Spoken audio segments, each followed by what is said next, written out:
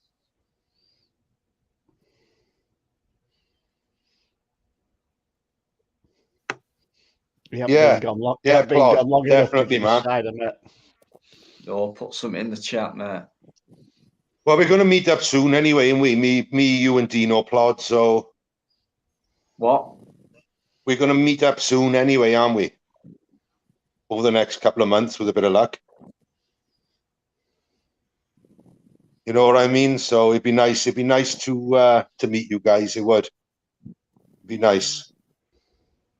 It'd be really nice. I'm looking forward to it, to be honest. Because it'd be nice to meet some pure gentlemen, Yeah, you know? that'd be lovely, mate. Yeah, everyone I've met on YouTube. Yeah. I've met a lot of people. I'm very dubious on who I meet. I'm very dubious on who I meet after the last time. It's been lovely. I'm really careful. I always find time if I can.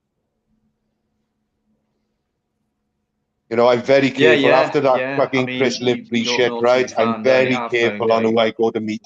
I really am. Like, I know in my little circle,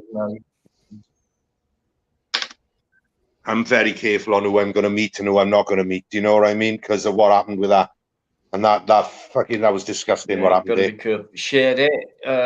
One more. Just one more. I'll ask you one more time. Right? Just put something in that chat. Dino, tell him to touch his ear or touch his nose or something on the video. When he's in the backstage, say, touch your nose, touch your ear. It's not shady, mate. No, I've seen. No. I've learned that you get people backstage, they look like you now doing what you're doing, and it's not them. It's probably fucking Crinkle doing it. Yeah, but if you direct them, Dino, if you say to him, if you say like Shady's in the back room, right, you could say, Shady, touch your ear or touch your nose or do something. Do you know what I mean? Stick the victory sign up, anything. So you know then he's responding to what you're asking, so you know it's real. I know what you're saying, Smokey, but what I'm saying is, right, he's actually come backstage like this. Yeah, he's going like this, just like a couple of other people did last week. Nah, if he doesn't respond to what you're asking, fuck it off. And it weren't them. And I could tell this picture. The colour of the picture and his hair were different on this. So what they've done, they've taken a recording of him, clipped it, put it on here, put his logo on first. I've said, show your face. He's shown that. Gone back off again, put something in the chat, then it can be checked up upon. Within 10 seconds. I don't see the point. I don't see the point in disrupting people's lives, right, and destroying things. Yeah, because they're trolls, mate. They've got nothing better to do with their lives. They're just pathetic pricks. Class A pricks. They think they want to entertain themselves because their lives are so low. They haven't got anything better to do with their bloody lives, so they come here to destroy someone else's how would I describe, like, you know, gatherings, and you know, because they're not in any community, because they're just rejects, you know. They just I've noticed there's a bit of a pattern. It's normally around a certain time, and I reckon that certain time is certain somebody. Yeah, that we all know. Oh, somebody we know. I'm telling you now, when we find out who this is, right? When they get let out the little padded cell.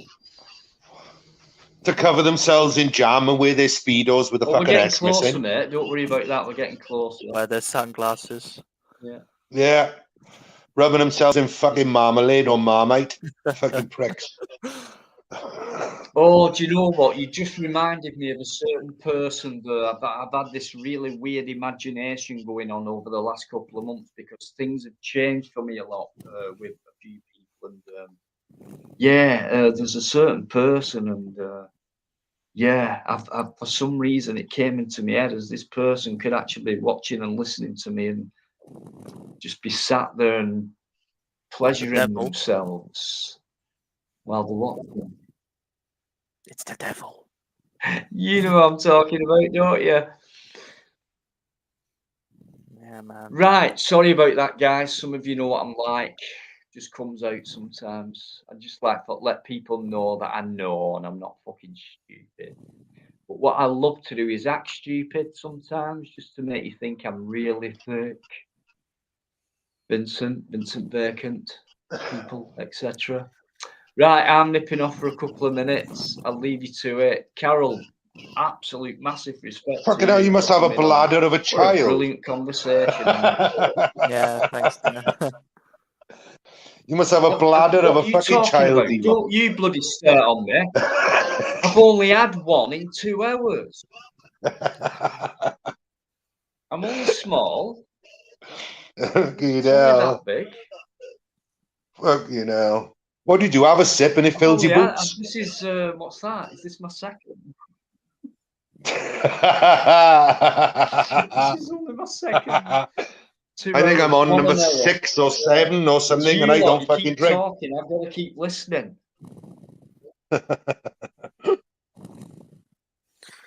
Yeah, man. So I'm only going to get worse as the night goes on, boys. I do apologise. What are you drinking anyway, Smokes?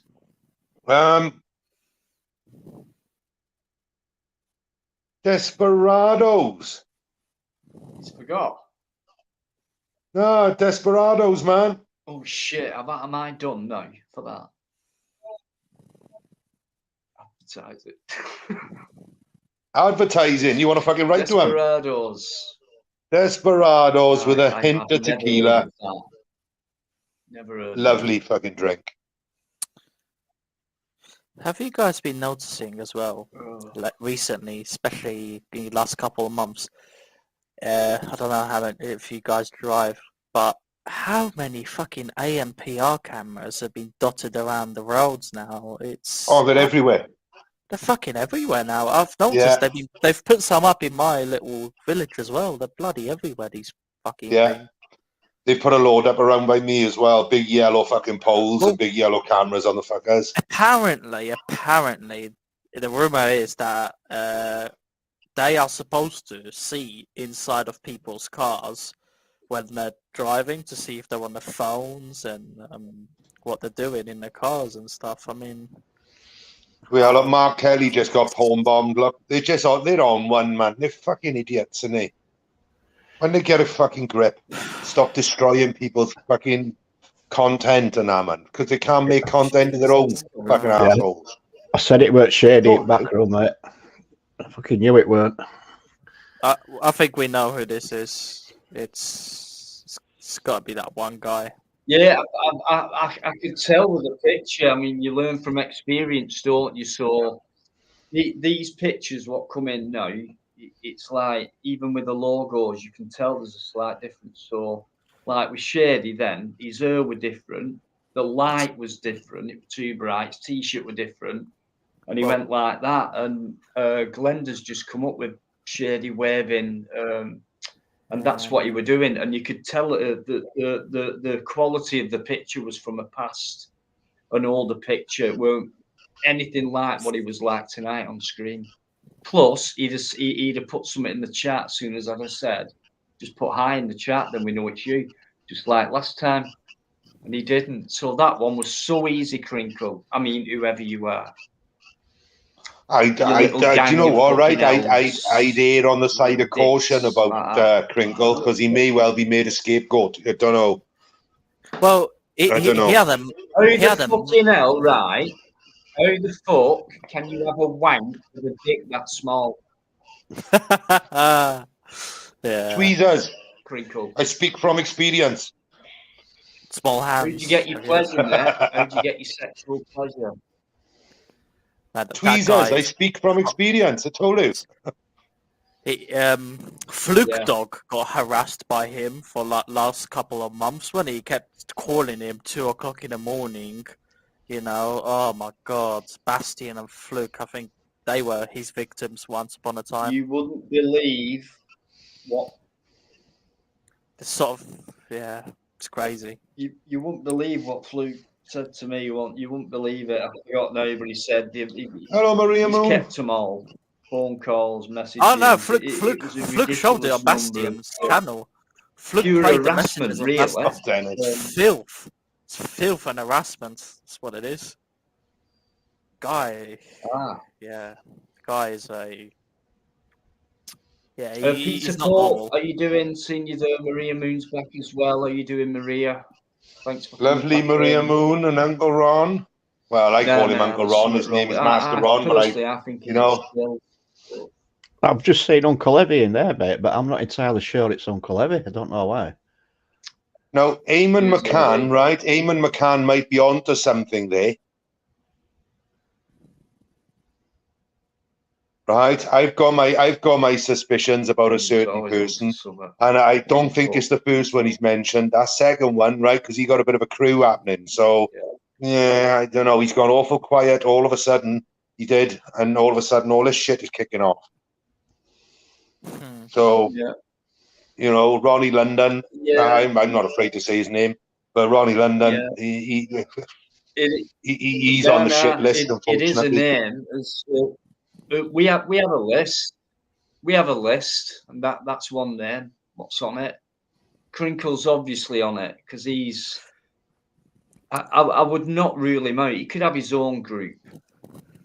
You know what I mean? But then it's easy to make him a scapegoat as well, isn't it? Of any prank type thing. But what pisses me off is it's so easy. I think I've got a bad internet connection, guys. It's been going on for a while. It's so easy to have these fucktards banned permanently. Where's that router, Dino? Is it on Plod or on your table? You know, if StreamYard and YouTube... I put it as near to the window as I can. My phone won't fire up on the live, and every time I click on a comment, it's like a 5-second delay saying we're coming off. Yvonne, if that's you, can you just send me a quick text? She's just stick the link, mate, that I posted for her. I don't know what to do here then. Let me just... Right, that's not Uncle Evie.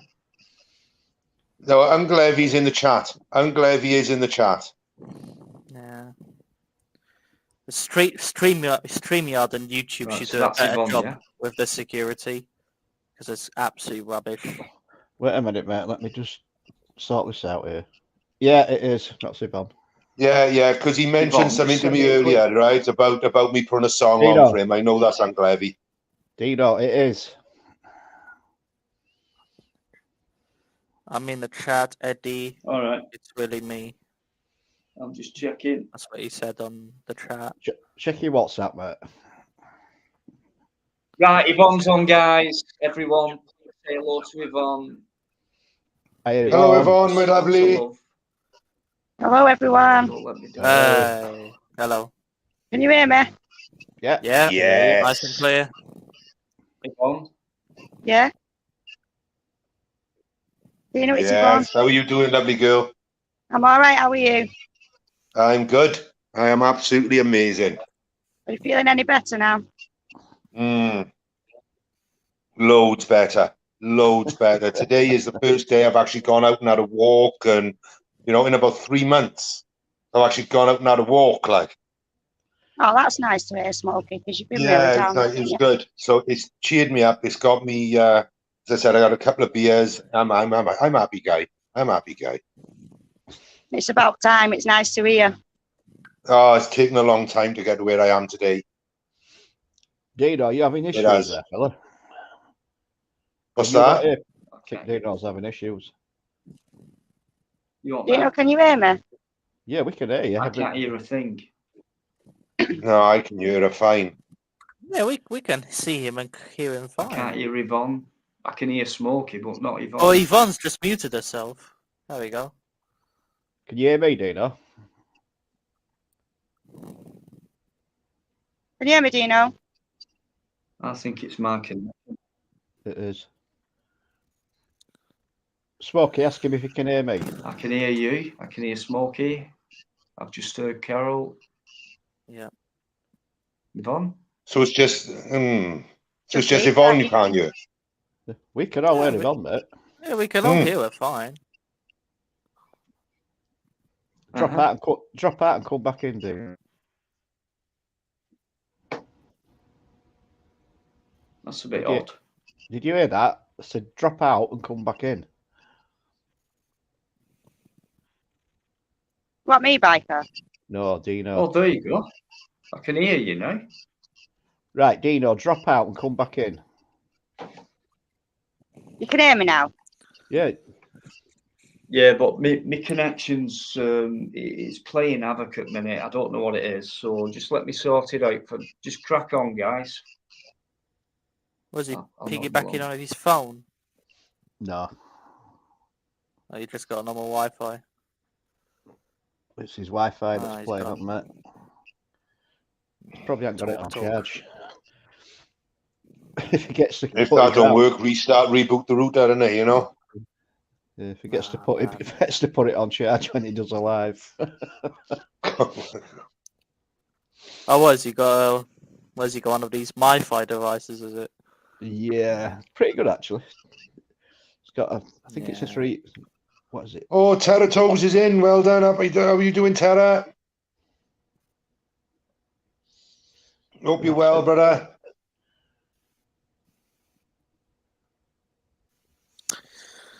I speak to Terra on a regular basis. He's a lovely guy. Absolute fantastic gentleman he is. Yeah. I know the name. Have you guys been following much about this whole island situation? I don't know if you guys have... Island? Island. About Northern Ireland and islands and... Regarding what? Like, they could be back together now and as one. Ah, that's good, Terra. It's been... because Sinn Féin have got in now, haven't they? Well, they've had their elections, didn't they? Yeah, Sinn Féin have got in now. So they're starting to throw their weight around a bit. Yeah. Don't know. I've not been following it, so I can't really comment. But you mentioned Sinn Féin, and that takes me back to... Yeah, well, they had the elections, and obviously Sinn Féin was part of the IRA at one point. Exactly, that takes me back. Obviously, they weren't so political. They were more violence based. Yep. But they've actually got into Parliament. The Stormont, is it called Stormont? The big. Yeah. So they've got in now, and they're arguing with Britain now over border lines. What a surprise! Wow, it could get bloody. I fucking hope not. I could do without growing. Like I grew up in the fucking, in the 80s. You know what I mean? I was born in '75, and I remember the fucking bombings in London and fucking. Do you know what I mean? Fucking unbelievable, man. Yeah. They can't go backwards. They can't. They've progressed a lot now with actually doing things politically correct. If they started doing what they'd done back in the 80s, it'd fucking knock things back, man. It'd be a ridiculous idea. It went further back than the 80s, like, but... Yeah, obviously it did, yeah. But I grew up, do you know what I mean? So I'm saying, Yeah. I grew up, I know it's gone back, fucking hell, over 100 years, if not more. Yeah, long time. Yeah, but, I remember the old, what was it when the SES went in and Margaret Thatcher was still around? And fucking, where was that? Was that Bournemouth or somewhere like that? Or I can't quite remember. Where they went into the fucking building, they stormed the fucking building, they had to. Yeah, that was Iranian embassy. Oh, was it? I'm getting confused then. It's me being pissed. Sorry, guys. My brain does that when I've had a fucking bit too much alcohol. Don't worry about it. Yeah, we said he don't need another blood bath, that's for sure. Fucking hell, we got enough to worry about with that silly Russian twat. And the problem is, we don't seem to be de-escalating the situation. We seem to be escalating. No, we're making it fucking worse. Of course we are. Well, I think it's even gonna piss him off more now that Norway and Sweden want to be part of NATO. And Finland. Don't forget Finland. Finland's the one with the borders. Oh, sorry. When I said sorry, I meant Finland and Sweden. Not Norway. And Finland, they're up for it, so it is going to piss him off. It's going to piss him off. His plan has backfired a bit. I don't really know what to believe anymore. I mean, the West are saying that he's losing a lot of men. He's saying that he's winning over the territories in Ukraine. You know, now he wants to go into Moldova, whether that's true or not. But, Yeah, go on, Eamon. The war is over, brother. You know it is. They got to do it politically correct now in Ireland. They've got to, like, they don't want to set themselves back another fucking, 30, 40, 50 years. They don't, like. Yeah, I don't want the bombs going off in London. Had enough of that.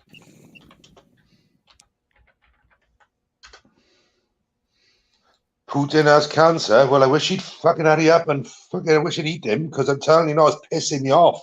It is like, he had a bit of all right, I understand why he's doing it, but for fuck's sake, stop killing kids and women and fucking people that are trying to get out of there, man.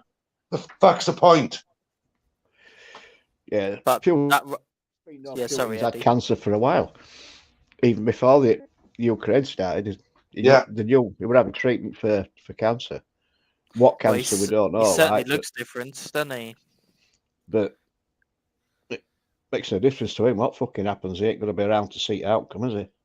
No, is he fuck? And that's why you don't give a fuck. Oh, man. Yeah, true. I just really hope he's not going to lose his head and start firing nukes everywhere. Not a chance, mate. That way happen. It won't happen. Well, you never know, do you? Well, if he does, you don't with that crazy Russian bastard. You don't, like. I think if he does, they'll get taken out over his own airspace, mate. Well, he's supposed to have these really powerful missiles that our missiles won't be able to intercept. You know. You're about Satan too, isn't it?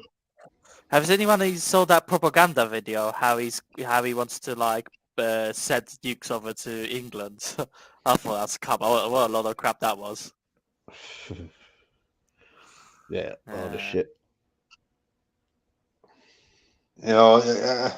He's just a fucking bully, I think, to be honest. I think what's happened is when he's bullied one country, everybody's joined together, and now he don't fucking like what's going on. Yeah. Nah, it's simple as that. It was completely. So if anyone's going to have it, right, I'm telling you now, if anyone's going to have it, the Ukraine are going to have it harder. Oh, yeah. Because he couldn't attack any other country. If he attacked any other country, it would be World War III. Simple. Fucking no ifs and buts about it. Yeah. Hang about, mate. Yeah, it's certainly something that we didn't need. It's completely unnecessary, this war. It is unnecessary. And this is what I mean, right? There's poor, innocent fucking people dying, man. They're trying to get their asses out of there. And they're just not letting them take the corridors. They're shooting them as they... Well, do you see that video with the security guards, with the Russian soldiers? And then they turned around, the security guards walked off, and the Russian soldiers come back and fucking shot him in the back. Wow. What the fuck was that all about? They were walking away. They were, you know what I mean? They come back and shot him in the back. 2 of them. And they've actually got him on war crimes now, haven't they? They've got a couple of soldiers on war crimes already. But if you look at all the videos, right, circling around, all these Russian prisoners of war and all these Russian soldiers, they're fucking kids. They're younger than me. Of course they are. They don't know. And they're brainwashed. That's the problem. They're fucking brainwashed as well. But you know they have so much poverty in Russia when those soldiers are stealing washing machines, dishwashers. They're sending them to fucking Russia. They're taking stuff at people's houses and sending them to Russia. They're looting, Looting. They are fucking looting everywhere. Sorry, guys, just need to interrupt. Right, Dean will be back on in a couple of minutes. He's having to reset everything. Right. Master on, yeah, we know you're in back room, mate. As soon as Dino gets sorted out, he'll bring you on, mate. No, so if you can just I don't trust the BBC's bullshit anyway. No, I don't even watch that crap. I don't even pay licensing. I fucking can't deal with that shit. I throw my satellite dish out in the bin. I don't have that crap anymore either. A lot of the BBC news presenters need fucking nappies round their mouth because they just talk shit. They're all nonsense, you know. Unbelievable. I don't support the BBC anyway. They're fucking terrible, terrible bullies. company. I keep getting letters from Capita, and I keep throwing them in a bin. Yeah, I get loads of them, and I'm waiting for them to knock my door. When they knock my door, I'll have a video to put on fucking YouTube. No, I've even a few months ago when I did this application form for them to stop sending me these letters. So I did, Mr. Go fuck yourself, you know, like this sort of. That's what I put myself down as, and they're still sending me letters. Yeah. You know? Dear Mr. Fuck yourself, please. You know, my name here is Bill Gandhi. They can fucking Bill Gandhi because they ain't fucking billing me. Yeah. Bill Gandhi, that's my name in this address for the TV license. Bill Gandhi. Fucking they can Bill Gandhi. They ain't fucking billing me. You know, since I cancelled my TV license years ago, I've never had one letter, no nothing off them. Not one thing. No. Yeah, well, that's weird. They seem to be pick and choosing their victims, isn't it? They seem to be pick and choosing. I don't know if they think, Eddie. Nah, Marty McFly, I don't repeat what the BBC is saying. The BBC are repeating what other people are fucking saying. This is how BBC work. To be fair, they fabricate a lot of stories. There was a video government run. When they were in the Middle East, I'm not sure which country, but they were in the Middle East and they were recording all these dead bodies, right? Dead bodies. As soon as the cameras went off, somebody else was recording. All those dead bodies suddenly resurrected. They just went, oh, we're alive now. Oh, I just had a copyright for my fucking live. Oh. Oh, well, that's the way it goes. It's all right. I done 3 hours of music. I enjoyed it. Fuck you too. But yeah, now BBC. Being copyrighted me, the bastards. Well, you gotta be careful, innit? Because I think if a certain amount of strikes and your channel's deleted, innit? Ah, fucking. Do you know what? I just opened another fucker. Do you know what? It's irrelevant to me, mate. You know, as long as I get to talk to people and that, I don't really give a fuck. But and I'm glad people had a good night for for one copyright strike, right? I had 3.5 hours of music, and I hope people enjoyed it. Great. I'm smiling. Fuck them. Yeah. As long as they enjoyed my live, I don't give a fuck. As long as they had a good night, and you know what I mean? I don't give a fuck. You know, you can say, this is what pisses me off about YouTube. It's not freedom of bollocks. It's freedom bollocks it is on you. It's shit. You can't talk about half the shit that's going on. Now, what makes me laugh about YouTube is they got rid of the dislike button. I thought, for fuck's sake, you can't get any worse than that, can you? No. You can only like. Somebody who don't like me has probably reported me, mate. So it is what it is. I don't give a fuck. Yeah, you can't dislike someone. You can only like them now. Well, yeah, you can't dislike them, but it doesn't show the amount of dislikes anymore. No, I mean you can dislike, but it means fuck all, doesn't it? Now people can't. Nah, somebody's probably fucking reported me, like, you know, because they wouldn't get wind of it if nobody did. So I guarantee I don't give a fuck. I guarantee you, Smoke, it'll have been one song that were copyrighted. That's all it'll be. Just one song. Oh, I played loads, mate. I played fucking loads. I went from soul to rap to R&B to fucking everything. Yeah, it'll just be one song. I'll have a look at my emails now in a bit. It just come through. Yeah, it won't tell you which song, like. No, I'll appeal it. I won't get very far, but you know, it's a waste of fucking time. But it, you know, it is what it is, isn't it? I'll probably just ignore. As long as people had a good time, I don't give a fuck. The copyright's not a strike anyway, so I won't worry about it. No. Is it not? Oh, wow, I do. They can fucking crack the fuck on. Can somebody put Smokey's channel up in chat? Oh, just.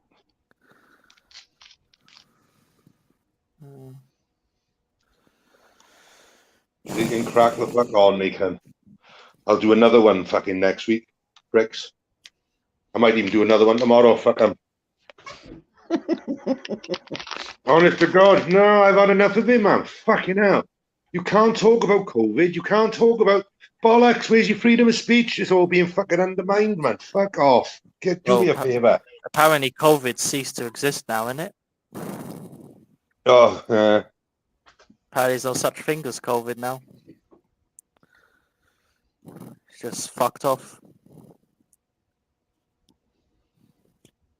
it's fucking ridiculous, man. It's stupid. YouTube is getting beyond the fucking joke.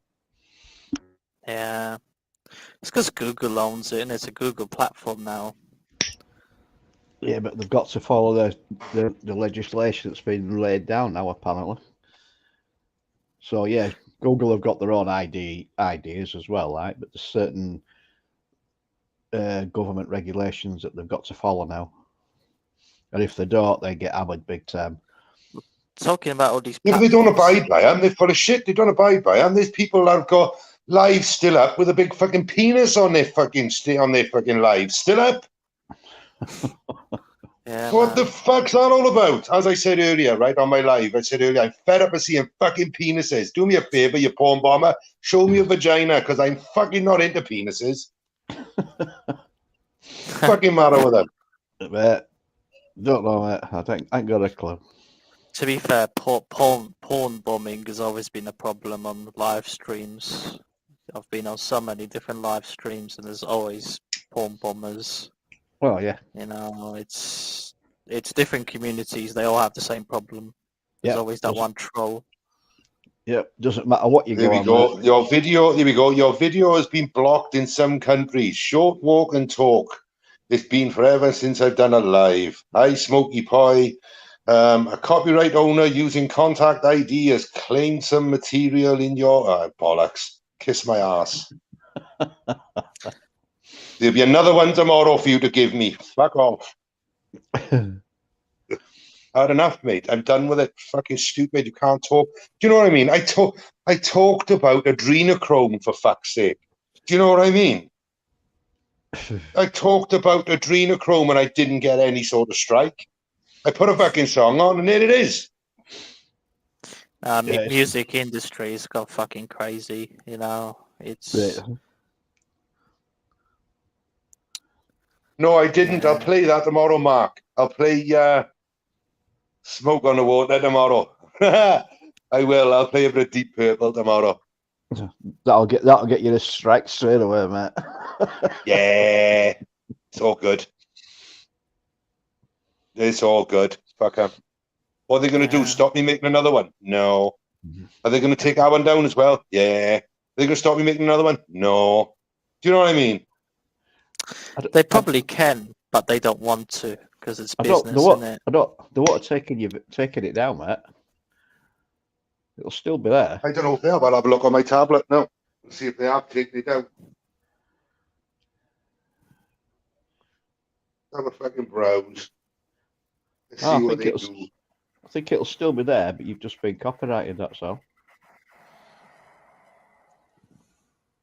Let's have a look. So look at my emails.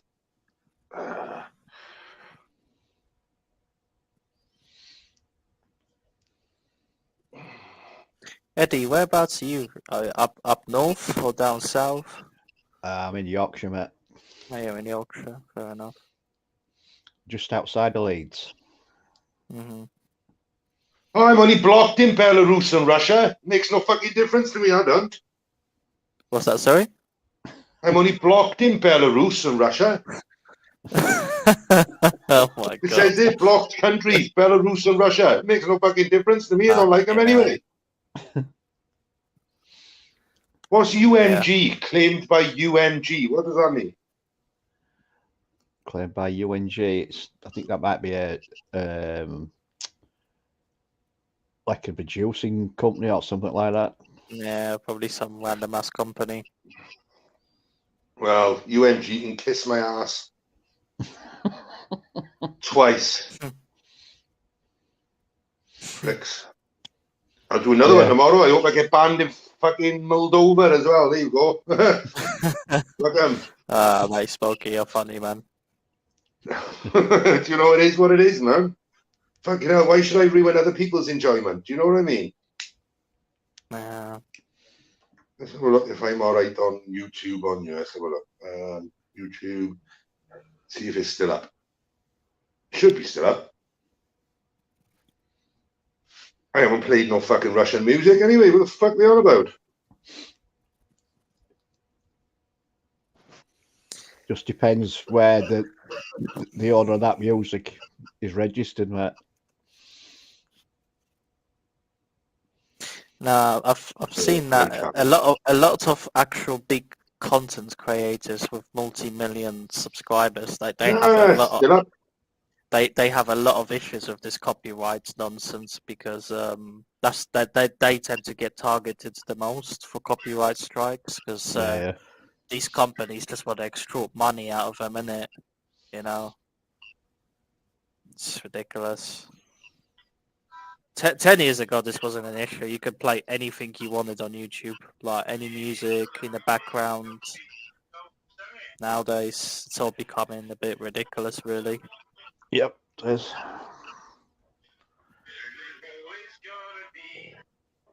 I mean, fuck them. They haven't taken it down on you. I told you they haven't, mate. They won't take it down. No. It's only banned in Belarus and Russia. It don't matter, I don't. I'm all right in Ukraine. So if they have internet. Yeah, it's true. No offense to them. No, but it's true. Yeah, still up and running. They can stick out to another one tomorrow. They can go fuck themselves. Yeah, see you later, Michael Vine. Take care, fella. I am anti-Putin, but Take it easy, I Michael. do see fake news on both sides. Yes, and exactly, mate. That's what the guy said in the chat. Bang on. Yeah. Yeah, fake news on both sides. 100%. You know, 100%. What else we got? Oh well, it is what it is.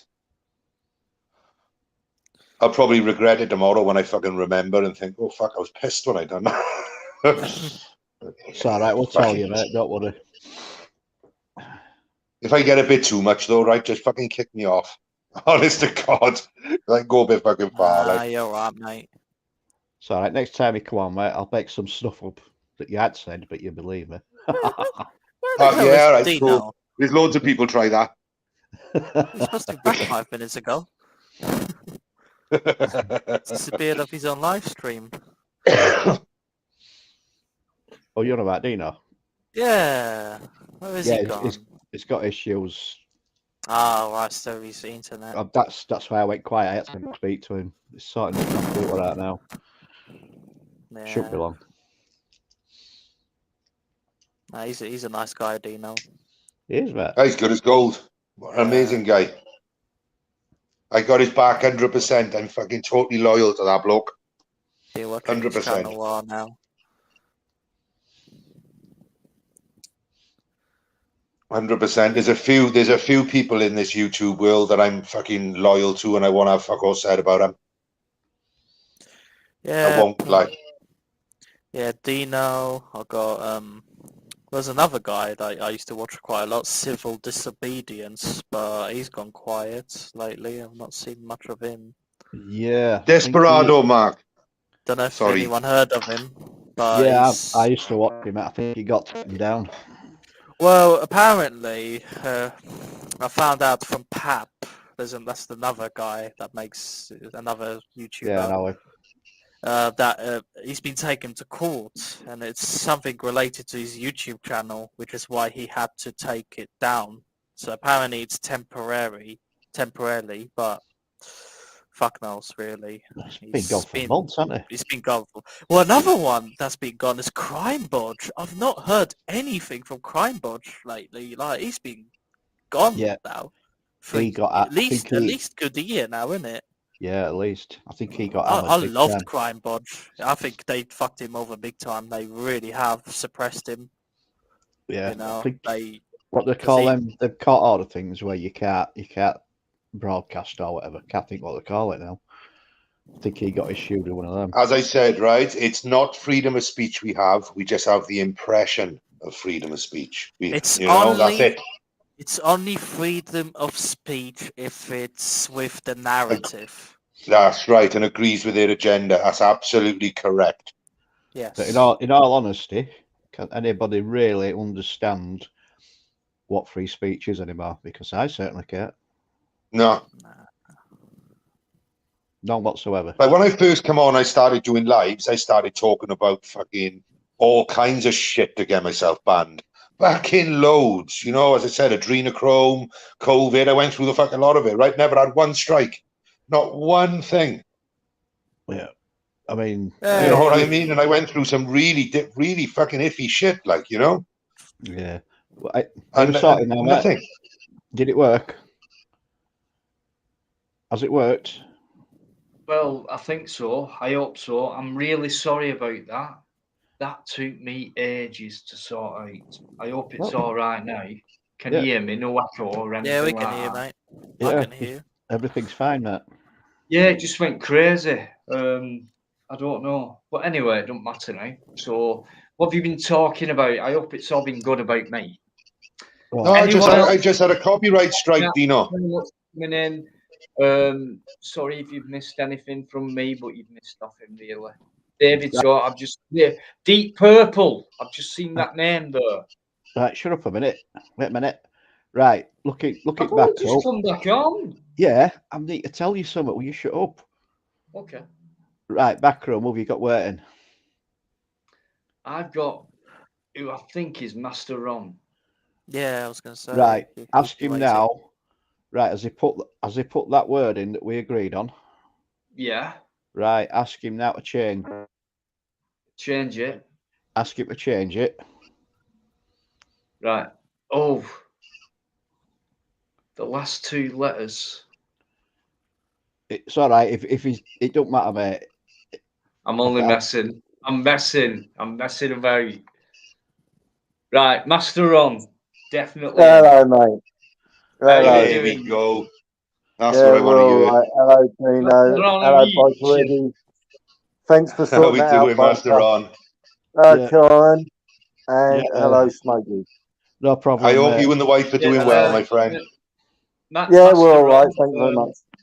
Yes, Carol M. Master Ron. We know each other from Carolyn. radio. Yeah, Ron. It was just an easy way of sorting things out for you, mate, rather than download pictures, upload them, everything else. I know. It worked. So there you go. Yeah, good. It's not for using people's names who come on my live and who generally have a good chat and a good time, like, so to use people's names who I respect and things like that, it's quite awful. So I'm glad you agree with this kind of code thing we've got going on. It worked, and that's the main thing. It worked. There you go, then. And we've not let them in tonight, so... Yeah, that's it. Find a way around it, mate. That's the best thing. I've been listening, obviously, in the background. Spook off. Yeah, right off. I've been listening to what you've been saying, where obviously the Ukrainian thing is concerned. Have you noticed some strange things that's happened recently? You've had Angelina Jolie was able to get into the Ukraine for her photo shoots and everything. All of a sudden, there's a bomb raid, but she's trotting along to get to cover and everything, like. And you think, well, she ain't rushing too fast. Is it rushing too fast? You know, you know what I mean. And then you have Bono there and crew. I know, like doing a fucking concert in a fucking underground. Yeah, how fucking ludicrous! Come on, that it isn't what as bad as what they're saying it fucking is. It's ludicrous because, you know, if it's such a war-torn zone in that area, I would have thought, how are they getting into there? How are they? You know, it's like, come on, you know, use your noddle. Propaganda bullshit, isn't it? Private airplanes. Yeah. She probably come from there with about fucking 4 or 5 different kids. You know what they're like. These fucking stars. But it is so, you know what I mean. People adore them, though, don't they? They actually think that they are gods and things like that. So under fucking Madonna, I'm been over there and adopted a fucking few yet. Give it time. Give it time. Not, I could have another beer, guys. It's scary, really, to be honest with you. Master Ron, I don't know what to believe anymore about all this that up there. You know, it's becoming really interesting now. You know, it's like, do you know what annoys me about celebrities? Certain celebrities, whether it's film actors, especially musicians, if you like, are the ones who are quite powerful, right, lyrically and combined with music or whatever. Mostly lyrically, I think, you know, like Bob Marley, John Lennon, people like that, very strong, powerful, realistic, what's going on in the world type. Let's get it out there, lyrics, you know what I mean? Let's wake people up type of stuff. But yet Bono, just being mentioned, for me, he was one of them. He was raising awareness about the Irish situation and the Northern Ireland stuff and Sunday Bloody Sunday and stuff like that, which was bloody awful. You know what I mean? And I thought, oh, he's a peacemaker. He's one of them. Let's wake people up. And now look, you know. So what's done that? What do you think has done that to a person?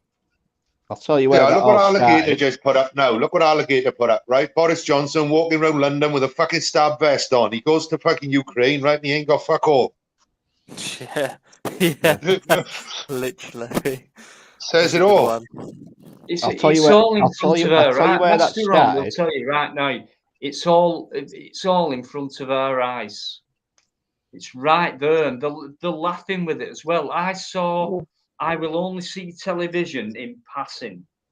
So if I go to my dad's, whatever, his TV's always on, and it's always them type of channels, which is news and stuff like that. So, and he was in Parliament. Non-violent, I feel for the chickens in Kiev. It's only the garlic ones. Don't worry about that. I forget what they were squabbling about, you know, where they're all going, and I'm thinking, who are these people? They're just laughing and pointing fingers at each other, and they sound like it sounds like a school playground to me. Kindergarten. A bunch of kids, you know what I mean? These people are in power, and they're all having a go at each other, even though behind the scenes they're all sipping champagne with each other. You know what I mean? It's the same. Look, right? You've got to look at it as a courtroom. He were pulled up for all this breaking the rules on COVID, and the next thing he's in Parliament laughing as if it was all a joke. Well, all these things. Look what happens in court. Look what happens in court, right? You've got your prosecutor and your fucking defence, right? When you're behind the scenes, sat in the cells or whatever the fuck you're doing, going to court, sat in a waiting room, whatever. Them two pricks are sat there fucking sipping wine in the night, going, well, what should we give him? Oh, should we do this and making a deal? It's the same shit in Parliament, man. Same shit. I saw it come up on YouTube. You know, you got this news thing, and I saw this caption saying Keir Starmer ready to resign or something. So I thought, what the fuck's all that about? What he's come up and turned around and said that if he's prosecuted for breaking COVID rules, he's going to step down as the leader of the Labour Party. Now, he said because it's not right that we should be fined or be investigated and all this bullshit. I think, hang on a minute. If you was in power, you would still, today, we would still be in fucking lockdown more likely. You know what I mean? They didn't want to lift anything. You know, and they broke the rules. You know, what a fucking excuse! Right. You know, they're saying, well, it's a business party and all this bullshit. Fuck off. What about this for a comment? What about this? AD. Yeah. That's what I was on about earlier with our MP. That's disgusting. That's what I was on about earlier with our MP that stood up in Parliament and said, what I do in my area is when you go inside for a food bank, you do a cooking course, you do a budgeting course, so then you can make a meal for 30 pence a day from scratch. The reason why we got so many food banks is because nobody in this generation can cook for themselves. What an arsehole. Hang on. hang on, 200 She can make grand a meal for 30 Yeah. million in expenses, but for actually doing the job, actually working, Can't even buy a you loaf only of get bread. 80 grand. Only 80 grand for doing the work, but for the banquets and the champagne and the travel in luxury vehicles or whatever, or aeroplanes or whatever, you get 200 grand for that. Well, Yeah. Forget that though. But how can you make a meal for 30 pence a day? Right. You can't even put us- buy a loaf of bread. where are you going to get That's ingredients £2. to make a meal for 30 pence a day? I want you, Yeah. even if you can. I don't know. Right. I don't know. When I was doing wait a my minute, Smokey. Hang about. well, mate. sorry, mate. Right. If you can make a meal for 30 pence a day, how the fuck are you going to afford to actually cook it? You can't even buy a Exactly. chocolate bar for 30 pence, mate, yet alone make a fucking meal. No, you. You can't make a sandwich for 30 pence. You can't even make 2 slices of bread with a filling in it for 30 pence. What if you have to get, I like plum tomatoes. It costs me 28 pence Yeah. for plum tomatoes. But when I heat them up on my cooker, it costs me, I don't know, 10, 20 pence to heat it up. So that's More than 50 odd that. pence for that. And then you serve it. You might want a slice of bread with that and things like that. 30 pence, my ass. What? Digging worms out the fucking ground and frying them on the grill for about 2 seconds. Right, as you all know, I support Leeds. Right, every home game. Right, It's all right, mate. We forgive you. Shut up, for fuck's sake, you. Right, every Somebody home has game. to. Every home game, right? There's actually a food bank donation place at Ellen Road, and they ask all the home supporters just to take a can of something, a packet of something, and donate. And the response is absolutely massive. Now, I know a guy that works there, that gives his own time up, he works there, right? And during the lockdown, everything else, obviously, there were no fans allowed in grounds, so they weren't getting the sort of full input that they normally get. They are now donating 17,000 meals a month. That's just from the food bank. 17,000 meals a month, or bags, or whatever you want to call it. That is absolute. That is fucking massive.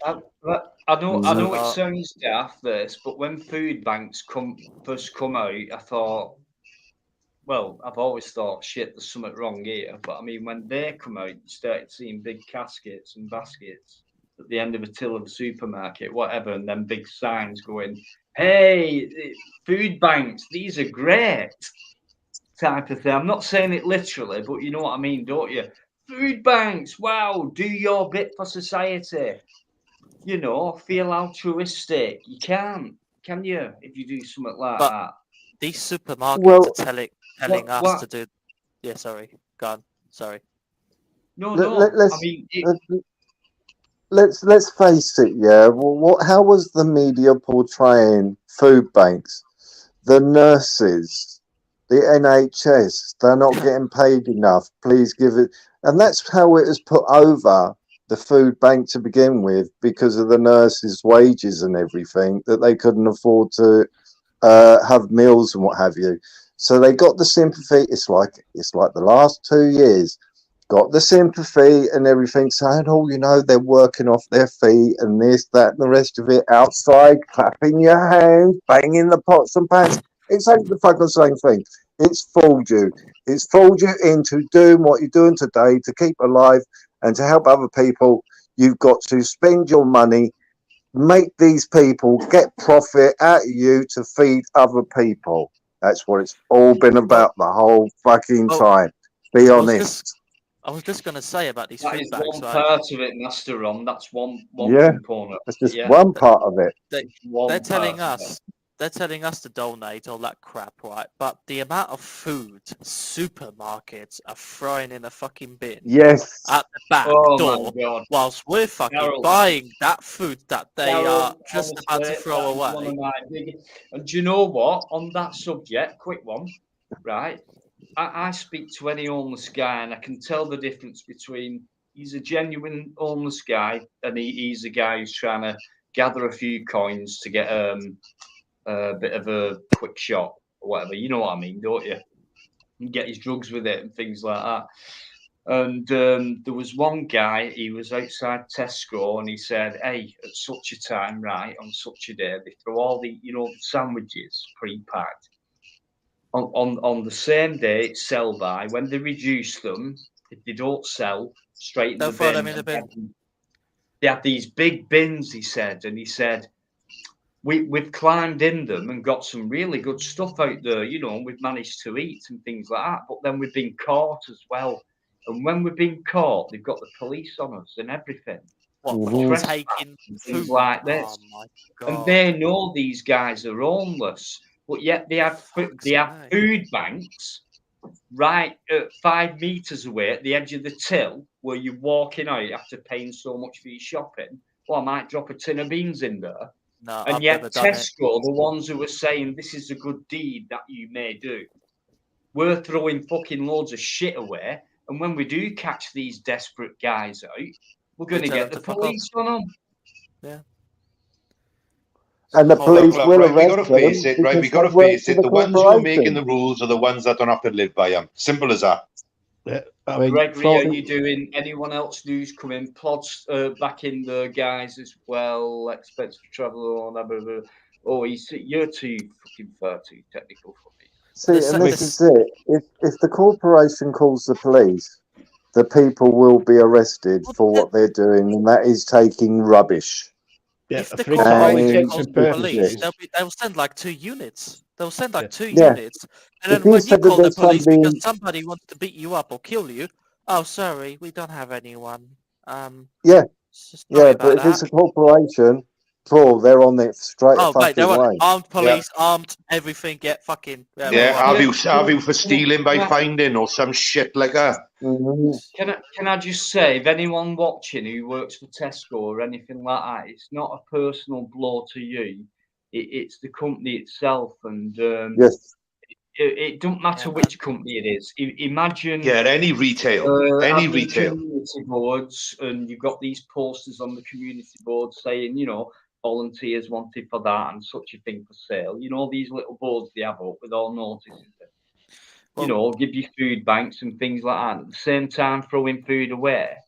Well, my girlfriend used to work for That's Costa, a bit odd to me. and the amount of food they used to throw away, unbelievable. You want to see the food they throw away in fucking hospitals, mate? You want to see all the food they throw away there? And I said, why can't they just give it to the homeless Oh, people? David, I've all just seen you. Sorry. And Sorry, David. And they said, oh, I'm because going to bring we can't. David on. The head office won't let us. Hello. David! Are you gonna? Hello, David. Are you gonna do that audit the way I said? I did. I just need to upload it now. Did you do it the way I said to do it? I did indeed. Well done. Oh, fucking hell. I want to watch that. I'm not going to say no more. If you've done what I said how to do it, Mate, it's going to be. you should have seen their It's going to be faces, good. mate. Oh my god. Oh, great. Yes, David. I want to see that one out of all the audits and everything. I ain't seen many because I go on a lot of lives, but I'm definitely going to watch the one. If you've done what I said would be the best way to do it, it's different. It's going to be cracking. You should have seen their It's going to faces, give me mate. something to They were fucking like, laugh what at. the hell is this guy? Is this guy on? They asked me if I was on drugs and everything. I was like, no.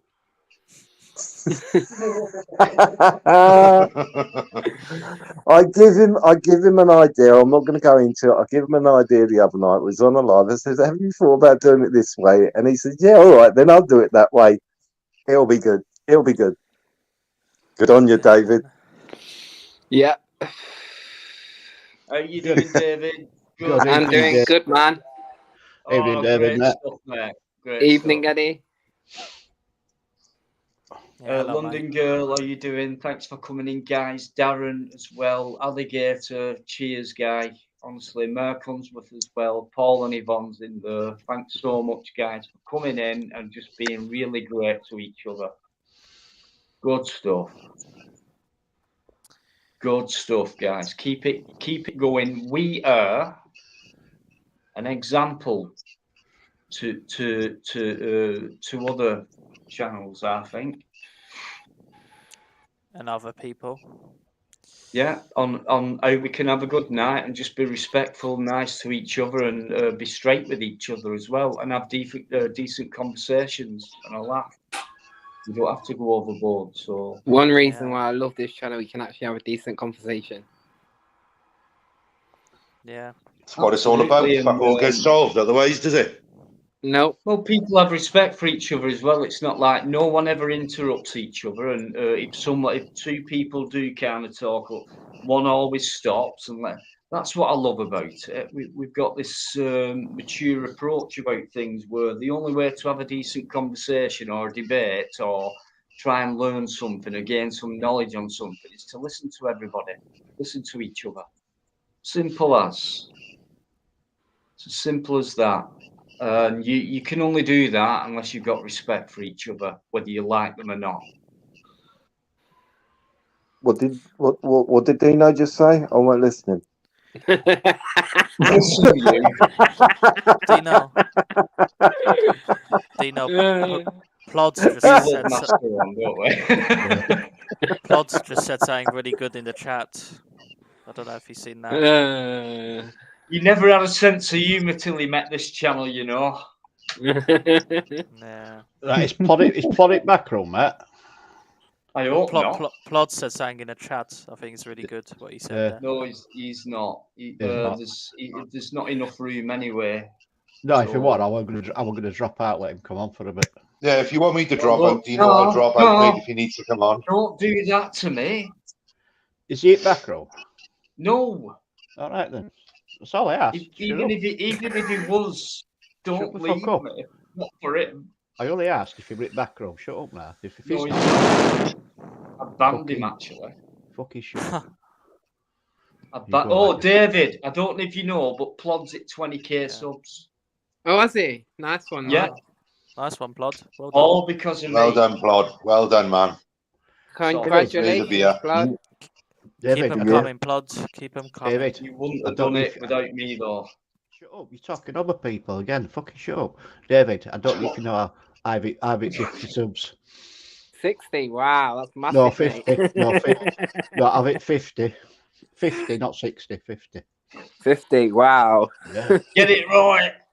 Yeah. I don't know what to say, mate. I'm over at Mullen. I'm averaging one a month now. It's fucking brilliant. Bloody hell. I'm gobsmacked for you. When's your next one coming out? We want to see more of Heidi. I'm not telling you. Oh, that's not. You cannot keep us in suspense. I can. I'm not telling you. Okay, you can. Right. Look what Ian Hill put in. Say again. I remember the full bands back in the miners. I remember them. Work together, remember the miners. Yeah. Get you, Ian. I remember them. Get you on that one. You get you. But even that's back something then, the Northerners and the Welsh got in common, was this mining bullshit back in the 80s, still shouldn't the 70s. That makes it worse. That makes it worse because back then, people had worse working conditions, less money, less proper housing, less freedom, etc. That's when they needed the most. I remember my grandfather working in a paintworks, right, after he'd come out of the mines. And he was buying food for 3 neighbours, and we had to put them in boxes, and we had to take them round there. I can remember doing it because no fucker would give them any money, nothing to survive. Families of 4, fucking starving. Like people in mine should have got paid more. It's very obvious today more than ever. I mean, back then, okay. And Arthur Scargill was a wanker. And things like that. You go down the mine, you do the manual labour, you've got the hammer and chisel, and you know, I can go into Fred Dibner, but I'm not. All that kind of stuff. Then we moved into a different age of industrialisation, or whatever you want to call it. So things become easier for your hands, and now we hardly have to do anything with our hands because it's all on computers and stuff. So all them people who laboured so hard back then got the least amount of money like today. Your minimum work, your factory, no disrespect to anyone, but your hardest workers get the least money, is what I'm trying to say.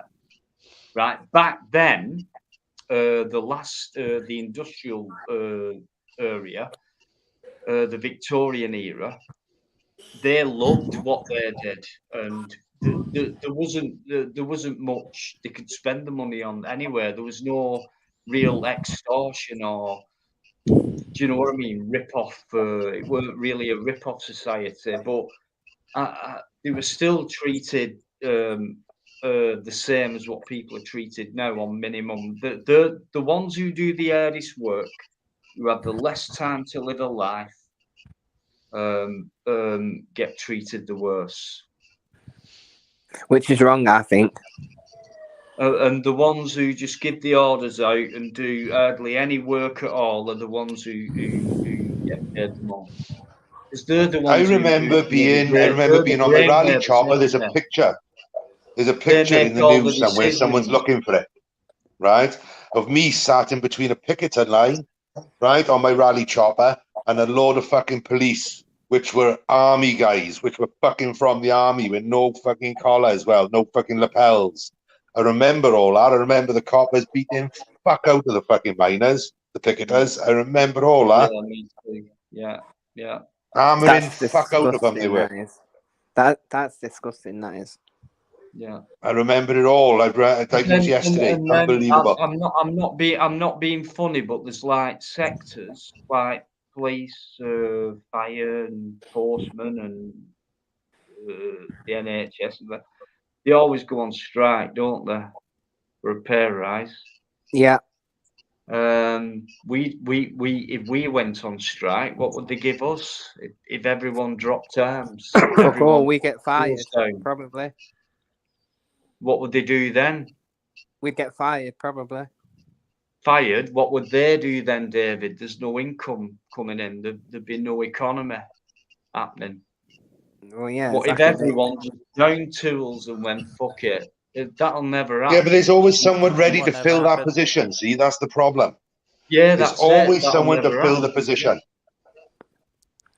It's just a shame as we can't shut them up like that overnight. That'd be great. That could happen. Well, like an ant's nest, really. When one dies, there's another worker ready to roll. Yeah, that's in that way. Yeah.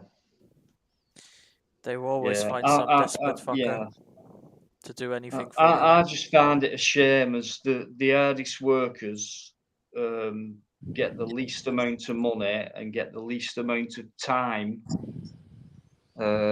which equals the least amount of life they can have to themselves, because more than half their life is about work and getting fuck all from it, really. Just enough to pay the bills.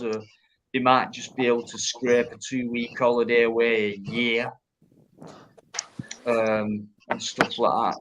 You can't. That's fucking hell. At least for this day and age, you'd be lucky to get a couple of days away. That's why everyone's miserable, depressed. The thing is, how do you get through to someone? Like, why do you want to live your life that way? Well, I've no choice. I've got to do this, or else I can't bring my kids up. I can't run my car. I can't get a mortgage. I can't do this. But because we're not used to it, that's why I think. I've always took my chances. It's also because most people are in debt, you know. They're in debt. That's why they're desperate. Yeah. They've got you where they want you, but then it's up to you where you want to go. The hardest thing is I'm going to contradict you based on myself. We spoke, you know, my background, everything else. I was 18. I took some advice, financial advice, when I was 18. And I actually listened to it and I followed that advice through. And over the years, based on that advice, I got to retire at 55.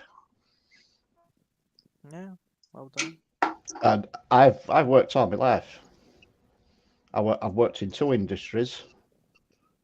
And I listened to that advice, I took that advice, and I retired at 55. That's the end of. So yeah, working things that you need, and if you're prepared to do it, then that's fine.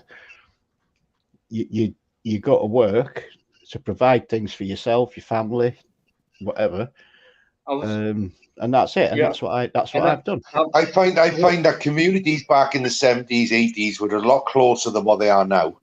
Oh, Yeah. well, I'll say yeah, but in the village, it's never changed because it's a small village. That word environment, you know, when I were a kid, it never used to come in a lot, but I think it does mean a lot. Depends where you live, how you brought up, what era, what was on in that place, did you move, you know, where did you go, what did you do, and all that comes into it.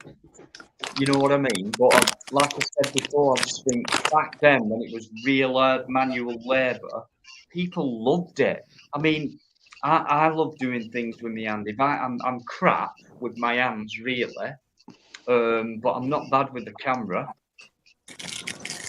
You're fucking shite with the camera, mate. Right, I was just waiting for a truthful, honest answer. That's all. Just my thoughts. Thought I was anyway. I told you I was crap with my hands.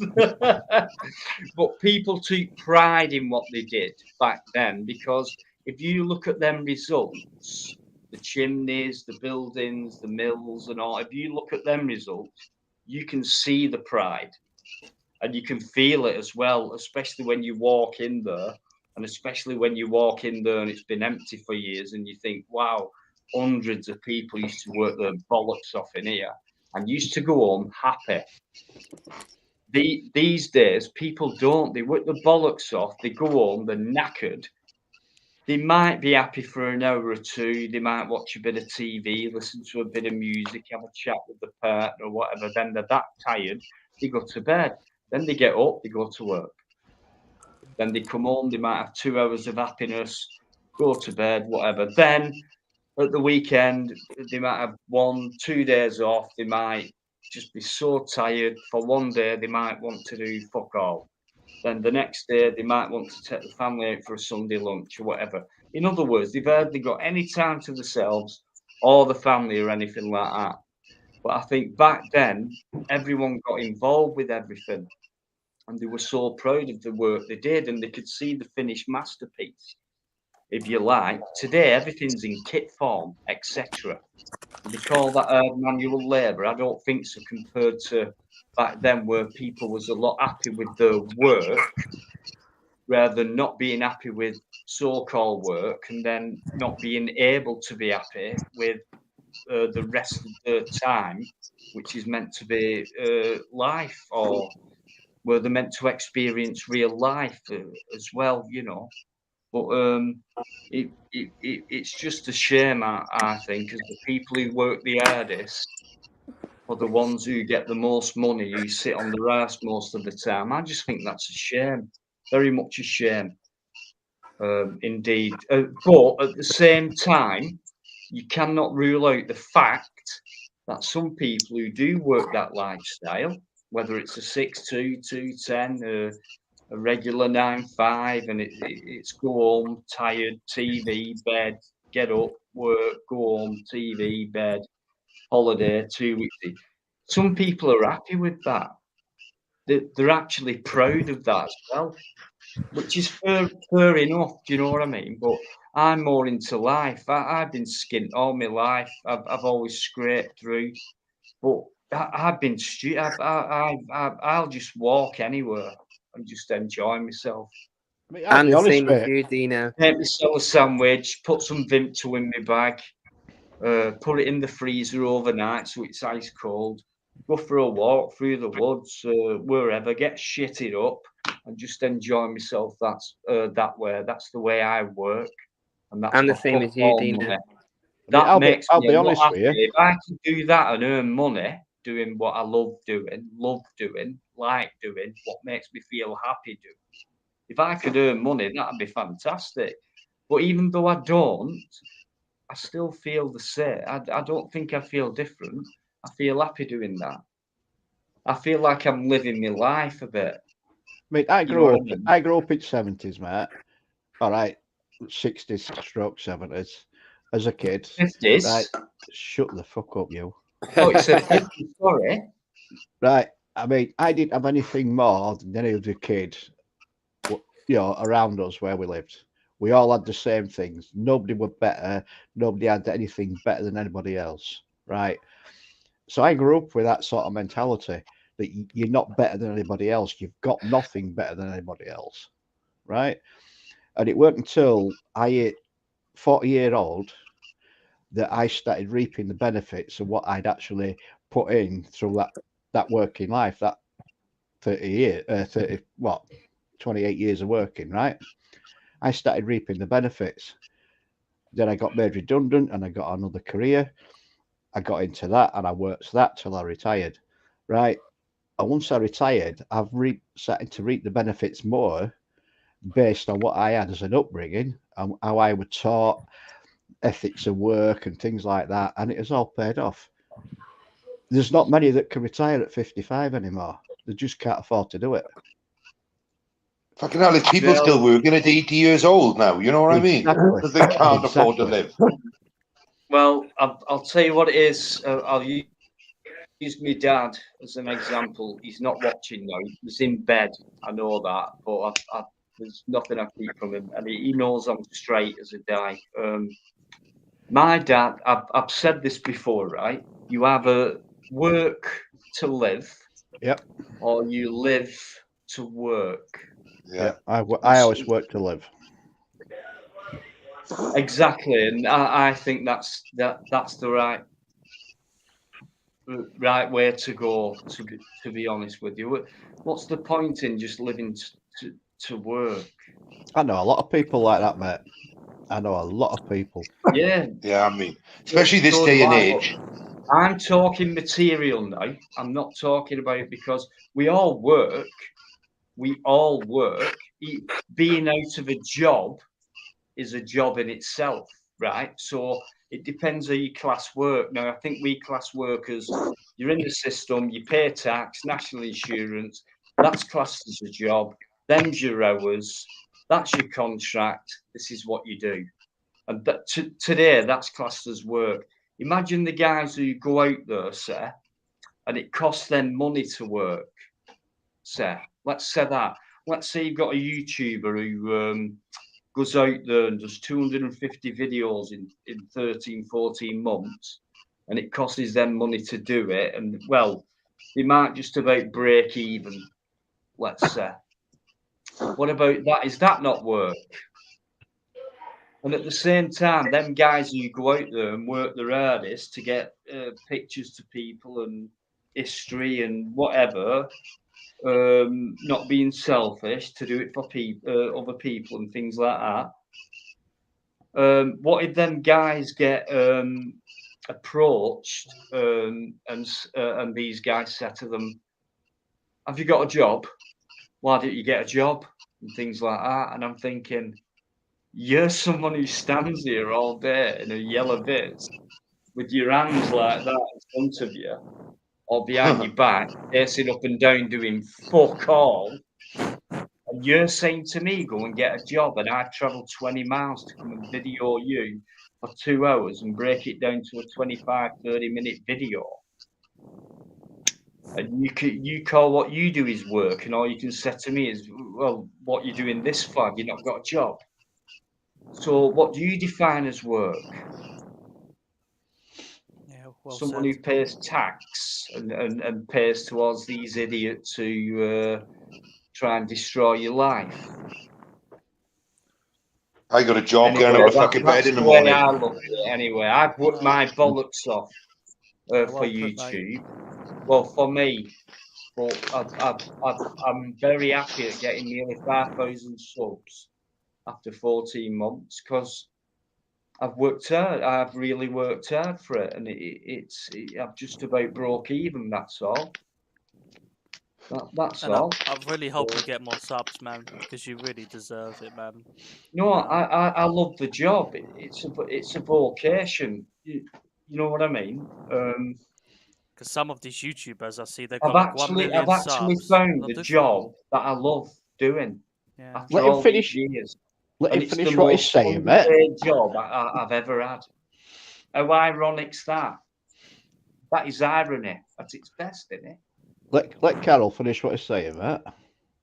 No, Well, it's fine. I was no, just it's saying fine. that I'll Dino finish Dino first, deserves. thanks. I was just saying shut up when Dino deserves a lot more subscribers than he has. You know, he works hard, and then you see some of these pathetic YouTube channels. You know, they go and record a cat or something, and they get 2 million views. You know, fuck's that all about? Are you all right, Master? On your breathing, heavy fella? Am I? Oh, sorry. Yeah, I'm all right. I didn't know that maybe my mic's too close to me. I thought you'd fallen asleep then. He's having a bong. No, I'm listening away. I'm listening away. Well, I'll put it this way.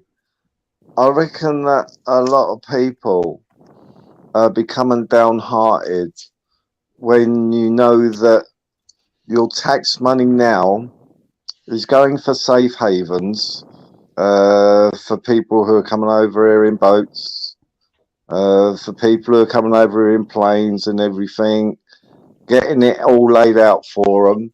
And then you hear of 300 million being sent to a country. That's without the normal aid money, which is sent abroad and what have you per year. Part of the agreement was it about 50 million, something like that, I do believe, per year. So that's 350 million this year, which has gone somewhere. Yep. And that's without the money that the taxpayers are paying for somebody to put up, somebody from the Ukraine, 250, or was it 350 a month or something? 300 quid That's a the month. taxpayers' money, which is going to be paying for that.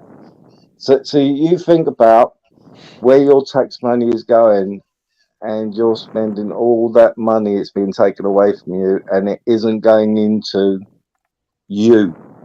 It's going to somebody else. Yeah. If Well, you it's not think going about back it, into mate, the system. No. most people, right, they go to work, they get the pay slip at the end of the month, they say, right, I've got that, I've paid that much amount insurance, national insurance, that amount of tax, and that's it. They don't think about where that money's actually going. Yep. And that is the issue. And they don't question and it because they think it's just a part and parcel of going to work, you're earning the money, you're going to get taxed, you're going to get national insurance. Yeah. And they do not think where that money is actually going. Shut up Yeah, and tell they me. don't realise that money is supposed to go into a pot and everything, and it's supposed to help your the situation as a country as a whole. That's what I thought the tax was all about, and the national insurance was all about. When you need it and everything, it's there on demand. So when you need an operation or you have to see a specialist, the specialist or the operation is going to be done as quickly as possible. Now you've got a fucking long waiting list when you want to go to hospital. Ambulances, you're getting a long time for an ambulance to come out for you. They were saying that, I believe, on the news just recently. Yeah, and the reason behind that. Sorry, mate. The reason behind the ambulances, right? What it is, you're getting the so long delays in ambulances because they're being held at the hospitals. Yeah, that's the reason behind the ambulance sort of response times. Used to be, I think what were it, 20 minutes, something like that. It used to be something like that, depending on what situation it was. Yeah, and now you're talking 2 to 4 hours minimum. Yeah. I mean, it's because they're queued up outside A&E at hospitals. It's just crazy that but somebody can come here from another country and taking up that space which you have been paying for, and your generations have been paying for since the national health was born.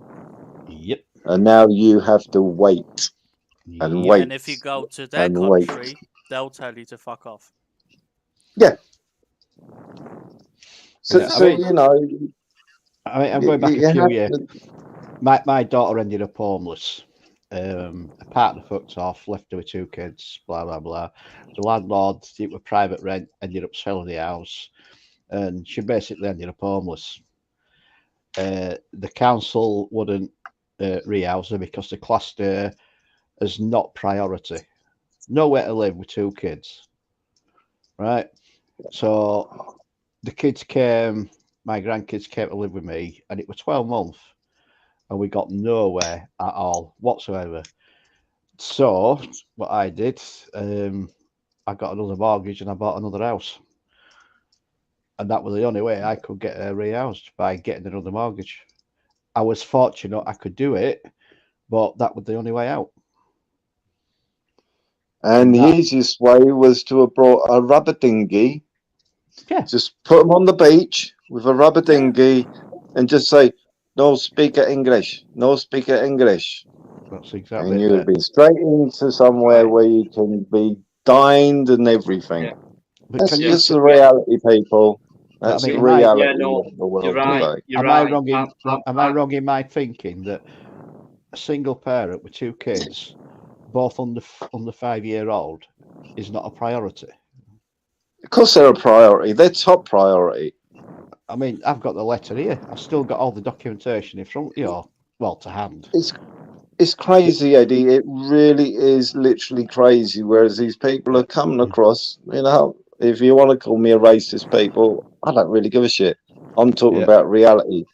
You've got people coming over here. They're bloody well getting put up in hotels. They get put up. John Fusilier John was talking about an army barracks which he was stationed at back in the day. They were put in these army barracks, and you got to remember that there's a lot of ex-squaddies on the streets suffering and what have you, which they could have put these ex-squaddies into the barracks and what have you, with a roof over their head and given them the help that they needed. No, they put these people in there and it wasn't good enough. They burnt the fucker down. Yeah, don't get me wrong. Yeah, I know where that one, mate. Yeah, that's the reality. I mean, I even went to the council on behalf of my daughter, and I just says, I need to understand your procedure about getting a house for somebody that hasn't got one. And they said, right, you need to be on the list to get housed, which she were. You need circumstances to determine your priority, which she had. And he sat in front of me, and he was an Asian guy. Right, I don't hold it against him. He says, this is what we have got to, these are the sort of rules that we go by, the regulations, procedures, blah, blah, blah. And I said, well, that can't be right. I said, when you've got people that are coming into this country from, they've got nothing, literally nothing, and they're homeless, but they're getting rehoused before my daughter. Can you explain that? And he went, no. He says, that ain't down to us, that's down to the government. And that's what he said. It's down to the government, not the local councils. So the local councils, they might get an handout from the government every year, but they have got no control over what they're doing because it's down to the government that controls them. Well, it's like these ones, Biker, you've more likely heard of them as well, is that the ones that are in the hotels, they are being offered accommodation and everything way before anybody else who is in a serious situation and what have you, and they're refusing to the accommodation which they're being offered, which is really, I don't know, where did this accommodation come from? I do not know, because they say there's a housing crisis, but they're refusing. They'd rather be waited on in the B&Bs or hotels and what have you than to be housed. I mean, they're getting their hands out. I mean, they get the money paid into. They've got the bank accounts open for them, right? They're getting a wedge put into the bank account. I don't know how much that is.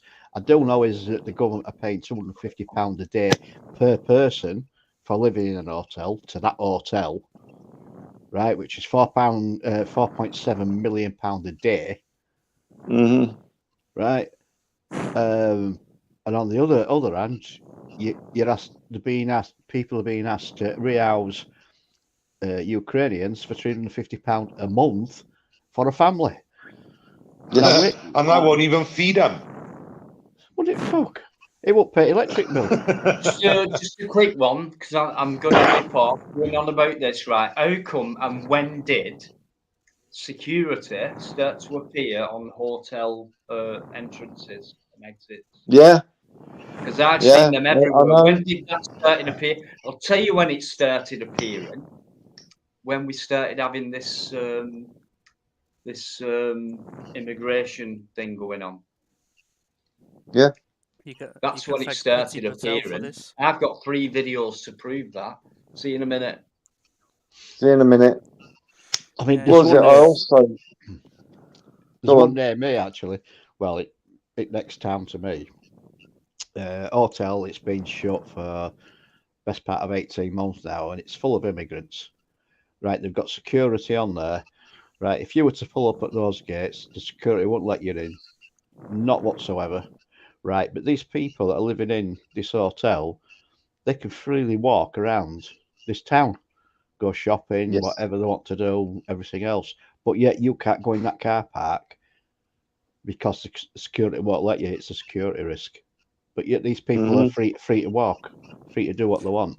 And It's right, in this this hotel, well, it's a motel, or it used to be, whatever, right?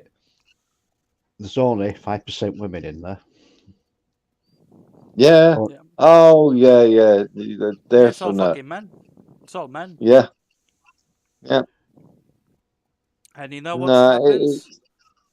The horrible things happened. In Germany, they were fucking raping. They were on a raping spree, weren't they? Raping women, honestly. Well, they've done that in this country, haven't they? Well, they're doing it here. They're doing it here. You know what I mean? They've done it. Look what happened. You know, look what's happened up north where the boys are. You know what I mean? Where they're fucking pedo gangs. What the fuck, like? And the police did nothing about it. The police knew what was going on, but they were too scared. They were too scared of them to do anything about it. You know, cowards. Somebody on a live, I was on, and he did it on Crinkle's live as well. He Googled, grooming gangs, and you should see what comes up. Just pictures, a long list of pictures. Just literally in Google. So then he put in white grooming gangs, and near enough, all the pictures come out exactly the same, except for a few. What was on the last page when he just put grooming gangs. Yeah, I mean, there's that story that come out today. They've just found, I think she's 14, 15. She was in foster care and she was abducted. And they've actually found her alive in this house where she was kidnapped by 3 men, but they've not disclosed what nationality or anything. Jesus. Now, if it had been 3 white British men, they would have disclosed it. I can't imagine the things they did to that girl. Oh my God! Right, can I just say before we carry it on? Right, this is not a racist conversation or anything like that. No, it's not. Not at all. Hang on. These are people's opinions, right? They've got every right to come out with them, right? It's about freedom of speech, okay? And we're allowed to say these things. We're talking about where we live, our country, our culture, etc. There's been a lot of changes that's happened to us. We are going to naturally react to that, okay? And this is what we're doing. We're talking about it. We're not having a go at anyone. We're just saying, this is what happened in that area. That's what's happened with them. They said that, so that's what happened because of what they said. That's all we're talking about, things like that. So we have to listen to each other. Right or wrong, whatever your beliefs are and what people's opinions are. Your opinions, okay? People might state facts. You know what I mean? It's up to you whether you take that fact on or not. You can look it up for yourself. That's the best way. Do not judge that. It's not based on opinions, mate. It's just based on what we've all actually seen. All I'm saying is on YouTube, it's about opinions.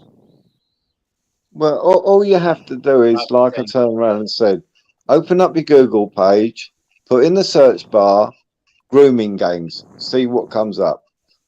Look at the list, and then once that's done, then you put in clear the search bar and put in white grooming gangs, and then see what the list comes up. Then, you know, it's up to you. If I'm lying, then come back, tell me what you found. Because that's the when I thing was is, watching the it. That's trouble what I is did. YouTube, and I'll talk all day about this. Master Ron knows this. You all know this. I'll talk all day about it. I'll go even deeper, as someone else said earlier on. I will, but only in private, because on YouTube you're not even allowed to film something live and have something in your shot where it gets your video taken down. So I'm just saying, let's keep it as opinions, even though there's facts involved, you know. Yeah, Make well, up your own that's the mind, easiest way. look into it yourself, and make up your own opinions. Don't believe us. Don't believe a word we're saying. Look into it yourself, just like we did. Look, right, around my neck of the woods, right, there was, go back about a year and a half ago, there was 6 immigrants that were put in a house. They kidnapped a 17-year-old girl, kept her locked up for fucking 3 days, right, used her like a fucking piece of meat. And do you know how much jail time those 6 people had? Nothing.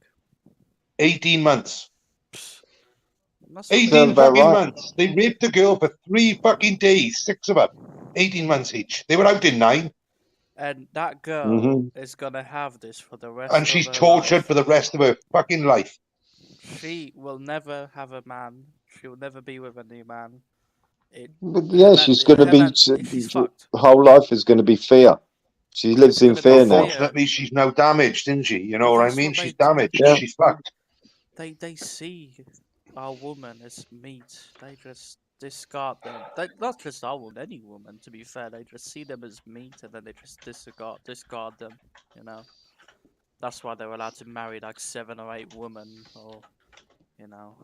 Well, I forget how I googled something when this person showed this in the search bar about grooming gangs, and then he typed in white grooming gangs, and he showed the list and everything. Well, and I was shocked there. Then I did it a different way and everything, and I come across this article where it said Pakistani researchers researched grooming gangs.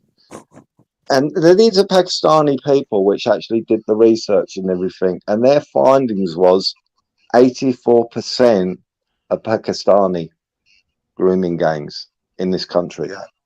Yeah. And they dug out that research. It wasn't anybody else. It's actually Pakistani researchers wanted to find out the facts and everything. And that's what they come back with. 84% of the grooming gangs in this country are of Pakistani origin. Right. Can I just say before we carry on, massive subject, and I've got one about Rochdale as well. But this is not aimed at a certain race of people.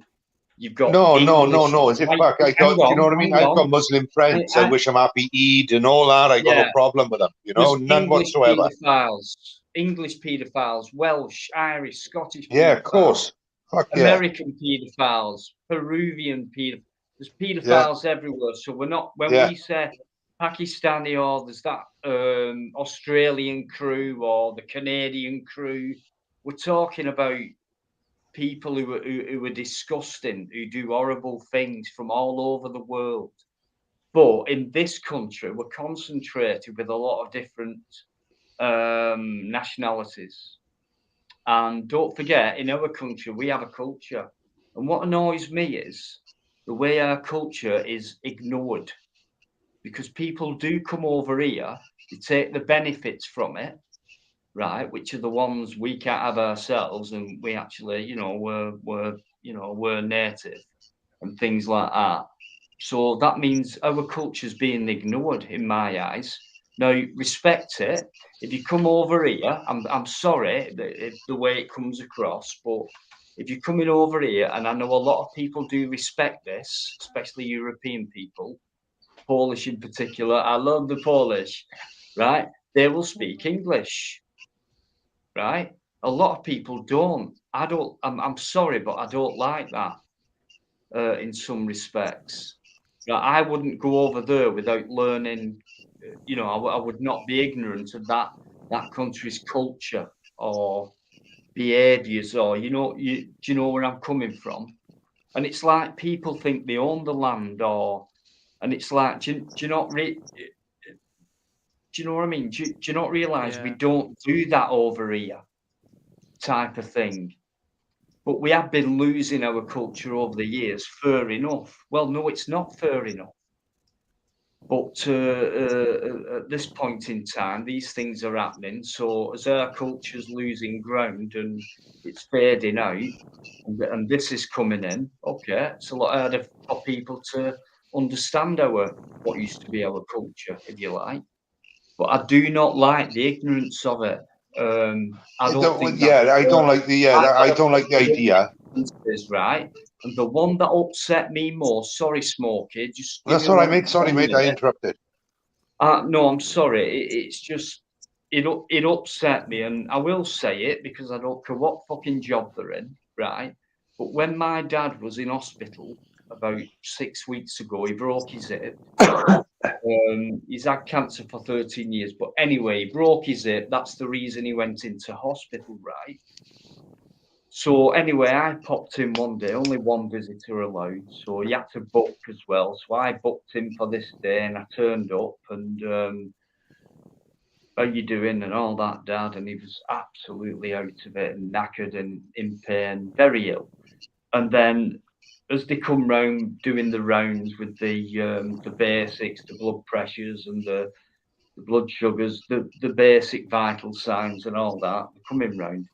And there was this, I don't know what nationality this wonderful sister of the ward was. Obviously, done her studies, worked hard, come over here to do this job and got the job. And as all of a sudden, she wasn't that old, has become a sister. Now, when I were a kid, to become that kind of rank in a hospital, you had to work through the ranks, so you couldn't kind of automatically become a high ranking or becoming that kind of position straight away. Oh, so okay, things have changed in that respect, fair enough. But I couldn't even hardly tell anything this woman was saying. I'm not being funny, but it'd just be like me going over there, me speaking normally like I'm doing, and they're going, I'm sorry, I don't get. So it's only the same. It's not a bad thing. I'm not saying that. But then it was just the attitude. The attitude came in. Thought, right, and signed this track and trace thing. Now, I've not heard anyone for months, no matter where I've been, say, can you sign this form, track and trace, details? And I said, I'm giving you none of my details whatsoever. What about COVID? I said, well, yeah. Right. And she went, but your dad. And I said, yeah. I said, but I'm not signing anything, right? Because I don't have to. Yes, you do. No, I don't. Yes, Track you and do. trace, it's in the fucking name anyway. And then she said, hospital policy. I said, I do not care what your policy says. Your policy does not override any legislation, whatever. The legislation is you do not have to give your details for this and that and that and the other. And it was like, you're so ignorant. You're very ignorant. And then when she turned round, this is in a hospital ward, NHS, a foreign nurse stroke sister, right, who was a bit difficult to understand on the accent, said to my dad, right, because your son's refused to give his details, if you happen to go home and catch COVID, you know where it's come from. And looked at me. So I phoned up, made a complaint. We'll have a word with her and things like that. I said, I'm going to take it further, to be honest, and I thought it don't matter where that person came from. Whoever's in that position, English, Welsh, Irish, no matter where you're from, same attitude, same reaction you'll get. Out of order, ridiculous, unprofessional. You shouldn't be saying that. How dare you? Which is where I was coming from. But to have it, I just felt that extra ignorance from it. As if I'm not being funny, and it might sound a bit daft, but it's like even when I walk down a pathway, it's like they own the path. It's like I must walk around that. It's like, it sounds horrible, but it's like they own the fucking land. You don't. Excuse me, you're being ignorant. You know, you've got a good ride here. Please have respect. And I don't see that happening. Not with the majority anyway. I'm not saying everyone, but I know a lot of people who live in the same block as me. They're Polish or Russian or whatever, and they're really nice people. But I'm not leaning towards. I'm sorry about this, but this will probably I'll probably not get monetized again. But I'm leaning more towards not the European side of people, and I'm sorry about that. But I've noticed a big difference. There's a lot of ignorance of our culture. It's already dying, and it's just being killed off a lot quicker, I think. How dare? Oh yeah, well, look. How many Church of Englands? How many Church of Englands? How many Methodist churches? Never even heard of the NHS 10 years ago. Has come in and gone, yeah, I'm in charge. And to turn around to a patient in a bed who's extremely ill and say, because your son's not signed a track and trace form, when you go home, if you get ill, you know why you've gotten ill and who it's come from. Should that person be in that? I got refused treatment. The very first time I went to hospital, the head nurse turned around and tried to do a guilt trip on me and turned around and said, I've lost a lot of nurses, hospital staff, friends because of what's going on and everything. And my reply was, I'm sorry to hear that, but what's that got to do with me? Yeah. Carol, why are you putting the guilt on me? Carol, is that you? It said he dropped out, mate. If you're looking private chat, I'll try. And that was the nurse's tactic towards me. Was to try to put the guilt trip on me, and I thought, fuck that. I'm watching you. You're not busy. You're not hardly doing anything, and what have you. You haven't got the patience into what I'm hearing on the news and what have you, and that's what you come at me with, and everything. I thought, sorry, but I was refused treatment 3 days in a row. So yeah, I mean, it scares me because the older you get, the more problems you're going to get and things like that. And I had actually, I'll say this, it's personal, but I'll say it. About 3 weeks ago, Plod were down, paid me a visit. We went out, did a few things and things like that. And just the day before we were going back, I woke up, I had these terrible pains on the right-hand side of my chest. And with that bad, I panicked a bit. And I thought, wow, my heart's beating like mad. And I thought, well, I'm anxious anyway, and things like that. And with stuff going on with my dad and like being under a bit of pressure myself, like not being able to get out there and do as many videos as I want to. And then it's like, shit, I've got, I'm lacking in my work and stuff like that. So I thought, oh shit, it's a bit of stress in that. So it got that bad. I thought, I'll just phone 111 and just explain and they came out. The ambulance came out. Plod was on his way and he just went, I think they're here, Dino, and off he went. And anyway, so they did all the heart, the things and all that, and whatever graph it's called. ECG. And all that. They went, we're going to have to take you to hospital, Dean. I said, why? Well, we can't rule out cardiac.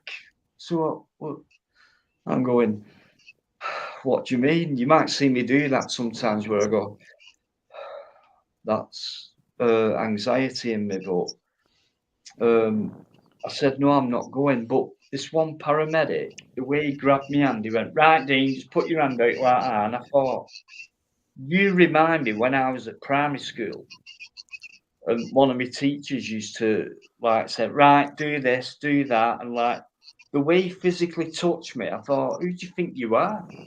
Talking to me like that, like a child.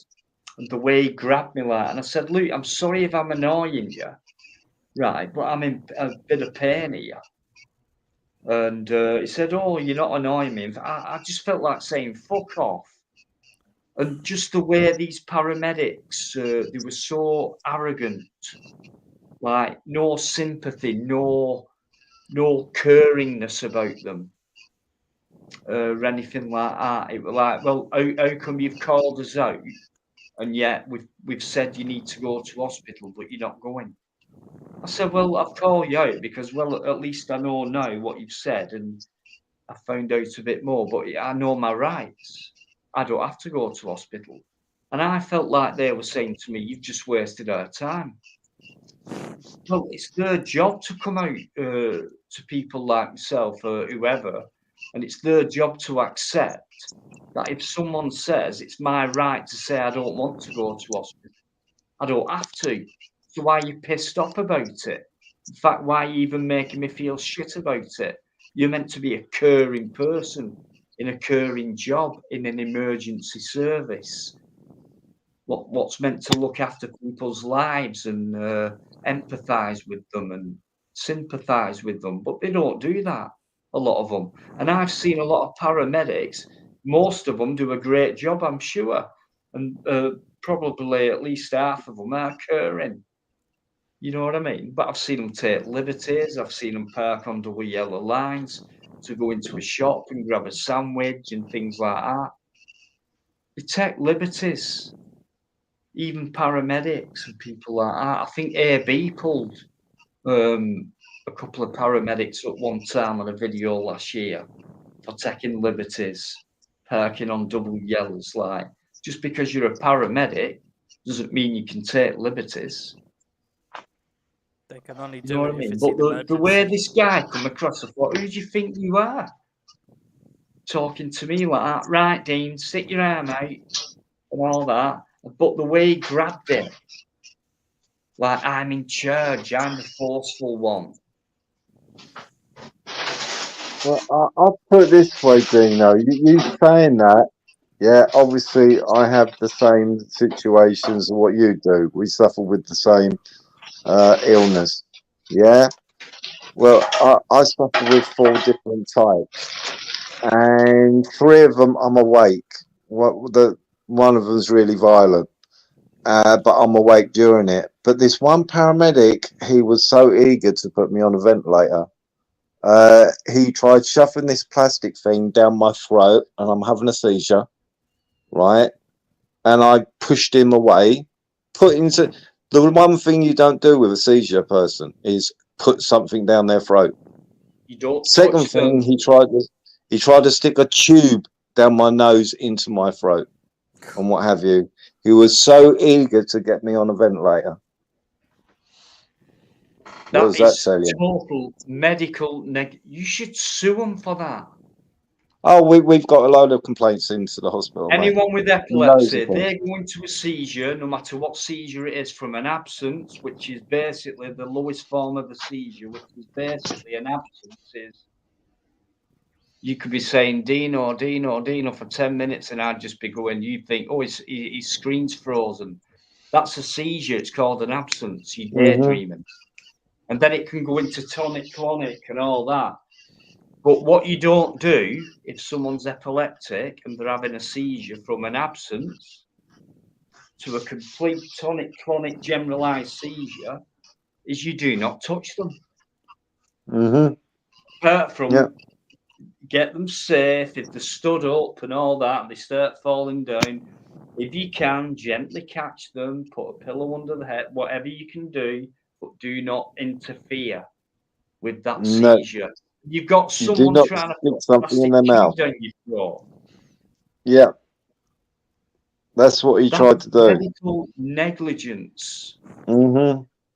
Sue the fuckers. That's what I mean. He's so eager to get this thing down my throat, and COVID. That's all that's going through his head. I'll get him on one of these. What, are you getting James, paid an extra wage if you do it? Sorry, Master. That's all right, mate. James, he's misbehaving again. He's not mentioned my ball patch for weeks. All of a sudden, he has to bring it up. Right. Why? China Doll's in the. Thanks for coming in, China Doll, and thank you very much for your nice gift. I really appreciate it very much indeed. Eamon McCann's still in there drinking his fucking head off. Eamon, let us know, mate. How many are you on now? I'm going for 10. I reckon double figures by now. We've gone 10 past midnight. So we have. I bet he says something like 15 or. Knowing Eamon. NHS is not current. Do you know what? It isn't as a whole.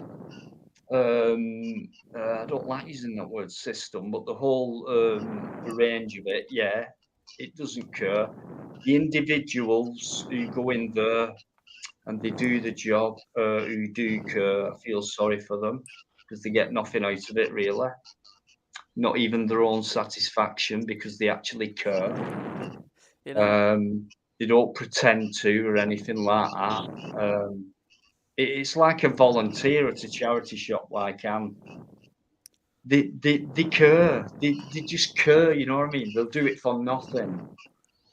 I've got to admit, when I last went through a chemo and the radiotherapy last year, mate, the staff that worked in that ward, they were fucking absolutely brilliant. I just can't say enough about them. They really were good.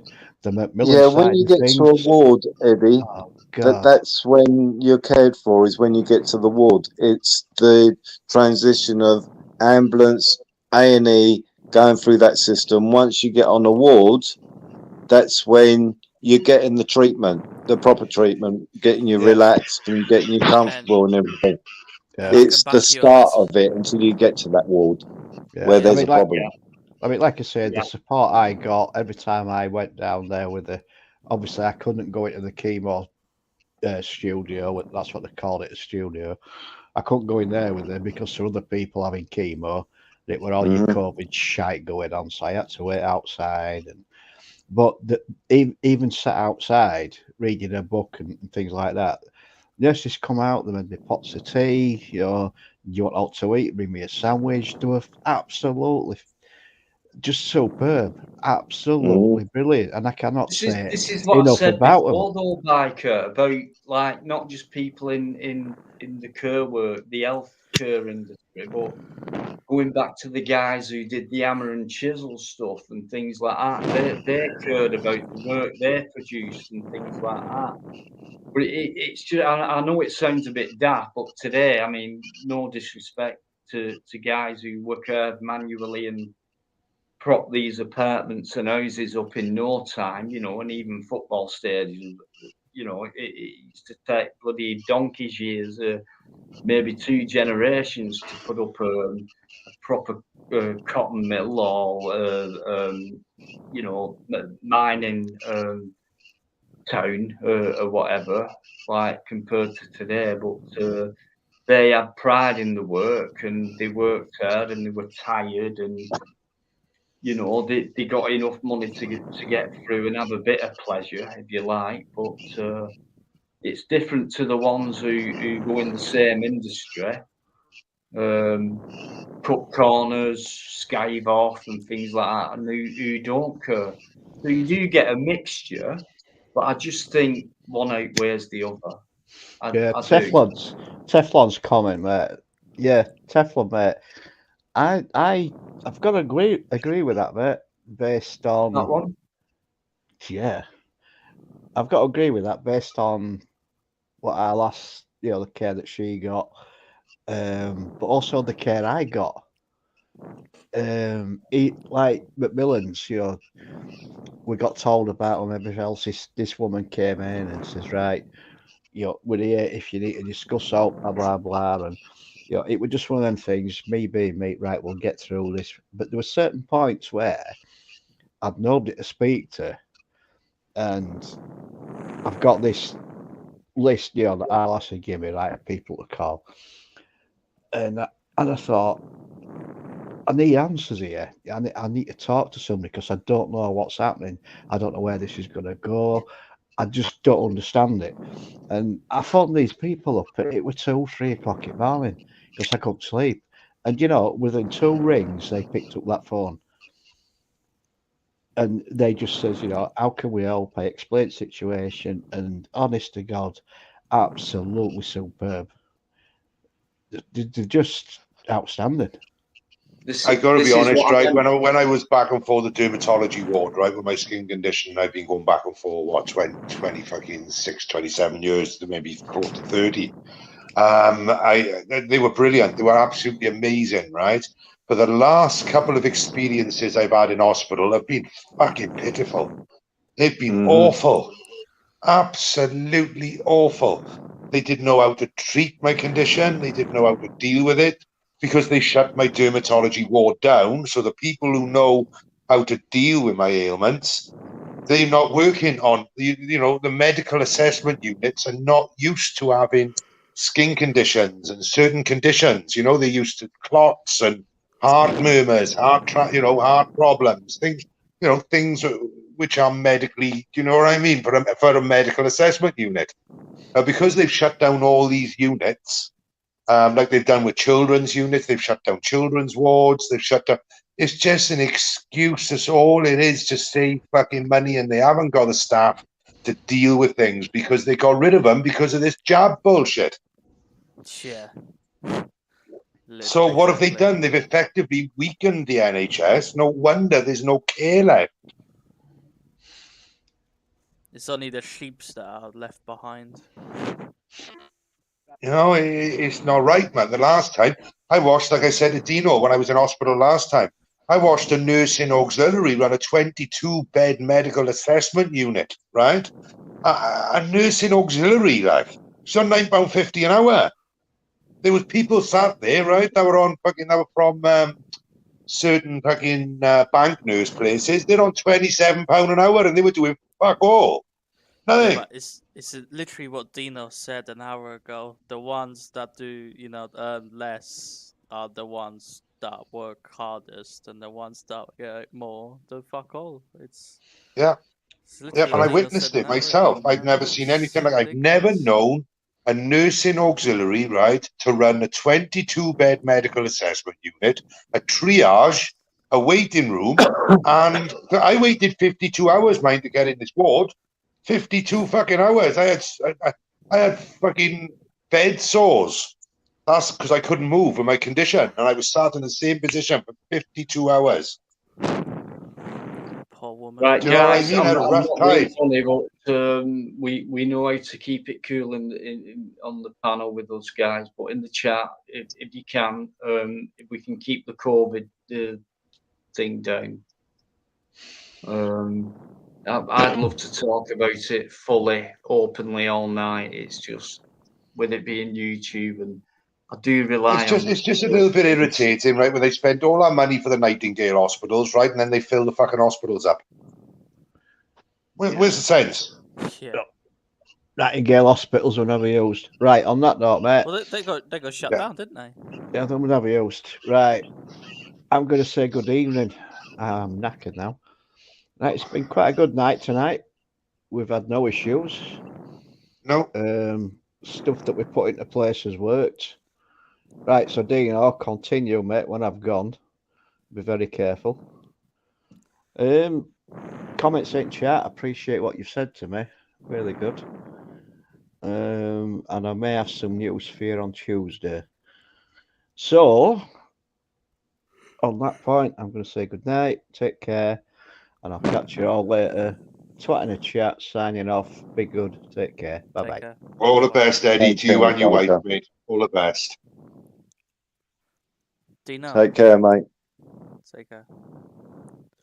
Can I share my experience with the NHS? Actually, it was my dad's experience. So it's about 6 weeks ago. He fell off a scaffolding, broke his hip, his pelvis, and his arm. I don't know how he's alive, to be fair. But straight away, they took him in a helicopter to King's College, and yeah, they looked after him well, no problems whatsoever. None of this COVID nonsense. They just took care of him, put him back together, and now he's back home. So yeah, big shout outs to them. I know there's a lot of bad apples in the NHS. There is no denying loads. that, but there are still good apples there. Oh, there's some diamonds as well. You're right.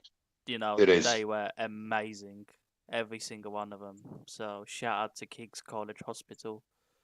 You know, but yeah, other than that, they're all bloody useless. The rest of them, like the GPs or whatever. I can't get an appointment with my GP.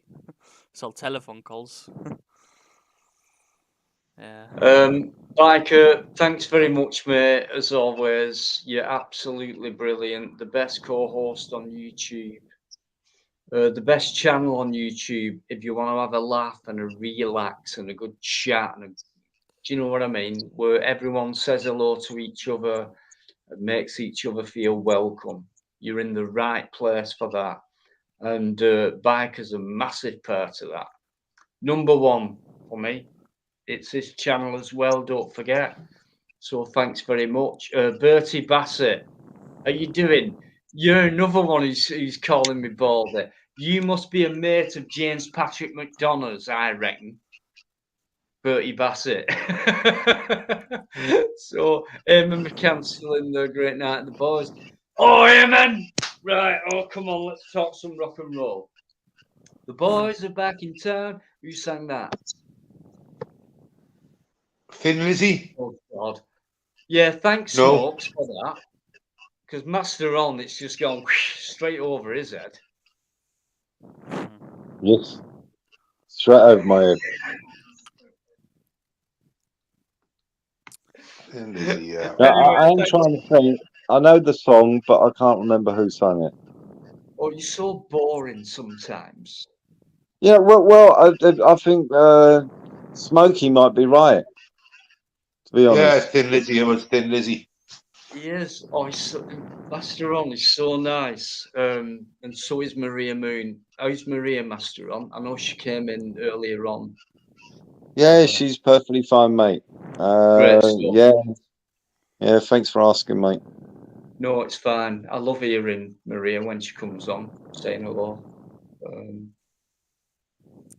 Just having a bath at the moment, but you know, when she comes down, I'll get her to say hello to you. We don't want to, mate. Please. Have you got candles, Maria, on your side of the bath? She's not listening. Right. I doubt it. Well, she might be. I don't know. But normally she listens to her star signs or relaxing sounds and everything when she goes to the bath. Sometimes she does listen to your lives, though, and other people's lives while she's in the bath. I just want to say, honestly, while Biker's gone off and it's there's a bit of a break in it, I just want to say thanks to everyone who's come in tonight. I know a few new names have come in, and I'm sorry if I've missed you. I do like to say hello to as many people as I can. These guys will back me up on that. But Teflon and Alligator, where have you been? How come you're late these days? Not on. Right, not on. As long as you come Teflon's been on for hours. An alligator. Hours? Yeah. Martin, come on. Right.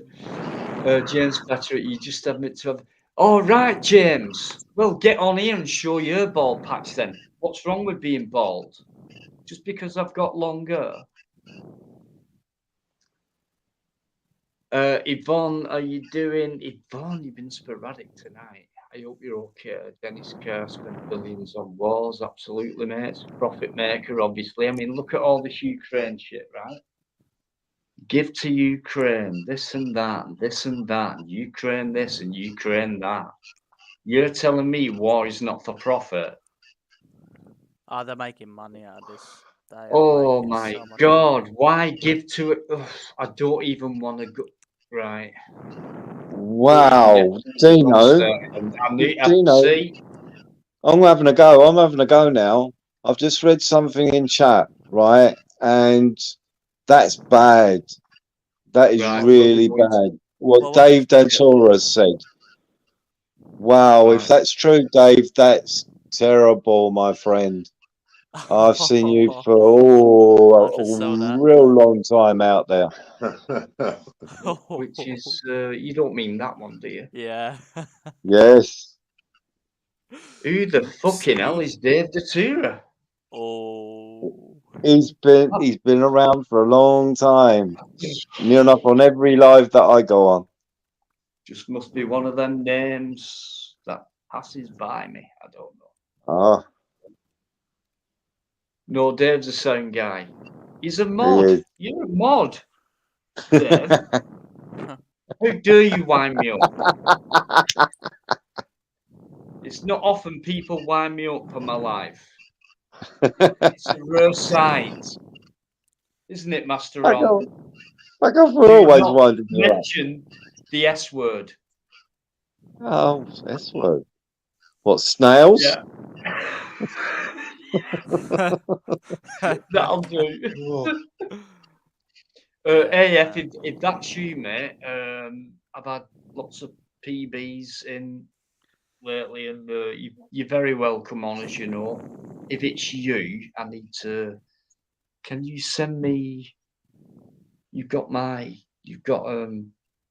contact details of mine. Can you just let me know it's you, please? It's just been one of them times recently. So I was talking to Dave, yeah. Not Dave, sorry, Dave. James, because he does his own little live where he plays reggae music and everything. And I said to him that obviously I've got a vast range of music and everything, so I might just open up a channel purely to do what James does, because I think it's a really good idea just to open up a channel and just play loads and loads of music. I've got a different array of music from reggae to heavy metal, you know what I mean, from the 60s. Reggae man. You know what I mean? So did you ever I might see that? Did you ever watch Harry Enfield and what was it called? Harry and Paul? And they did the reggae thing, the you know, the Dragon's Den series. And they came out and pitched this. I can't believe it's not custard, man. No, I'll have to look it up. Right, Harry Enfield at the Dragon's Den. I will look it up. Yeah, it's a good one. They came out with it. It was like a pitch, and they put shoe polish on and put dreadlocks on. It were like two white men, Harry and Paul. We can't believe it's not custard, man. It tastes like custard. It look like custard, but it not custard, man. And things like that. And then the dragons were like, they kind of sussed them out. Yeah, but are you really black? And they were like going, and one of them sweating, and it was so funny. Look it up. That I can't believe it's not custard, man. Right, reggae. So sorry about that. That's all right. Here you go. I saw a story earlier on. Here you go. Piers Morgan TV. I've never heard of it before, but it came up on the YouTube feed for some fucking reason. Yeah. And he did an interview with Johnny Lydon. Really? And I've left a comment on there.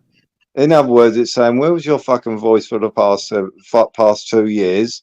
You know, you're supposed to say, screw the establishment, don't bend over for it and everything, and you haven't been saying a fucking word. He comes out because Netflix are doing a documentary, have been going through a documentary and everything on the Sex Pistols, and he's upset about it. He's got a voice now, but a punk rocker who is saying, don't believe in the establishment is a lie and corrupt and everything, said nothing for the past 2 fucking years. You're a fucking dickhead, Johnny. I actually thought he was going downhill once he started talking to the BBC, which was about a good. We're talking, please use 1976, 1978. early 90s, getting involved, if you know what I mean. Oh, when you Because started, yes, maybe the way, I mean, you might agree here, Ron. You might agree with me here, going the way we think in some areas. When he came out with that small interview about Jimmy Savile, yes, and it was like, I knew what went on, but I had to keep my mouth shut because the BBC and all that. It's funny how No, he actually opened his mouth, didn't he? He actually opened his yeah, mouth, didn't he? but On he a, was on a talk silent. show, and they took him off, didn't they? Told him he was never fucking going back on. Only to a certain degree he did. But he knew the Yes, truth, and he was stopped from. He knew the truth, so any open debate, you'd be allowed to tell the truth, right? And then you would get the people to believe it or not, right? But with the BBC, it was like, no, that's as far as you can go. But yet since then, he's stuck. see, He's I'd have fucked him up, because would of you? what what punk stood for and everything, and it was screw the establishment and what have you. One, they didn't like that part of it, but he was coming out with stuff which was tying the royal family and everything in with what's really going on. So your rag wouldn't touch that story, your BBC wouldn't touch that story, and ITV would not touch that story because they didn't want that information let loose. So he was censored. He was totally censored from being able He was. to I stay. can't remember what show he was on. He was on. Was it Russell Harty or something like that years ago? Yeah, late at night. Yeah, and he come on and he's on about Savile and what's going on in the BBC, and they fucking shut him right down, didn't they? Yeah, well, you had the presenter, didn't you? It was. Was it Russell Harty? I'm sure it was Russell Harty. Yeah, something like that. Michael Parkinson or someone like that, but it still seems a bit dodgy to me that that video's still available, and I don't know, involved with the. For me, it'd be like, fuck you, then I'm off. Because he wasn't. He was going. Oh, said a naughty word. Said a naughty word. That's right. But then, the pervert. His career has just been back then. Since then, he's done Pill a few times. He's done reunions, things like that. But he's been short of that. Believe me, he has. You know what I mean? So how do you get back in the money? And to be involved with the BBC, to be manipulated by what you have to say and etc. And that's the way I think he's gone. Sorry, but no, he's not. He's not the revolutionist or whatever you want to call him anymore. No.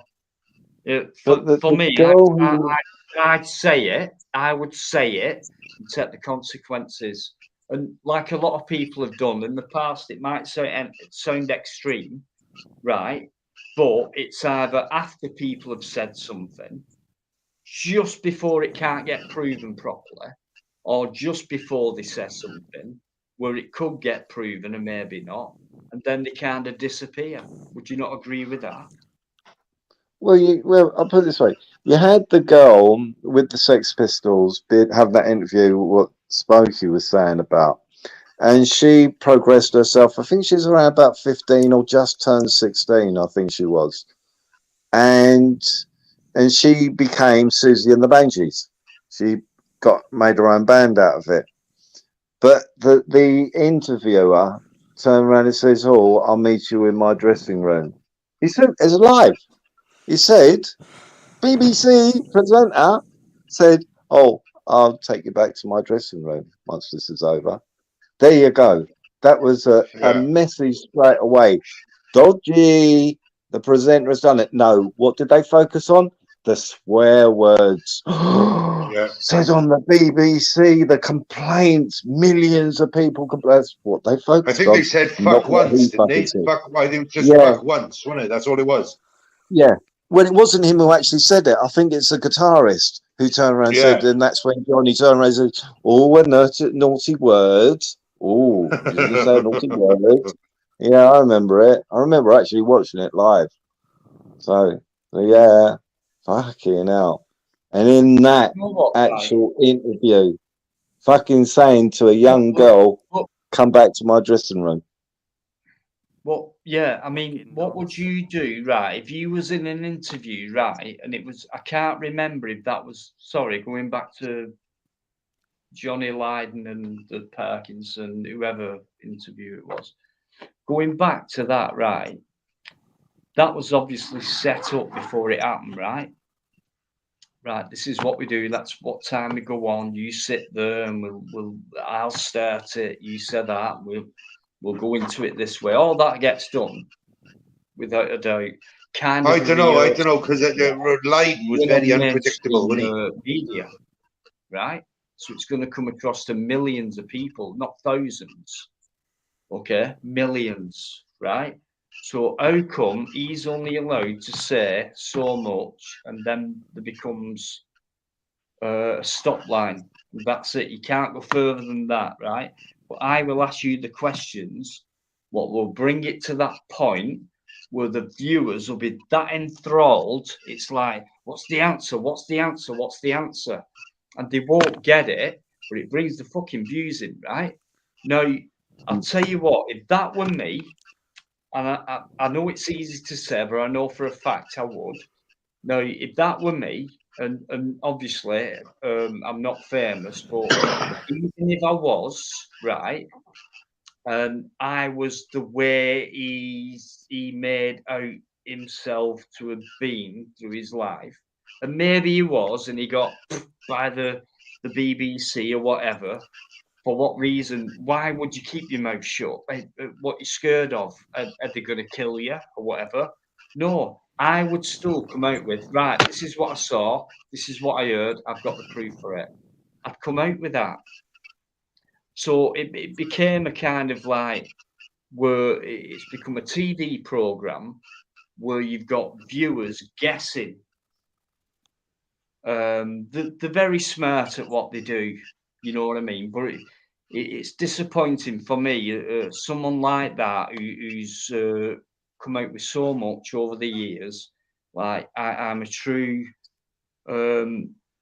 rebellionist and things like that, but yet has not got the balls to actually say what he what the evidence of what he's saying is, if you know what I mean. If it were live, what the fuck can you do about it? You just come out with it and say it, and that's it. The fuck. People can start making their minds up in a different way. But no, what stopped him? What stops people from saying that? Don't forget, things are rehearsed beforehand. It's not like, right, oh, how are you doing? Good evening. Sit down. Are you ready? 30 seconds. Right, here we go. It's not like that. You must go a full couple of days rehearsing, saying, right, when I said this, you said that. I think when Lydon was on that Russell Harty show, I think somebody cancelled and they pulled the Sex Pistols in as a backup. I think that was the I think that's how the Sex Pistols got on there. I think that's what I recollect. Why would you say I knew what went on, right? But I can't say. I knew what went on, but I can't say what went on. Why would you do that? But then later on, when he was interviewed by Piers Morgan the first time, he actually did go the fucking full hog, didn't he? Yeah, but this is all after the event. He could have said this before the event. When it's all over, it's quite easy, isn't it? Well, back then I was frightened to, or back then I was this and back then. Well, do you know what?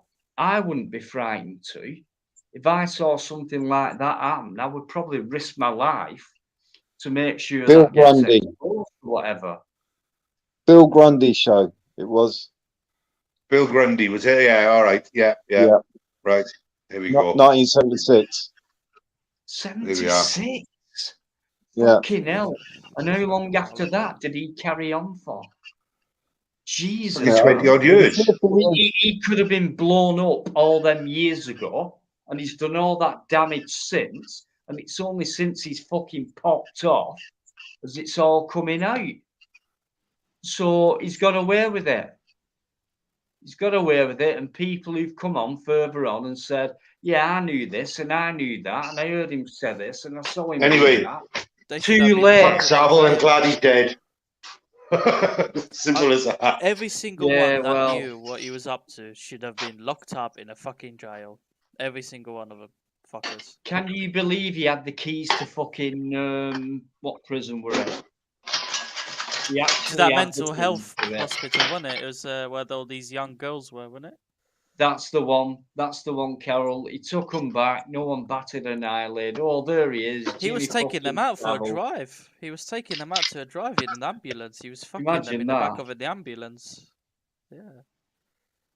He was fucking the dead bodies as well in a fucking dead body. Oh, fuck all that. Fucking hell. Come on now, boys. I got to play the food by you. Do me a favour. You was right, Smokey. Queen were booked for the interview, but they stepped out. So Yeah. the Sex Pistols were there at the time, so they said, "Oh, would you like to have the interview?" Yeah. I thought someone dropped out. I couldn't quite remember who, but I knew someone had dropped out. Man. Mm-hmm. He's a filth. I gotta have some food, boys. I have to soak this fucking beer up, Shocking, otherwise. shocking. Let's have a change of subject. What do you reckon, guys? Yeah, please do. What should we talk Please about? do. I Right. just Let me moved out just to get away from two horrible bastards like that. It's only right to say hello to people who've come in and who are saying hello to each other and being really nice to each other. Emma McCann, what do you mean, Harry Potter? I look nothing like Harry Potter. I haven't got a magic wand. Alligator, are you doing? Yvonne, are you doing, Yvonne? The wonderful Yvonne. Alti, I'm going back now, 12, 14. Oh, God, that's a while ago. I'll catch up a bit further. James Patrick Bikereddie said good night. That was ages ago. More like Harry Potter, not fucking Harry Potter. Dave, what did you just say, you boy?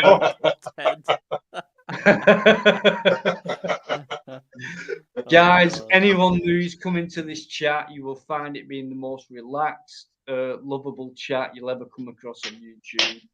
Everyone has a good chat. Dave, Django, yeah, don't mention Savile. Well, look, you know, okay, it's a swear word, fair enough, but I think we have to. I can't believe Netflix. You know what I mean? That's someone who's got away with shit in his life. Netflix made a documentary And about the guy. has had connections with like royalty and high up Oh people. yeah, Like, his best buddy was Charles, wasn't he? Makes you think how people Part of in the similar establishment. circles tend to get away with the same kind of thing in a similar way. Bit weird. Prince Charles You was not seeking think? his advice, wasn't he? He was. They were sending letters to one another and everything, weren't they? Oh God. Oh yeah, there's more to that story than we will ever know. Have a lot more story to that I'll story. tell you what, if Diana was still alive, she would have whistleblown everything that was happening there. I reckon she knew what was going on. Frightening, man. Very frightening. Oh, I do- Django, yeah, you went for that. I live it. All right, you know where I live. You can come round for a brew if you want. That's fine. That's no worries. If you're a lady, you can definitely come round for a brew. That'd be nice. Come on, Dino. Oh gosh, I do miss company. Especially after I've met up with Plod. For goodness sake, he does my fucking head in. I know he won't be listening now, that's why I'm saying it. He will watch this back though.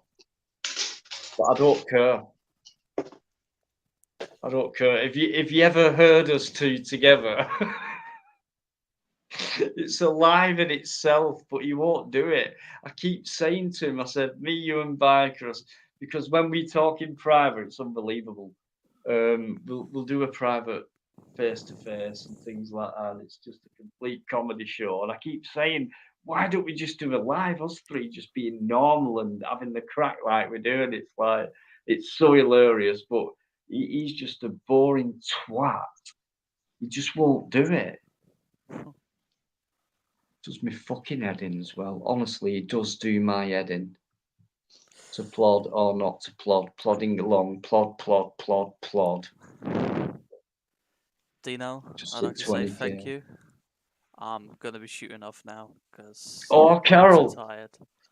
But Do you know thanks. what? Thank you very much. You've been on for a while as well, so yeah, man. Yeah, I'm probably gonna catch up with the remaining of the stream. But if you can upload the other one, because I missed it, so I'd definitely like to hear a replay of that. You know, when I'm out and about. yeah. But Oh, right. Okay. It'd be Yeah. wonderful. Yeah. But yeah, thanks for having me on, man. Much appreciated. No, it's been an absolute pleasure, mate. Honestly, thank you, and thanks for your little donations as well. Anytime, mate. No worries. Oh, thank you. All right then, guys. Well, good night then, and enjoy the rest of the live. Yeah. Yeah. Take care, Carolyn. Yeah. See you. See you on Tuesday, I hope. Yeah, I'll come around on Tuesday, but my girlfriend will be back, so I probably won't come on the panel, you know. But I'll probably be on the chat. Oh, why? She won't let you? Will she not let you? She Is that just what it always is? wants to like do stuff with me. I'm like a Oh, toy. we don't want to know anymore, mate. That's... I was like, come on, I've had enough. Anyway. All right, guys. Well, Thanks see you so on much, mate. Yeah, see you on Tuesday. I'll definitely No Take care, mate. Carol. be on. Absolute pleasure, mate. Thank you. What a Take care, buddy. See you later, gentleman. guys. Take care, man. Bye bye. Superb. Have What a you great heard person. about that? Have you heard about that movie? It's called it's an historic movie. It's about the Vikings. It's called The Northman. It's released this year, and they've been up in arms over it because there's no black actors in the movie. And you think, hang on a minute, we're talking about fucking Northmen here, you know, Iceland or something like that. You know, what did you have Africans or Indians or Pakistanis running around in fucking Iceland back then? It's like, how, you know, you have to change history now. And that's what it's based on. It's based on history. And there's been a complaint about a movie which is based on a certain race of people in a certain era of time. I'm gonna watch it. I can't wait to watch it. I found a good copy of it to watch. But yeah, crazy world. History has to be changed. Yeah. Yorkshire Monkey, you're right. Honestly, mate, you're right. I'm with you. Yorkshire Monkey, how you doing, mate? Good to see you. Yeah, it's getting ridiculous. Yeah. Well, they're going to say Alfred the Great come from China next.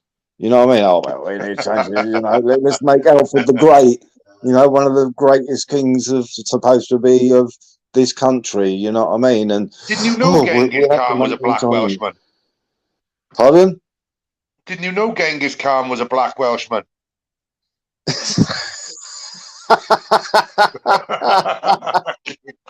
He wasn't from Bridgend, was he? Yeah, I am fucking hell. Napoleon was from Nairobi. It is so, isn't it? Unbelievable. It's like, wow. You know, Vikings were either blonde or ginger, basically, and everything. You didn't have people of, you know, they were pale skinned. You know what I mean? They lived in some of the most harshest places on this planet and everything. You know what I mean? When it was fucking winter, it was fucking winter. You know, like wow. But hey, There was complaints. Screw you. Don't fuck around with history. Let's make Hitler a black man. Oh, you'll soon fucking complain then, wouldn't you? Oh, I know. Wouldn't it? Tell you what, let's make him fucking Jewish. That'll upset the apple cart. Yeah, exactly. Exactly. So you can only do a section of people, but you can't go over there. Well, you know, you either want it or you don't want it. You can't have it just one way. But you'll fucking get it just the one way. Right. It's Yeah, just being look, honest. London Girls, Doctor Who. Now, Doctor Who, right, is probably one of my favourite things, right? I do love Doctor Who, right? But they fucked it up. It's done now. It's fucked. Yeah. If you see the new Doctor Who actor, right, it's more woke than what you can fucking believe. Honest to God. Like in my fucking life. I'd say, I don't know. I mean, Tom Baker, Peter Davidson, fair enough. I think he fell into David Tennant was the best one. David Tennant, he reminded me of Tom Baker. And I think the later Doctors kind of acted in within the past Doctors' characteristics. I do, because what's his name? Matt Smith. Yeah, the young guy. Matt Smith. Yeah. If you compare him to Patrick Troughton, the second one, similarities, but the Dickie Bow tie. Peter Davidson was the last one, but for me personally, Tom Baker, he was the Doctor, Tom Baker. So that was the one that brought the scarf in, wasn't it? Tom Baker and K9. And K9, the robot dog. K9. Yeah, he brought the scarf in, didn't he, Tom Baker? And he put the big long scarf on. Yeah, and the hat and things like that. But yeah, he was my doctor when I was growing up. Everything about it. I mean, don't forget, because Davros came in then, and he was freaky at that point. It all seemed to have happened when Tom Baker were in. Like a few changes came in, like the Daleks got better, and Davros came in, K9 came in, Sarah Jane Smith came in. What was the next companion? It just seemed to have fitted in around that time, because it went back quite a few years before I remember watching the very first episode of Doctor Who. The old black and white, when there was no such thing as an ITV broadcast. Oh, you're so old, Master Ron. That's Wasn't how he long. the first one, Troughton? Was Troughton the first one, Patrick Troughton? Mate. No, what's his name? Hang on, I'll Google it for you all. William Hartnell. William Hartnell, that's it, sorry. Is that what his name was? Oh, yeah. Somebody's quicker than I am then. Yeah, I remember him. Oh, you remembered it. Oh, well done. But yeah, I can remember the very first old black and white Doctor Who when that come out. Yeah. Yeah, William Hartnell. Yeah. On a silly little screen black and white TV. But Doctor Who is going to be ruined. It's going to be fucking ruined now. Of course it is. What is it? James Bond. You know, if you're into James Bond or you're not into James Bond, but I believe that the James Bond which is coming now is going to be a female, and she's black. Yeah, this is it. This is right. Doctor Who. I stopped watching it years ago, but then I heard there was going to be a female Doctor Who. Jodie Whittaker, yeah, she's all right. Right. So you tell me, any kid who's watched that Doctor, if you said to that kid, "Hey, William Hartnell, John Pertwee, Patrick Troughton, they wouldn't have a clue. Tom Baker," they'd go, "What?" Yeah, but if it weren't for them, you wouldn't have Doctor Who as you know it today. Like John Pertwee, William Hartnell, Patrick Troughton would be turning in the graves, and I know for a fact Tom Baker, I think, still alive. He's about 86, 87. He's already turning in his grave at that projection of Doctor Who. I think when they reinvented it with Eccleston, I think they done a good job with directors Eccleston. who were children. They weren't even born back then. They're not even taking it forward in that way. People take the pit. It's all been done. In other words, it's been done. Been there, done it, all that. What do you bring up next? Well, you do a repeat of that. You do a new Orient Express movie. You do a new Rocky movie or whatever. They can't do original stuff anymore. But someone just said before, Peter Cushing. Don't forget, Doctor Who did films as well. There was Bernard Cribbins in a film. Yeah, that was something of the Daleks, wasn't it? Day of the Daleks or something like that. That was it. Peter Cushing, yeah, who was a Dalek movie for me. Hammer House of Horrors. Yeah, he had the look. He was brilliant, but he did other films as well, which were non-horror and things. He was just one of them actors, I would say, a proper actor. You know, today, even I could appear in Doctor Who and stuff like that. It's a piece of piss for them. You know what I mean? All they have to do is have an image. I mean, look at me. I'm gorgeous. I could get in any film I wanted. I mean, look. Yeah, the ugliest kid in the block. I know. Who? Me? The worst Doctor Who, right, has got to be that McGann, that Paul McGann or whatever his name was. With the Americans had hold of it. It went for me when all the CGI stuff come in and all that. It just went for me, and call me old or whatever, but I just used to love the you know, when the walls used to wobble, and it's just like Rising Damp or Only Fools and Horses or whatever, and Rising Damp, the wall would wobble.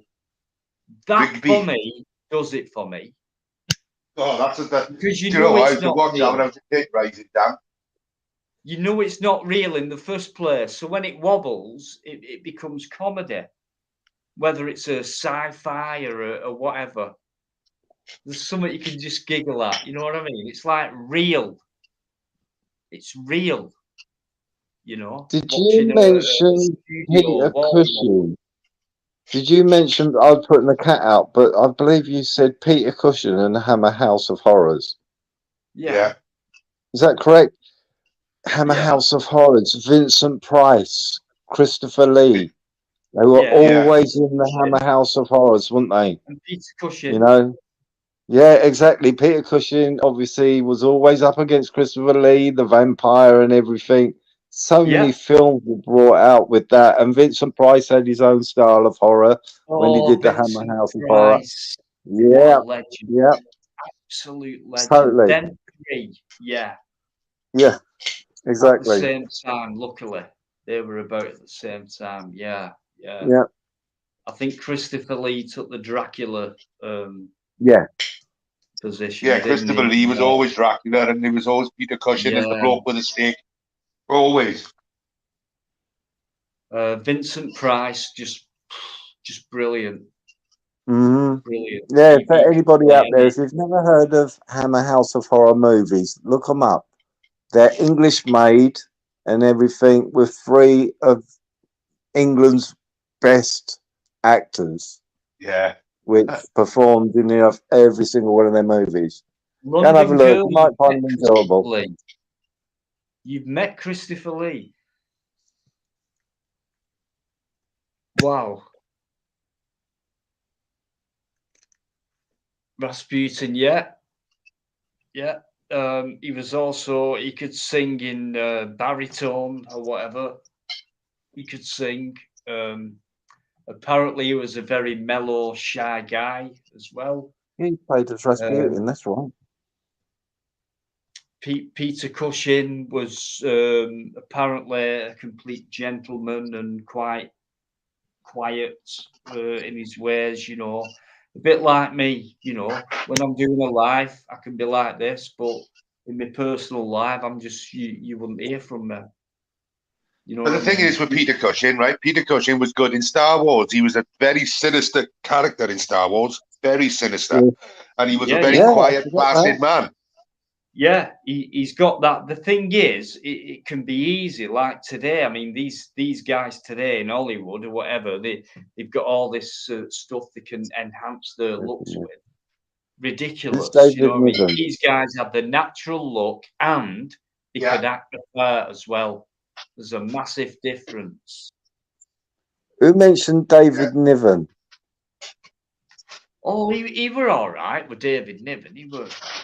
No, it's just that James is saying David Niven was American. I only mentioned Peter Cushing, Vincent Price, and Christopher Lee in the Hammer House of Horror. I know there's a few other actors, but those are the three that I can really remember. The main characters in most of their movies. I'm sure there's a few I can't others. think of anyone else, to be honest. Mm-hmm. No, I can't think of anyone else other than that three. I can't. Obviously, you had some people play bit parts and what have you. Yeah, we're just going to say there might have been a few people in regular small parts, but yeah, them three legends, and they all happen to have been about at the same time. And in fact, there were one called Doctor Terror's House of Horrors or something like that. It was a train journey. I love train journey films. Like, I don't know, I just love trains and traveling, and you never know what's going to happen on a train. There's no way out. You know, you're in this narrow vehicle thing. You've got these cozy cabins, and it's like you've got this noise going on, and all this, and it was six men. They all got in the same cabin, and Bernard Cribbins was in it. Christopher Lee, Peter Cushing.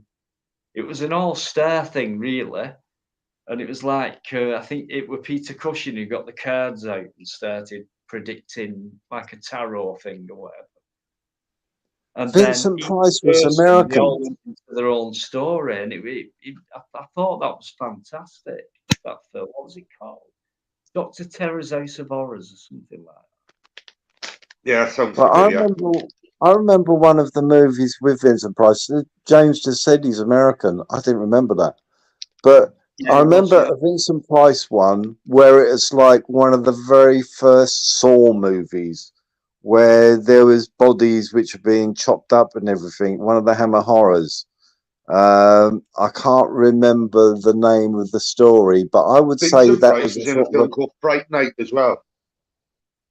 Was he? Fright Night years ago, yeah, the old version, not the new one, because David Tennant's in the new one, but Vincent Price was in the old Fright Night as well. And that was all to do with vampires and everything else, and he was a vampire hunter. I think he was in that too.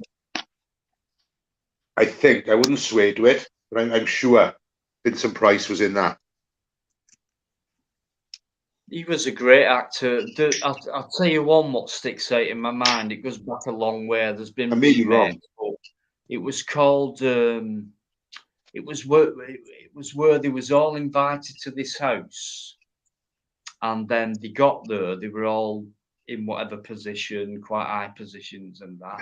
They got there and they heard this tape recording. They sat down to dinner and things like that, and then this tape recording went, "You." Such a body, you committed that, and then you committed. What was it called? That? Oh my god, it was a great film. They all went to an island. They couldn't. Love Island. For me. It's bugging me that. Love Island. It's really bugging me. James will know. Island of the Doom? No. No, I'll know it. I'll know it when you say it. Please, someone.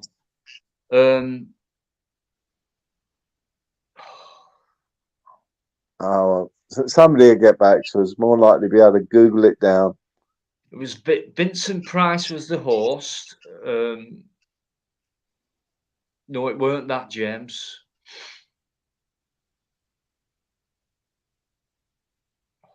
God, it's really bugging me that now. Sorry.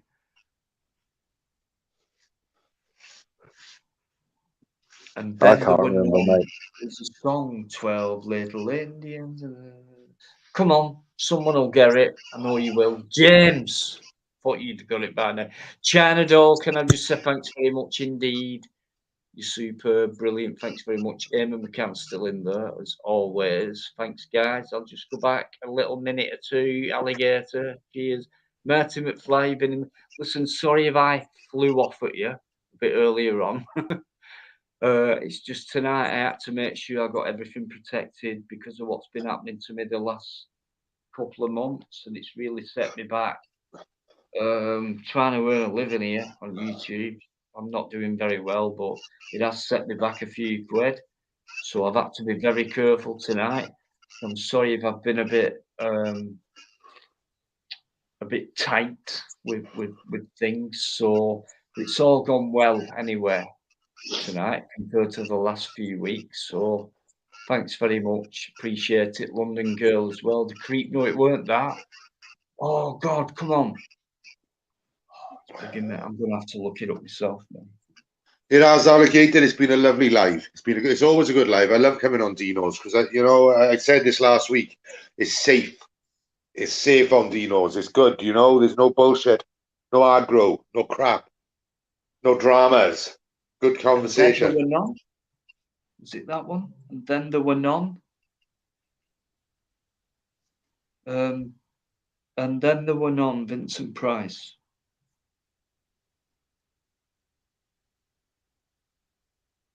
House on Haunted Hill. 1959. Vincent Price. House on Haunted Hill.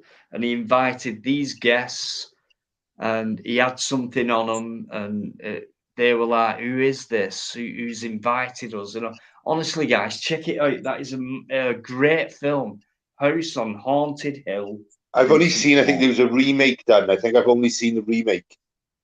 Oh, just watch the original. It's black and white. It's an absolutely fantastic film. Yeah, that's the one. Right. Do you want to change the subject? Shall we talk politics or war? Right. Someone's just put a few quid in, I think. Sorry if I've missed it. Oh, God. How far back does that go? I think that's it, man. I watched that Doctor Strange 2 last night. Man, I'm sorry. That's a pretty good film, to be honest. If you're into your Marvel shit and superheroes and that, it's pretty good. Oh, right, yeah, right, yeah. I haven't found a good copy of that. So there's a good copy out. The sound is a bit peaky, but the video quality was brilliant. Oh, right. I'll look it out. Definitely. A really good film, man. Really, really good. Really interesting. You can see where they're going with it. Like, I won't say too much, but you can see where they're going. Mm-hmm. Nigel, just a quick one. I love you. I respect you very much. That's why your flag's been up there for a long time, because you have been around for a long time.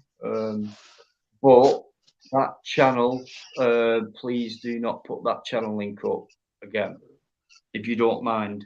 Thank you very much, with all respect.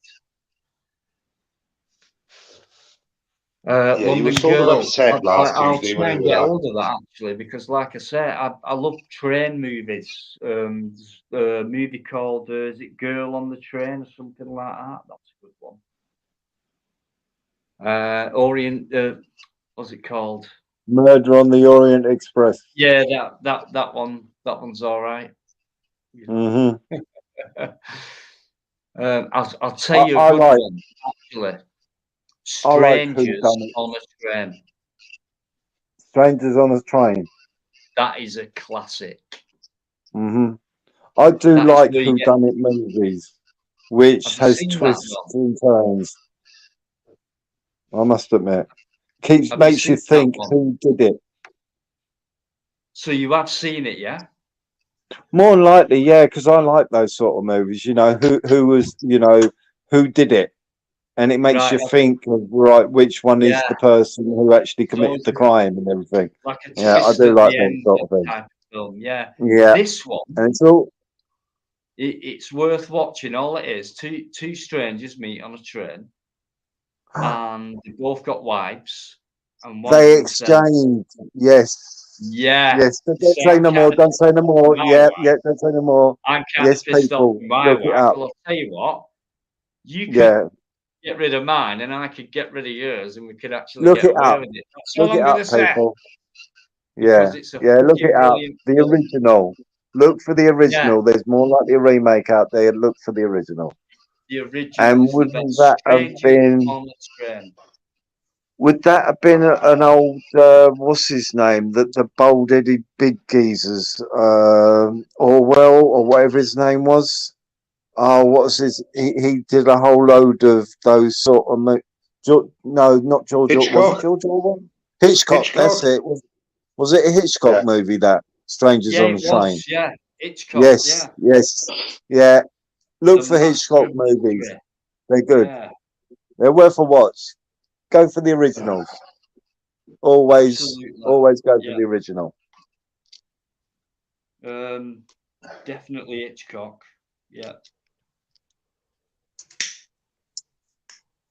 he used to do a book series called Alfred Hitchcock and the Three Investigators, and they were all like kids. I think three guys, three teenagers or whatever. They used to go out a bit like Scooby Doo, going out there solving mysteries and stuff like that. Well, They used to it's read always all before the film starts. You would see him like, and he would basically the presenter of the Alfred Hitchcock movie. You know, when it's all the black and white, and he'd literally come and introduce himself, and then introduce, right, here's the That's story. right. Yeah. Yeah, he had his cartoon thing with his little Mm-hmm. puppet book, his Yeah. little outline with his Alfred Hitchcock. Yeah. Yeah, Alfred brilliant, Hitchcock. brilliant. Bit of an eccentric, like, but a brilliant writer, producer, film producer as well. So yeah, non-stop worker, a proper writer, you know. No, my Still, son, he's still a Freemason, like, but you know, there you go. my son. He's paid for an IPTV for me, and it's actually got the whole box set of Hammer Horrors. Same as it's got the box set of all the Norman Wisdom movies and the Carry On movies. Seriously, I'm gonna have to go through them one day. Mr. Wrong. Yeah. Sorry. Yeah, the whole box sets of all of their movies that they made. So the Hammer Horrors, yeah, I come across it the other day. I thought, oh fucking hell, this has got Hammer Horrors in it. One day, yeah, I'm gonna have to sit down and have a good chill out Classic. to We'll literally never get classic that one. that kind of stuff back. Brilliant. I'm so lucky. I feel so lucky to have lived through that period where you didn't see any false images. I mean, there's nothing wrong with like CGI enhancing some kind of production of whatever, but when you saw raw footage, and like I said before, you know, the old wobbly doors and the walls, that was part of it for me, because you knew it weren't real. People today think it's fucking real. That's the difference. I mean, you can still get into it and see a wobbly wall and not think anything like, because you knew it weren't real in the first place. These unicorns today think it's all fucking real when they see a satellite going, I mean, and things like that. So, David Scott, can you have the link? David, no. No, I can David's remember. a gay man. He's a gay man. And what I do with David, I take the piss out of gay people. Don't I remember my brother-in-law got me into American. My American brother-in-law got me into watching Coronation Street. And I thought, why the fuck are you watching Coronation Street? The reason why is because he loved the actress of Hilda Ogden and her husband Stan. And he'd be sitting there creasing up because every single time they closed the door, the walls would move all over the place. And he said, "You got to watch it." and that's it. We'll be getting stoned and we'll be watching Coronation Street. It's beautiful. You know what I mean? Because the sets were moving all over the place. You know, Yeah. it's how it was. Yeah, it It's was. good. We didn't was. take Fun. it as serious. I mean, people actually take this shit serious today, and it's Mhm. more faults. Whereas when it were more faults, we took it less serious. It was a Yeah. laugh, but yet we could still get into it. Do you know what I mean? It weren't like, oh, it's a complete shambles. It was like, yeah, I can get into it. And then you saw the odd wobble, and it was like, so you could have a But when laugh that, as well. You know what I mean? see Fucking how hell, prisoner cell block H used to be like that. They used to do the field to give me roses, and they shut the fucking gate, the metal gates, and all the fucking walls would shake. What the well fuck? How secure was that jail? they had them ducks, didn't they? Hilda Ogden had them ducks on the wall, and you was just Yeah. waiting for them to fall off the wall because they'd move. The ducks would move, hanging on the wall, and you're thinking, one day, are they going to allow it to be part of the show when it falls? Because I'm sure it fucking did once in a while. Yeah, these ducks that are moving. It was like you was waiting Yeah. every episode. You was waiting for Yeah. it, weren't you? It was Yeah. like No alligator. tonight's the night. David's back on, guys. Make David feel welcome. How are we doing, David? How are we How are all? we doing, man? Hello, David. Oh, Good, thank David's you, done David. his audit, and he did it in the way. I can't Vinegar wait to do that tits. audit. Yeah, I remember vinegar cannot tits. wait. Believe me, it's going to be good. I think that if he's done what I think he's bloody done in that way, it's going to go well. You're going to get a lot of fucking views if you did it that way, mate. Because you've put them on the back foot before they've even fucking started. They asked Right, if I everyone's in on everything. it. Everyone's in on their favourite. Right, B Smith. That was Cell Block H, right? Cell Paul's block put H, Bread. yeah. That was a good one. And Bread. vinegar come on. tits. One of the guys put it out. Vinegar tits. Brilliant. Yeah, that was the name. Vinegar What tits. was your favourite sitcom, guys? Or I mean, I used to love. We're going back to Porridge. Porridge is Wheels and brilliant. Horses, things like that. You know, Bread. Uh, We'll be right on home, but Bread. Absolutely brilliant. But a It was shame is, right, straight they're all up. made by the fucking BBC. I'm gonna have to I go don't on the know. one. I'll be the same, Pat. Avita St. Pet was ITV, wasn't it? That was more Yeah. I'm gonna have to say on the buses. on the buses was good. Yeah, that was Reg Barney. That was, wasn't it? Yeah. Butler. Yeah. If you're going to go into the comedy, which changed the way how people thought, was Love Thy Neighbour. Oh, that's good. Oh, That fucking was hell, done. I so still watch that on fucking YouTube. well. Yeah. And Alf Alf Garnett. Garnett, Love Thy You can't Neighbour. beat Victor Melcher either. One foot in the grave. Yeah, they really broke through the barrier of how it was during those days of the National Front. Yeah. And that's what really broke the barriers down and said, hang on a minute, we need to, and they really did do a damn fine job with those two. They did a cracking One was job. But the thing BBC is, and the right, other that's one all it was ITV. back then, were just words. That's all they were. Words. Yeah. Nobody give a fuck about Yeah. words. Do you know what I mean? They were just words. Yeah. You know, especially Yeah. Love Thy Neighbour, where they were on about, you know, the guy next door and the black guy would go, the Yes. fucking honky next door. And, you know what I mean? It is, they're all words. That's all they were, words. There was no Exactly. offence taken. You know It was what? comedy. Comedy back then was more funnier than comedy is today. Yes, I'll agree. In my opinion. I'll agree.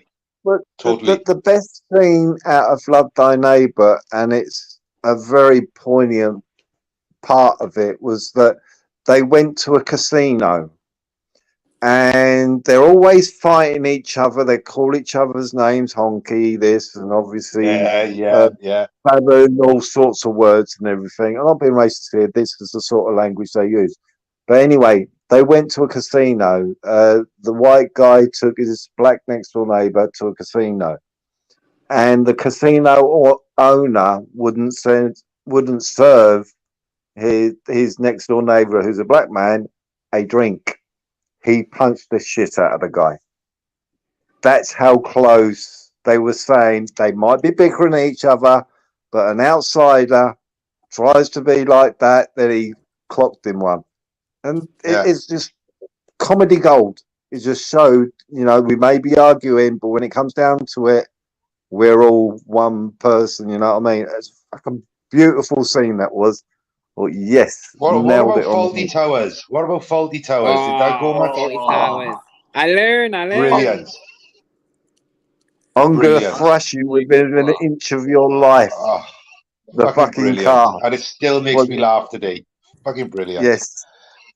It's the deaf woman where she stood in the office and had her money stolen. And he shouts into her urinate and then goes, "Is this a piece of your brain?" I love that episode. Class. Best one for me where he went out in his car and it fucked up on him. And he went and got whipping his fuck out of it. And started whacking it. Yeah. I'm gonna thrash you. That little mini whacking fuck out of it with a branch. Honestly. And then the most... Irish guys came in, did a cowboy job on him, and sealed his fucking. Moved the door, didn't he? Yes. Yeah, moved it completely. Well, they're not allowed to put the episode The Germans. They're not allowed to put that on TV anymore. Then, don't they? Really? Yeah. No, they're not allowed to put it on TV no more. That's ridiculous. Don't mention the war. Well, you started it. You walked into Poland. You walked into Poland. He's walking around with that big bandage on his head, doing goose stepping. Fucking brilliant. Because that moose falling on his head, isn't it? That's what I mean about comedy. Back then, it wasn't badly meant. It was like, oh, come on, we're all on a new path now. Let's take this out of each other.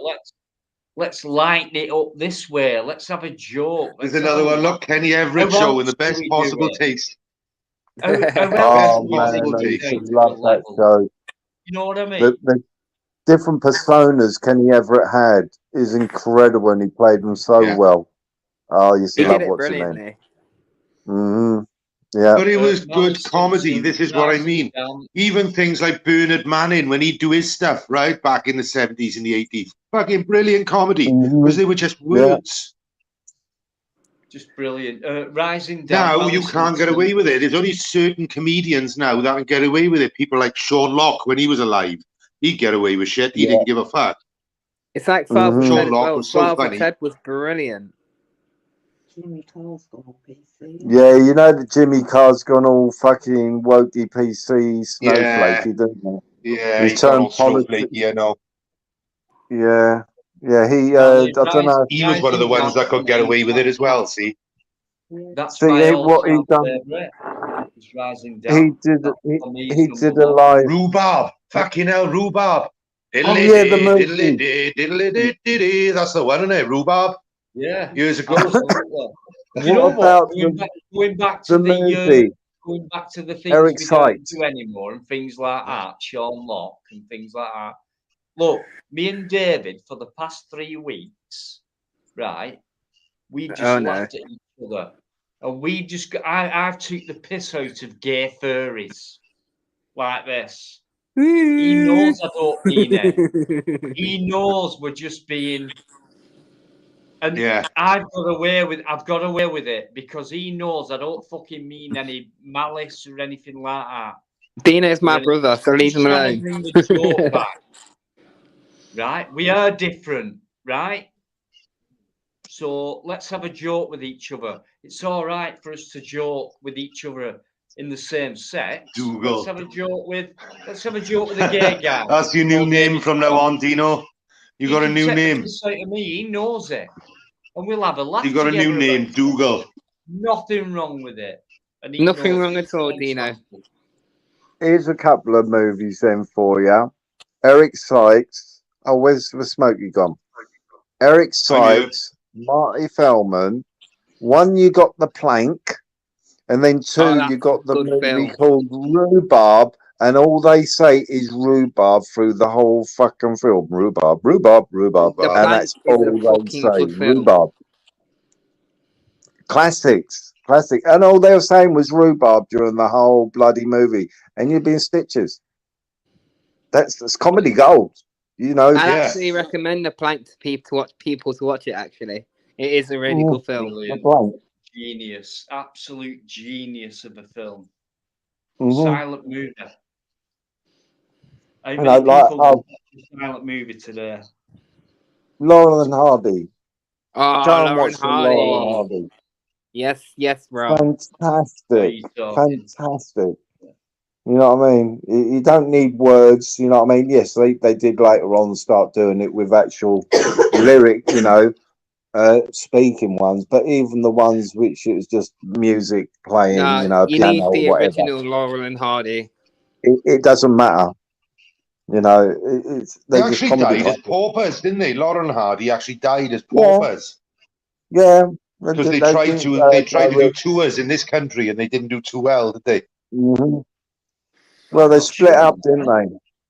And then they tried to get together and everything. And split up near the one of end, them didn't they? died, didn't they? No, they did split up because Oliver Hardy started to star in, he did a movie with John Wayne in a movie and everything. So they went in different directions. Yeah, they went solo, didn't they? John Wayne movie. Yeah. I didn't know that. Yeah, Oliver Hardy's in an actual John Wayne movie. Yeah, they went solo near the end because their career was a bit muffled up near the end. Yeah, did you see that? I think it was Steve Coogan and whoever, a modern day film, like a film documentary about their lives in the movie industry and being together as personal friends, like juggling it between themselves, work and life. You don't know how true them things are. They're probably only a small portion of Loosely based, isn't it? Loosely based. They're just two guys, don't forget, like that. Are gonna fall out and shit like that. Me and Plod fall out. You know what I mean? We you know, we'll have a go at each other sometimes, but we're friends at the end of the day, work together and things like that. So you get on with it. But I don't know the full story on them two. It's just going back to like silent movies and things like that. Okay, they weren't totally silent movies what they did, but all the best comedians for me are the ones who don't have to say anything. Do you know what I love There's silent a guy movies? called Andy Kaufman. Yeah. And he'd just walk on stage and he'd seem like a nervous guy. And so his body would be like just juggling about and he'd be like, his face would be like that. And everyone would just crack off laughing. And he didn't even say nothing. And it's like Oliver Hardy's like an alligator. My ex-wife had more cock than John Wayne's rifle.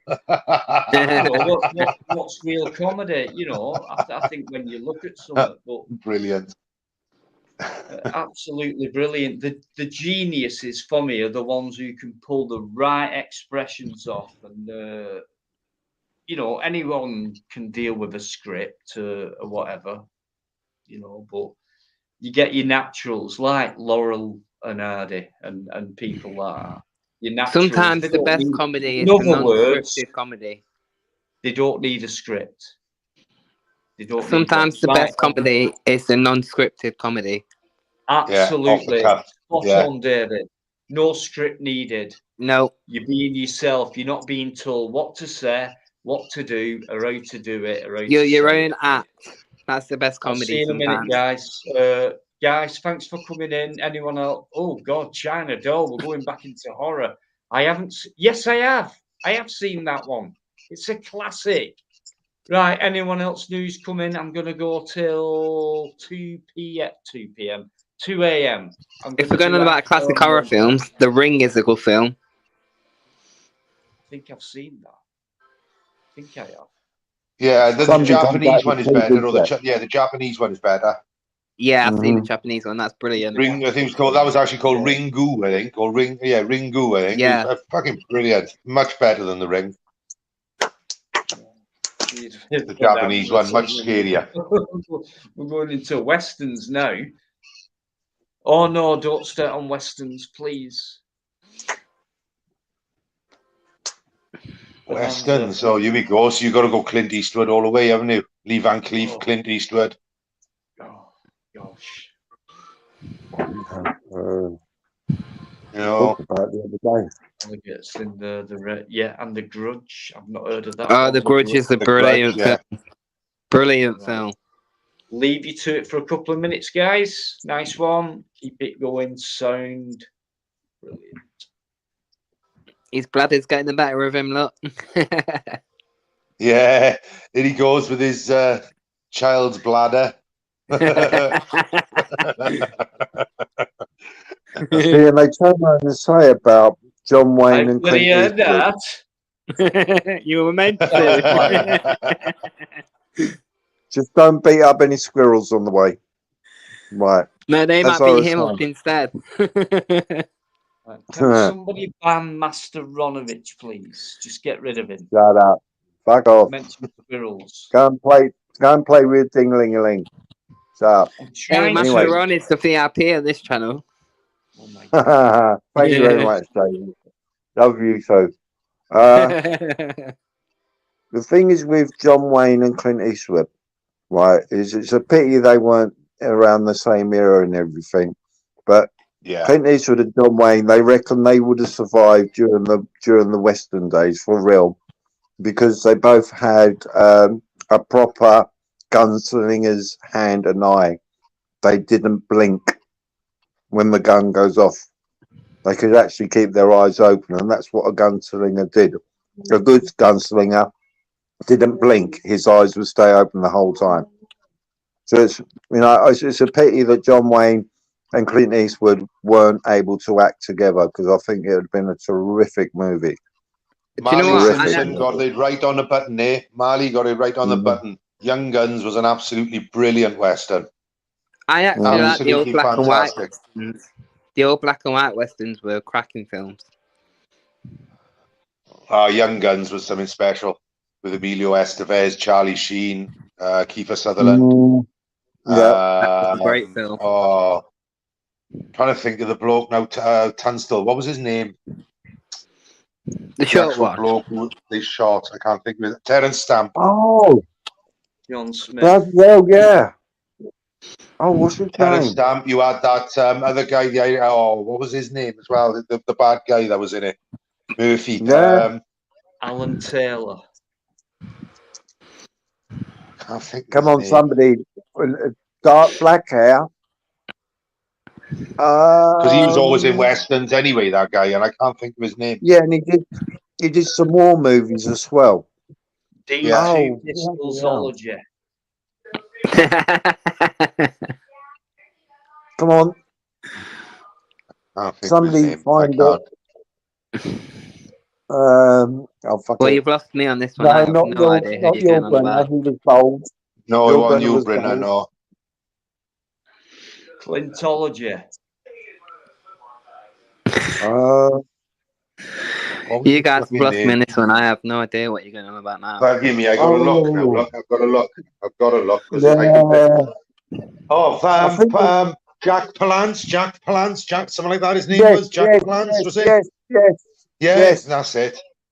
Jack Palance. I didn't have to look. Fucking great. Jack Palance, just come to me. Brilliant. Because he starred in that other movie, The Cowboys, wasn't it? You know, it's with where they went on a ranch and they had to, and he was the one who'd show them around the ranch and what have you, 3-day horse riding thing. That's it. Yeah, Jack Palance. Yeah. Well done. Jack Palance, fucking hell. I'm racking my no idea who he is. So I rack my brains with films and music. I do. I'm terrible like that. Oh, sorry. I was just. Well, Robert De Niro is going to be in a film about Aaron Shipman. It's going to be called The Old Deer Hunter. I love it. Jack Palance was around during the era of John Wayne. Who else would have been? Burt Lancaster. Burt Lancaster and those sort of. I have no idea who these people are. Seriously? Clint Eastwood, Michael Vine, definitely. Clint Eastwood, for me, the guy. I know Clint Eastwood, but the other people, I have no idea. Dirty Harry. What a series that was, Clint Eastwood. Dirty Yeah, Harry. the Deadpool and that, they were good. They were, yeah. I am completely lost now. Well, you've Yeah, never and if seen you go on Dirty the war Harry? movies, if you're going on the war movies, then you're talking Platoon, Hamburger Hill, Apocalypse Now. I've seen Platoon. That's a good film. Brilliant. Apocalypse Now is just as good, if not better. No, I've not seen that Clint one. Don't think I've heard Eastwood. of it. Clint Eastwood in Kelly's Hero. Kelly's No, Heroes. never heard of Yeah. it. That one. Yeah. Paul, make That's my funny. day. That was with James Coburn, that was, wasn't it? No, Kiefer Sutherland. Yeah. Yeah, No, Sutherland. not Kiefer, his father. His father, Donald. Father, yeah. Yeah. Yeah. He was a tank driver. Dinosaur, I German tank. absolutely loved that film. Absolutely loved that film. Never heard of it. There we are. Look, think- best Western comedy, Blazing Saddles. I'll go for that. Absolutely classic. The first ever Mungo. video. I Mungo saw and his when beans. videos came out. Never heard of Play Misty. Play Misty for me. Never seen Playmate. Wow. Was that the You've first never seen film he Blazing ever- Saddles? No. The first film he directed. Oh, look it up, David. Look it up. Guaranteed you'll find that highly amusing. Just ignore me on here. What's it called? Sorry, what was you talking about? Blazing Saddles. Blazing I Saddles. heard that. Blazing Saddles. Well, I was What's coming that? on to that. But this comment right here, that was Clint Eastwood's first film he ever directed, I think. What, Play Dawn, Misty? correct me if I'm wrong. Right, now we can go on to Blazing Saddles. Yes, yeah. Mungo, pass the beans. Right, Blazing Saddles, yeah. Mungo plus the beans. That's right, because they were all farting around the campfire, weren't they? I've not heard half of these films, but they sound really good. And intriguing. that scene where he kind of shot about 10 people and he you never even saw his pistols. It was like Gene Wilder. Gene Wilder and Richard Pryor was a cracker with Gene Wilder. Pryor and them two went on to become a double act, and they did such films as Silver Street. No, that was just Gene Wilder. What do you call it? The Blind and the Deaf. That was You Know Evil, See No Evil. Hear No Evil. I've seen that. Yeah. But the best one they did together, in my opinion, was Stir Crazy. That was when they were escaping from jail, wasn't it? Yeah. That was, and they were innocent and they went through all that, but it was so brilliant. The way they worked together on that one was absolutely class. Stir Crazy. Brilliant. Because you had that big, massive lump of a bald guy in it, didn't you? Who couldn't fucking read and write. He actually, when he sang that song, the Birmingham Blues or whatever, that was actually his voice. He was a good singer. Wow. And to look at him, you think, you know, but that was him singing. And what was it?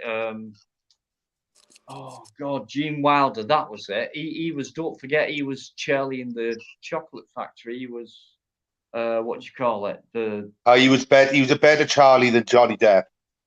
Oh my God! A better Wonka than Johnny Depp. That freaked me out. That film did, just like Wizard of Oz did. That it was really freaky. You know what I mean? Freaky. We're off to see the Wizard, the Wonderful Wizard. Oh God, yeah, very freaky. 1939. That film was made. Really? In colour. In colour, yeah, that's right. One of the first movies in colour, wasn't it? And it was only years after 1939 as colour came in properly. So it just shows you, you know, what that film was about. And apparently, I've looked into it and shit like that, but there's a lot of subliminal stroke Disney type messages in there and blah, blah, blah. So, but we'll not go into Disney was that. anti-Semitic, wasn't he? Yeah, we can go Actually, into Walt Disney was anti-Semitic. Master on Wait, going. Go on, you know. So Go on. Wizard of Oz was actually a black and white film originally? No, it was colour. Oh, okay. It was It was one of the first coloured movies. It was the first one of the first colour movies, I think. Correct me if I'm wrong, Smokey, but it could have been the first premier colour film in the world. Colour movie, yeah, I'm sure it is. I'm sure it was, yeah. But think about it. They had to emphasise the red shoes, didn't they? They had to emphasise the red shoes. And the yellow brick road, they had to emphasise them. But Big don't time. forget, 1939 was the first year of the Second World War. Yeah. As well. Not that anything could have to do with it, but you think about colour TV back then, and then technology, and when you look back at footage of Second World War footage and radar screens and screens of people operating in the war, it's all black and white. Why not put it in colour where there's more detail? Now you're going into my subject. I love the Second World War. Anyway, we've had some great movies and some great original stuff where the walls wobble and things like that. Great stuff. Today, CGI, exciting. Yeah, not too bad. Blah, blah, blah. Originality, gone for me. Why do they keep repeating movies and blah, blah, blah? Fair enough. Some of it's acted out well. You get good actors like Johnny Depp, in my opinion, who I think's been a good modern day actor who... He's probably the same age as me, I think. So he's lived in the past and seen it all and seen where movies have gone to today. But that's his job, and good on him. And he's going through that trial at the minute. Fucking hell, being with Amber Heard for so long would have made me a good actor. Anybody got an opinion on that trial? Because I don't know. Defamation. It's all about defamation. I'm with Johnny Depp on this one. Yeah, I think most people are, David. But I mean, I don't know. I've not seen much of it, you see. So I'm not just going. She's narcissistic. She is narcissistic. Simple as that. For me, this is a way for men to step up and not be afraid of women anymore. Yeah. For me, is that women do beat up men? It's not beat up women. Yeah. Fucking right, they do. I know they do. I was in a fucking relationship with one for 7 years. I'm fucking right. I know they do. Absolutely, mate. And I know a bit about that because we've spoken and things like. Yes, it does go the other way around. And look, right. Up until now, not even now, what's been the mindset of everyone? It's like the woman who always gets attacked. It's the woman who suffers. It's the woman, right? Forget if a woman slaps a man, that's all right. And that's always been the case in the past. That's all right. Because the man's the aggressor. Well, they've done a social experiment, didn't they? They've done a social experiment in London. And what it was, there was two people and they done half an hour of the woman arguing and assaulting the man. Nobody come to help. When the man, attempted to assault the woman to defend himself and try and get her away and everything else, everybody rushed onto the man and fucking hammered the man. I think that's wrong. That is completely wrong. It's the same video, but there's an actual real couple. They're a real couple, and they go out there to show this. So it shows the woman going, "You bastard!" All the body. It looks real. It looks very real, and you see. And nobody bothered, did they? No. Nobody bothered. Like, you might get one or two standing up going, "Hey, oh, whoa, come on." But when the man goes at it, in the same way the woman does, chaos. Nothing more extreme. It's World War III, isn't it?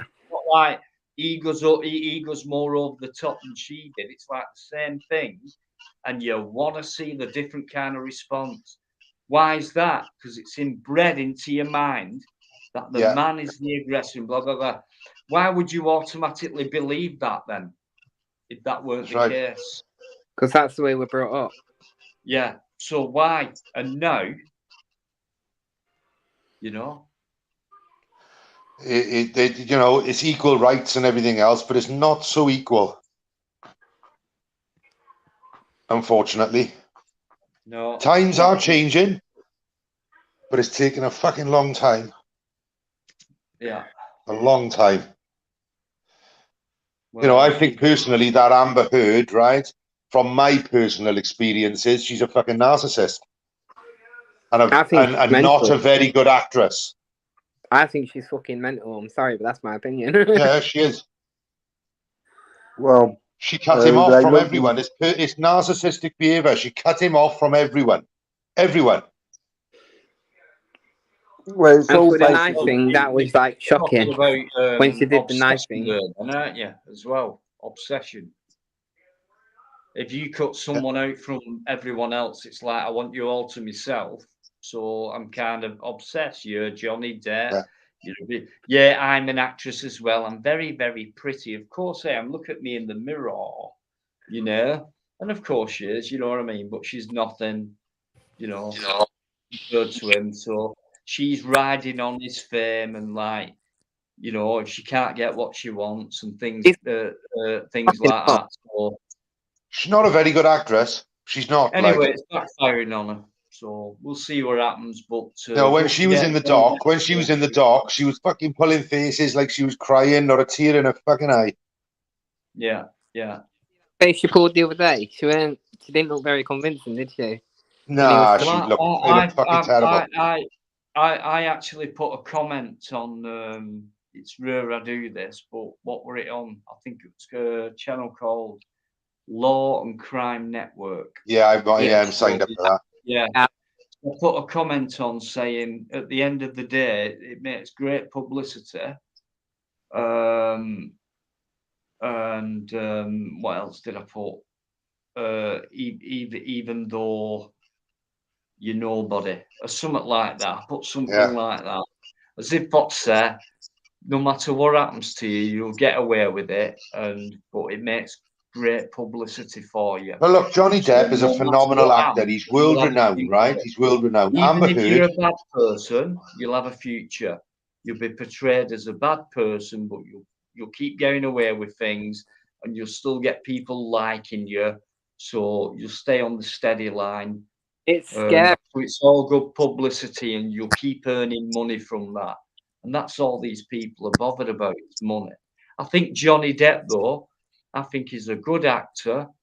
When I heard his sister speak in the testimony, and she even looked like him a bit, and she was just saying, well, they were saying like, what was he like when he was a kid and things like that? Well, he was just quiet and messed about in the garden and just kept himself to himself and things like that. He's never changed, you know. And so people can get this perception of people, like see him in a film and it's like, you know, that's what they're like in real life, maybe. It's not. They're not like that. You get people like, if you remember Robin Williams, right? Yeah. The biggest comedian, the guy, one of the few guys, people, should I say, in the world who could make you laugh the most, right? Film, he like was I said before, you don't even have to say anything. He could just put his face on screen and you'd laugh, right? You'd feel it. Right? He was the most depressed man going. Okay, the happiest man you ever saw on a screen was the saddest man in real life. Yeah, but as Ronald Crossland put there, right? He had a bad childhood. He did. He had a really abusive childhood, Robin Williams. Really abusive. His father was a fucking nightmare. Was it him? Right, was he the one that David. Sorry, David. Was Robin Williams the one that committed suicide? Yeah. Yeah, I thought so. You know, and that's where you find a lot of them have had bad experiences in their childhood, you know? But he's the last person you would think that would do that. So sorry, man. Yeah, but I know he did though, right? Robin Williams did have a bad childhood as well. You can't judge anyone by the latest appearance. Like you like someone you could go on a live stream set and come across the host who's very happy and makes everyone's laugh and things like that, and then without realizing, when that guy switches off, he then becomes back into himself because of everything he's carried all his life. He can't let it go, like a childhood bullying situation. And when he's come off feeling so happy and looking so happy and making people smile and feel happy and have a joke and a laugh, once that's gone off, that guy could be in bits. Yeah, it's a complete He different is. situation. Yeah. You don't know. His escape, his work. That was his escape. Yeah. Work. Absolutely. So even though someone appears very happy, do not actually believe that that person is actually as happy as they look or sound. Look Not behind the there. lines, as they say. So, But in the end, he was signing up to movies that he didn't even want to do. Like that Bicentennial Man and things like that. He didn't want to do them. He weren't interested in doing them. He wasn't interested in doing that whatsoever. He was brilliant in Aladdin, I got to be honest. Fucking brilliant in the cartoon, Aladdin as the genie. I Best just genie, think yeah. he's one of them. He was set out, like a lot of people are. They really want to become an actor and do the business, but at the same time, for themselves, they can do it that way as well. You know, like people like that. I think what you see in a film, other than the script and the manipulation of this is the way you've got to act, is You're spot on, Dino. that's the way what they are in real life in some respects, you know. And when people try and change that, like, you know, we need another Pirates of the Caribbean 6 or whatever, it's like, God's sake, you know. Well, he's not It's doing all it no about more, is these he? Johnny Depp. He's not doing that no more. not caring about the person themselves. They're a person. They're not caring about that. They're caring about if we can get another movie out of this guy, we're going to make millions of more money out of this guy. And it's like, oh, we'll pamper you. We'll look after you. We'll but do don't anything forget now for he'll get you. paid 30, 40, 50 million to star in that movie, mind. Yeah, but they don't realise this guy might be saying, I don't really fancy this, you know what I mean? But it's in my For contract. fucking 30, 40 like, million dollars, right? I'd fancy it. But maybe they're tired smoking. They want to break. They don't want to. Maybe they don't want to do it, and they think I've done 4. The script's dead. What's the point? I don't want to make a fool of myself by doing this next one. It's ridiculous. We've done it 3 times over. I'm going to make a fool of myself. I don't want to make a fool of myself. I'm in it for the acting and the job. Not to make money or to make these guys money. It's like, no, that's it. That's the end. Full stop. End of book. There has to be an end. What's the point in carry on? You know. No, don't forget, Johnny Depp is very multi-talented as well, mind. He is very multi-talented. He goes back a long way. Don't forget. You're talking. Do you know what I mean? If you've ever seen him in something like Sweeney Todd, right, which you'd never think that he'd do any good in, right? Fucking amazing. Sweeney Todd was an amazing film. He's brilliant. He is good. I like Sleepy Hollow. I thought that was one of his best ones. Sleepy Hollow was good, yeah. Yeah. But he likes the weird movies, doesn't he? The Edward Scissorhands, the fucking Alice in Wonderland, the fucking crazy shit. You know, he loves all that. Yeah. He does. But he was good. He was good, especially good in Sweeney Todd. Him and that Sacha Baron Cohen. Fucking brilliant, the two of them. No, he's good. And who's the lady that acts with him all the time? I can't think of her name. Elizabeth, no. I can picture her. Because she was in Alice in Wonderland as the Queen of Hearts, and she was also the pie maker from downstairs in Sweeney Todd. I can't think of her fucking name. Is it Helena Bonham Carter? That's it. Helen Bonham Carter. That's it. Helena Bonham Carter. That's it. She's English, isn't she? I think English. Yeah. I mean, yeah, but he always likes to act guy. with her, doesn't he? He always likes to have a pairing up with her somewhere along the line. He does like that, like. He likes the English type of acting. I've heard this before. I'm not sure if he's got English relatives or anything, but even like Sleepy Hollow, he had an English, you know, kind of accent, and I think he likes that kind. This is what I mean about acting. Like, good acting came from English Shakespearean acting type circles round about that time, and it's moved on. It's gone into Hollywood style and things like that. But now, don't forget, now Johnny Depp was in Platoon as well, mate. And he reminds me of an old-fashioned actor. Johnny Depp, one of his first acting parts was in Platoon, the war film Platoon. Yeah, that was one of his first acting parts, was in Platoon. He only has about five minutes sort of cameo. Yeah, he don't have much, role. does he? No, that's right. He don't have No. much. He don't have much. He only has a couple of speaking lines and it's done. He's But that was one of 58, his says first London marks. Girl. It was one of his first acting marks. I was. He's 58. Still a young guy. Yeah, I thought he weren't much older than me, London Girl. But there you go again. I mean, I'm old-fashioned. Us three on screen now, we're old-fashioned. We appreciate people. Right, here's one for you guys. Here's one for you guys. Now we're talking about movies. Best mobster movie, Italian mafia movie. Oh, hang on a minute. Oh, come on. What's it called? Please don't say what I think you're all going to say, right? Please. Godfather. No, fuck no. Oh, I don't. I would say Goodfellas. Absolutely. That's what I meant. Scorsese is an absolutely amazing director. Yeah. And Goodfellas. it blows Godfather out the fucking water, and they make this big fuss about the Godfather, right?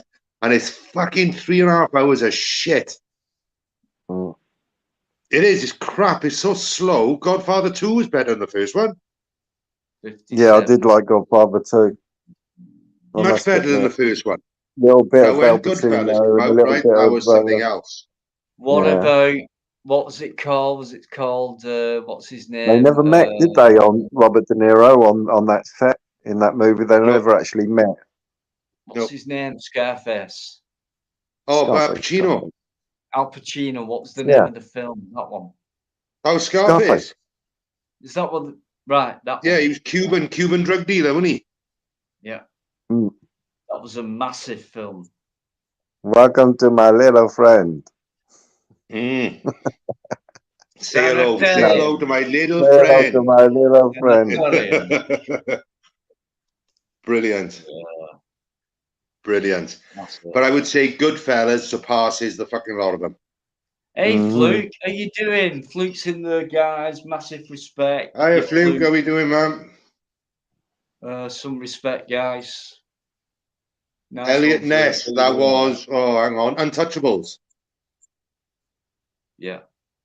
Untouchables was Elliot Ness. Sea of Love, yeah, that was good. That was Ellen Barkin. I think it was Ellen Barkin, and I'm not seeing that What that's was pretty it? good. Sea of Love. Untouchables was Sean Connery, wasn't it? Sean Connery, yeah. uh, Sean Connery. one. Kevin Costner. That's it. Eamon. It cracks me up, Eamon.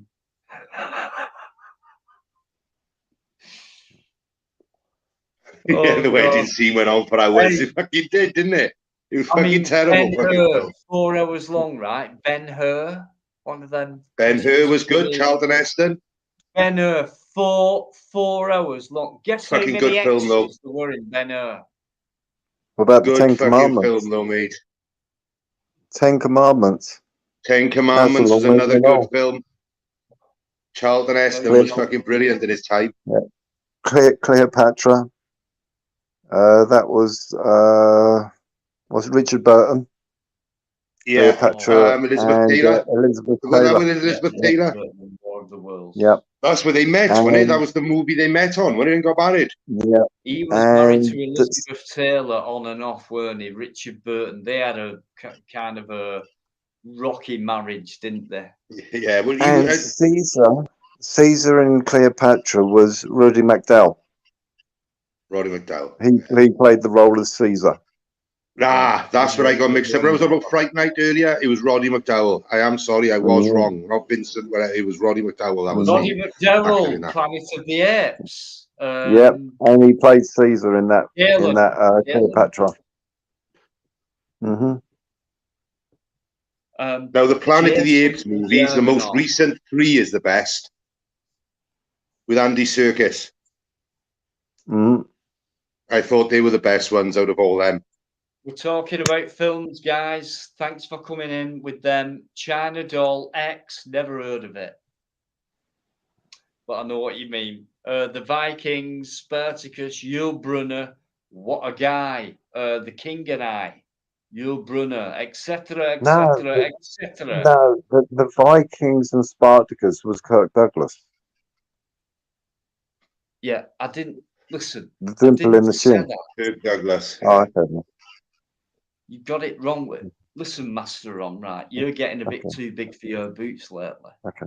Right. Whatever. You mentioned squirrels tonight. I did ask Whatever. you not to mention squirrels. Yeah, whatever. You know, Oh, I'm the very Carry On strict I films. am Now we're here. going into shit. Carry On films. That Carry On up the Khyber, right? They might as well just fucking throw down the bin. Told off, Master Ron. Back in your cage. Back in your cage. Oh yeah, you know about Robin Williams. I'll tell you what. Yeah, I know what you're talking about when you said that on screen he was all light and happy and everything, but obviously behind the scenes he wasn't. But if you think about it, in the movie Vietnam, he played the role of being the funny guy plus the depressed guy.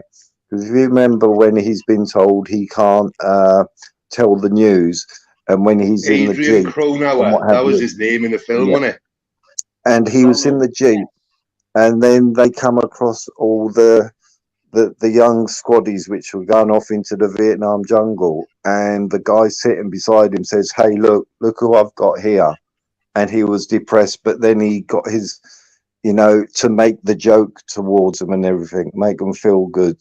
You know what I mean? So I suppose you had a little bit of his private life, being depressed and everything, plus his humour at the same time in that movie. And hello, Fluke Dog. Hey, Fluke Dog. How are we doing, man? Hey, Fluke's here, guys. How you doing, mate? Good to see you.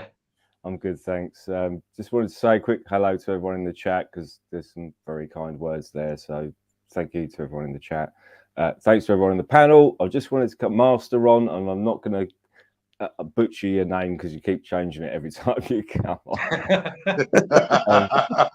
And Smokey is still Smokey. Dino's still yes, Dino, I don't change, mate. Fluke's still Fluke. So, but I just wanted to just jump back quickly and just mention a film that a lot of people may not have heard of when you were talking about the mafia films earlier. Yeah. Mm-hmm. And it's one called Mean Streets. Does anyone know that film? Mean Streets? Sounds familiar.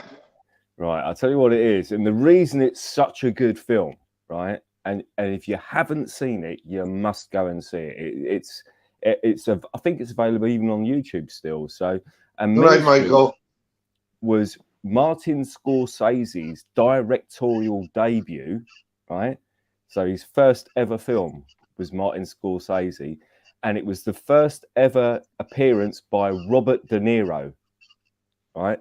And it was also a debut for Harvey Keitel as well. Really? Yeah. So if you haven't seen it, go and see it. Yeah, I have to have a look. Because I like Scorsese, and he's a very, very good director. Yeah, it's a brilliant movie, and they actually, I think when they did I don't know, what is it, like the Oscars or whatever it is, it was said that Martin Scorsese should have won his directorial debut for an Oscar for that film.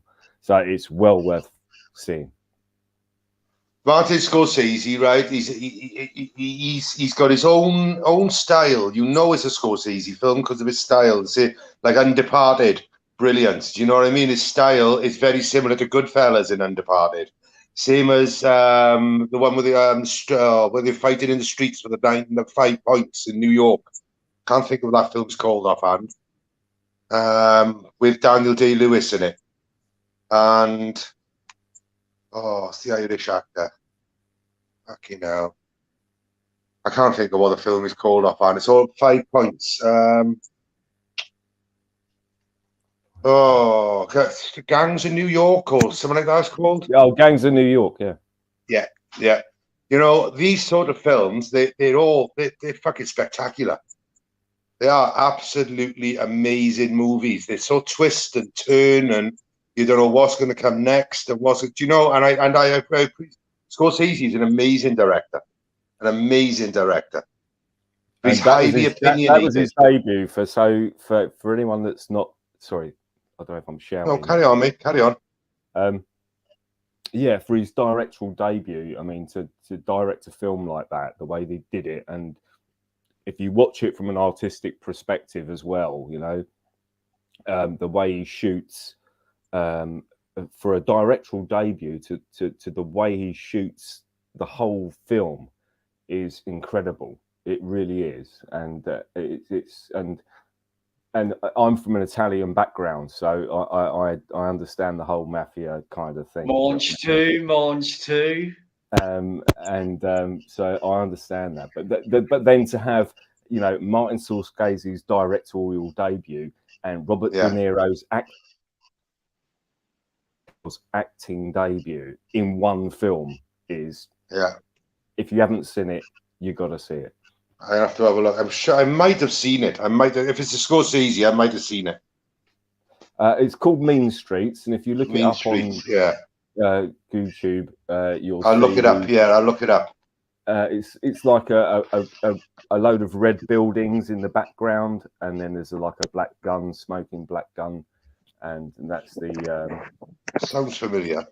Yeah, that's the kind of logo, if you like, for the movie. But yeah, I mean, it was fucking fantastic. I've watched it. It's one of my favourite ever films, and I'm a massive mafia film fan, you know, and you know. So what do you say then? Do you say Goodfellas or do you say Godfather? Well, if you're taking just those two movies, I'd probably say Goodfellas, but overall, I think artistically and emotionally, and to have those three guys in one movie at the same time, I'd have to go Mean Streets. I'll have to have a look. I'd have to have a look. And I'm no movie buff, don't get me wrong. So yeah, I love my movies, mate. I movies and music all day. Movies and music all day. I am. Yeah, I mean, I'm a massive music fan. I was just watching a documentary about Dave Stewart and the Eurythmics. Annie Lennox. Like that. Annie Lennox, yeah. Just watched a documentary about that, and yeah, I'm no, you know, music buff or movie buff or anything like that. I'm not someone saying, "Oh, 1963, so and so released." You know, I can't do that kind of thing, but I'm passionate about it, and I love watching that stuff. You know, I watched a 2.5 hour documentary about Bob Marley the other night, which was just fantastic. You know, absolutely brilliant documentary. And you know, sometimes it kind of. You kind of forget about people sometimes, and you kind of, and you think to yourself, "Crikey, I haven't heard from that person for ages." And then I remember, I just mentioned his name now, and I can't remember it. Marley. Eurythmics. Sorry, Eurythmics. Oh yeah, all right, yeah. Dave Stewart set up a sort of an experimental band, if you like, and it was Dave Stewart, Ziggy Marley, and Joss Stone and Mick Jagger. Can you imagine what a lineup that was? Yeah, and it was called what were they called? Super Heavy, I think. What they called the band Super Heavy. If you look it up on YouTube, it'll come up. But it was like a Genesis super band, was it? Yeah, they just did like 4 tracks, and that was it, and they just never did it again, you know. But it was brilliant, and if you watch the videos are on YouTube. So if you want to watch them, it's really well worth watching, because it's so. Not even rare. It's probably even unheard of that those 4 people would get together and do just like. But Dave Stewart's a very clever man, wasn't he? Very clever man. Super clever. Yeah, extremely clever. Yeah.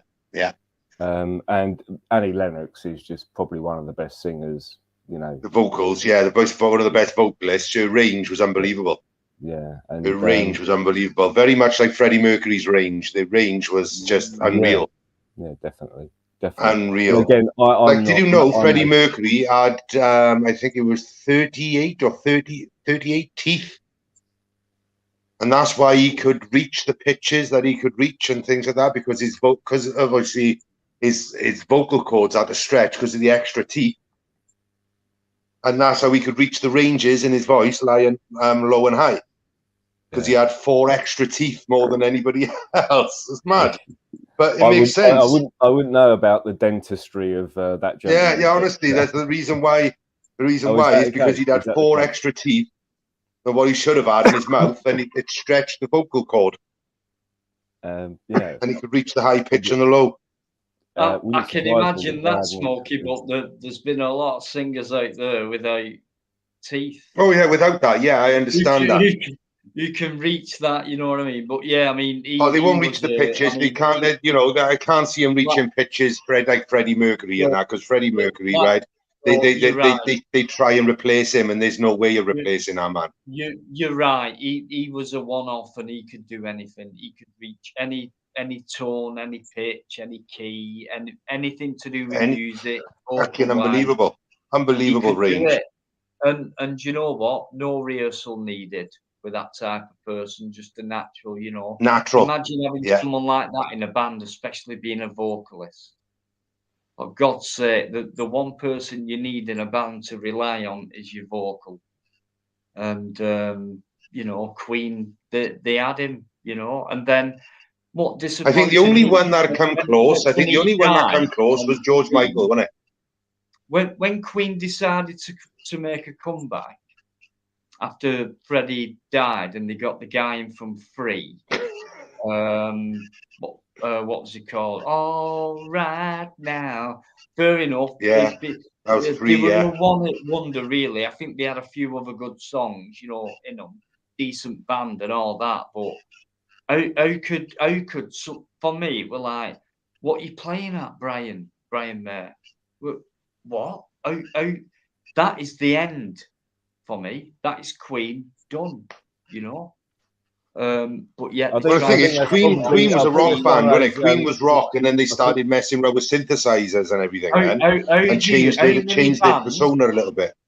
How many bands do you know have been able to replace a vocalist and carry on either as successfully or even more successfully? There's only Not one many. I can think of straight off, and that's AC/DC. How do you replace Bon Scott? Well, you get Brian Johnson in. It's like starting the Jam without Paul Weller. It's just it's not going to happen.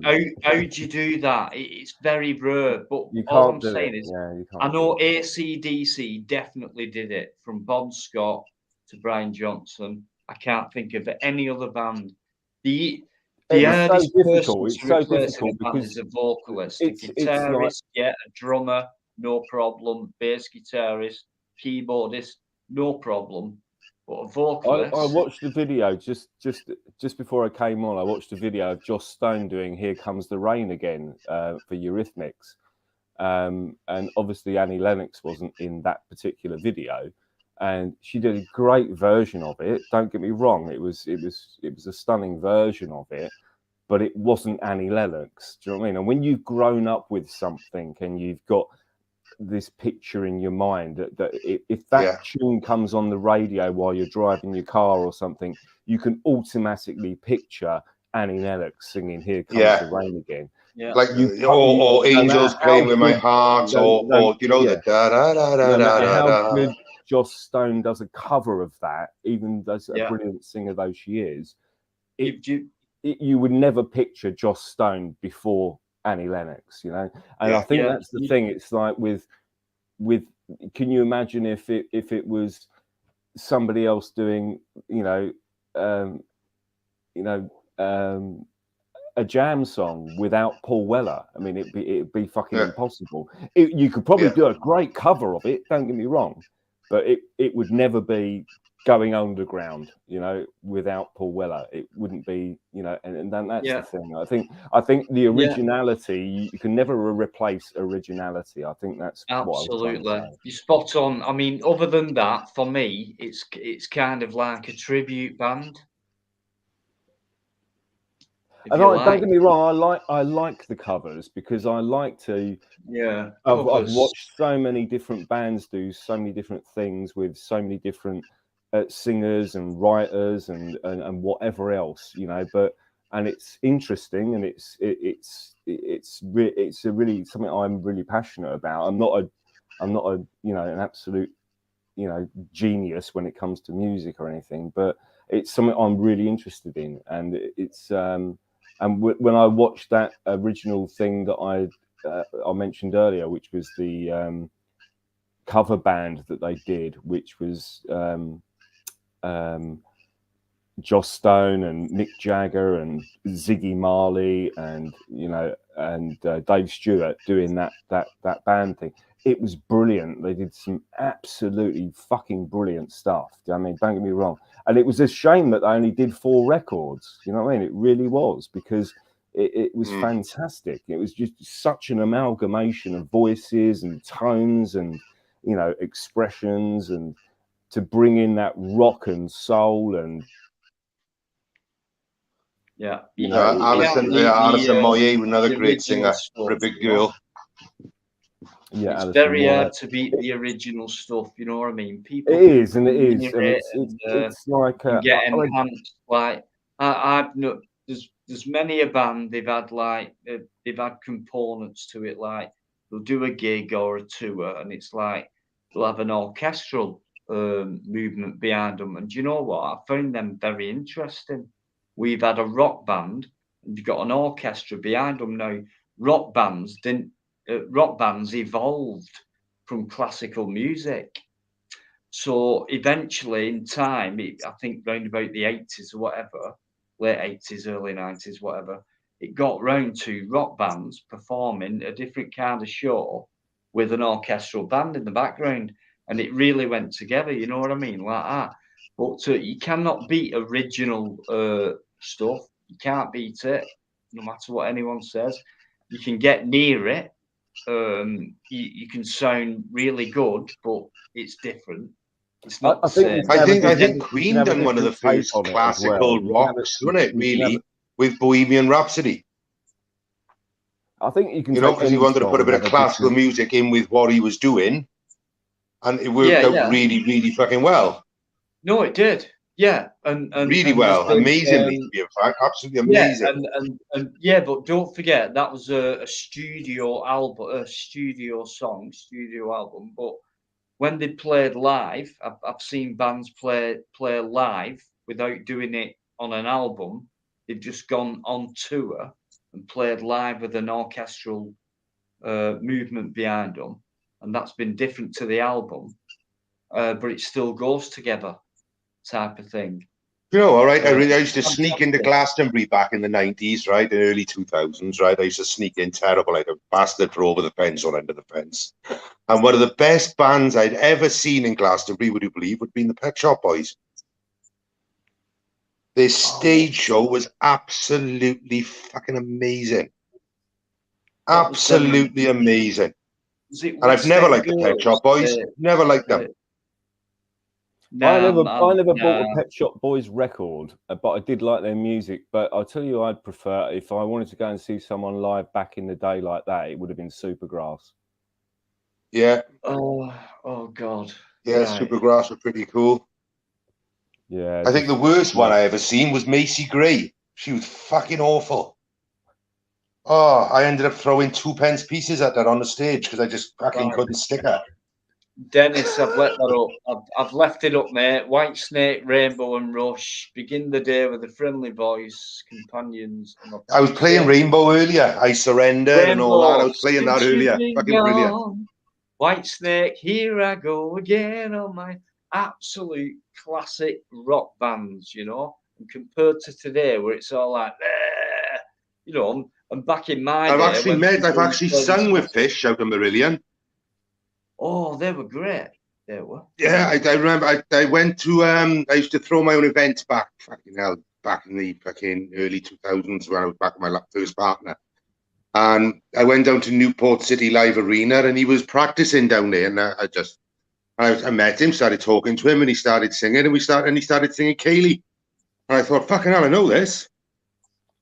Aerial speed. And that was me then. I was singing Kaylee with him. Journey, practicing. Rainbow, Supertramp. all these, yeah, David Coverdale, yeah, a bit of a. He weren't bad, not as good as Ian Gillan. You know, Fish is huge. Fish is a fucking big man. Black Sabbath, Supertramp, Eamon, you got me right there now. Because when I was young, it seemed that life was so wonderful. Journey, Don't Stop Believing. I've never really been a fan, and that's because of Glee. Glee killed it for me. Glee killed it for me. Right. This is what's happened to music like movies, right? They've killed it. Oh, killed it. Things like that. What's the point? They've done it with Pink Floyd. They've done it with many. Now, do you know what? What annoyed me? I forgot what Pink Floyd song it were, but it was a rip-off. And it could have got to #1. Anyway, it went big or whatever. And I thought, right, now, if I was in Pink Floyd, I'd say, no, I don't want that to happen. How dare anyone use our music, real music, to turn it into a digital electronic type beat music using a hook, what they call a hook in a song. You get that beat, what hooks you into that. Yeah. Then whatever rhythm or beat it is, it hooks you in. They call it a hook, and they use that, and it gets them into the song. I don't agree with that. So if I was in the original band, I would say no. You know, we're not allowing that to happen. Thing is with Floyd, right? They become too commercial, didn't they, Floyd? You must get a cut out of it. Their earlier stuff was better, Floyd, than The Wall and stuff like that. I didn't like The Wall. I don't know, mate.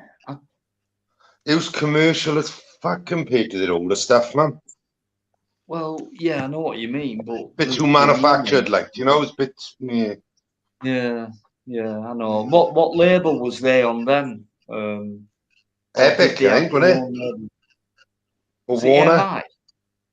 Pink Floyd. I'm not sure. I thought it was Epic or Warner. I thought it was. Yeah. But I may be wrong. It will have been the biggest. Right. Not Polydor. No, it could have been. Anyway, it doesn't matter. Contracted. Pink Floyd Studios. You know. I think it's just like with anything. It's like I like to say. I just don't think when you, especially if you go back to, you know, the 70s, 80s, early 90s. I don't think you can partake.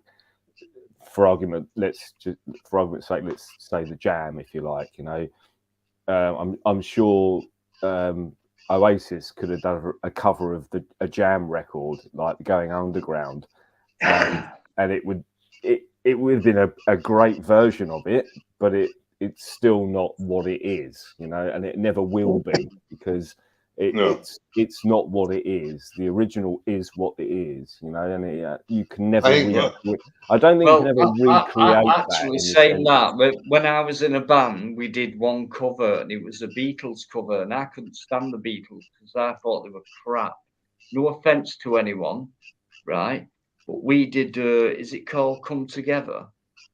Michael Jackson did a cover of that as well. We did a version of that, and I was on the drums. And I'll tell you something right now, right? Our version was miles better than this.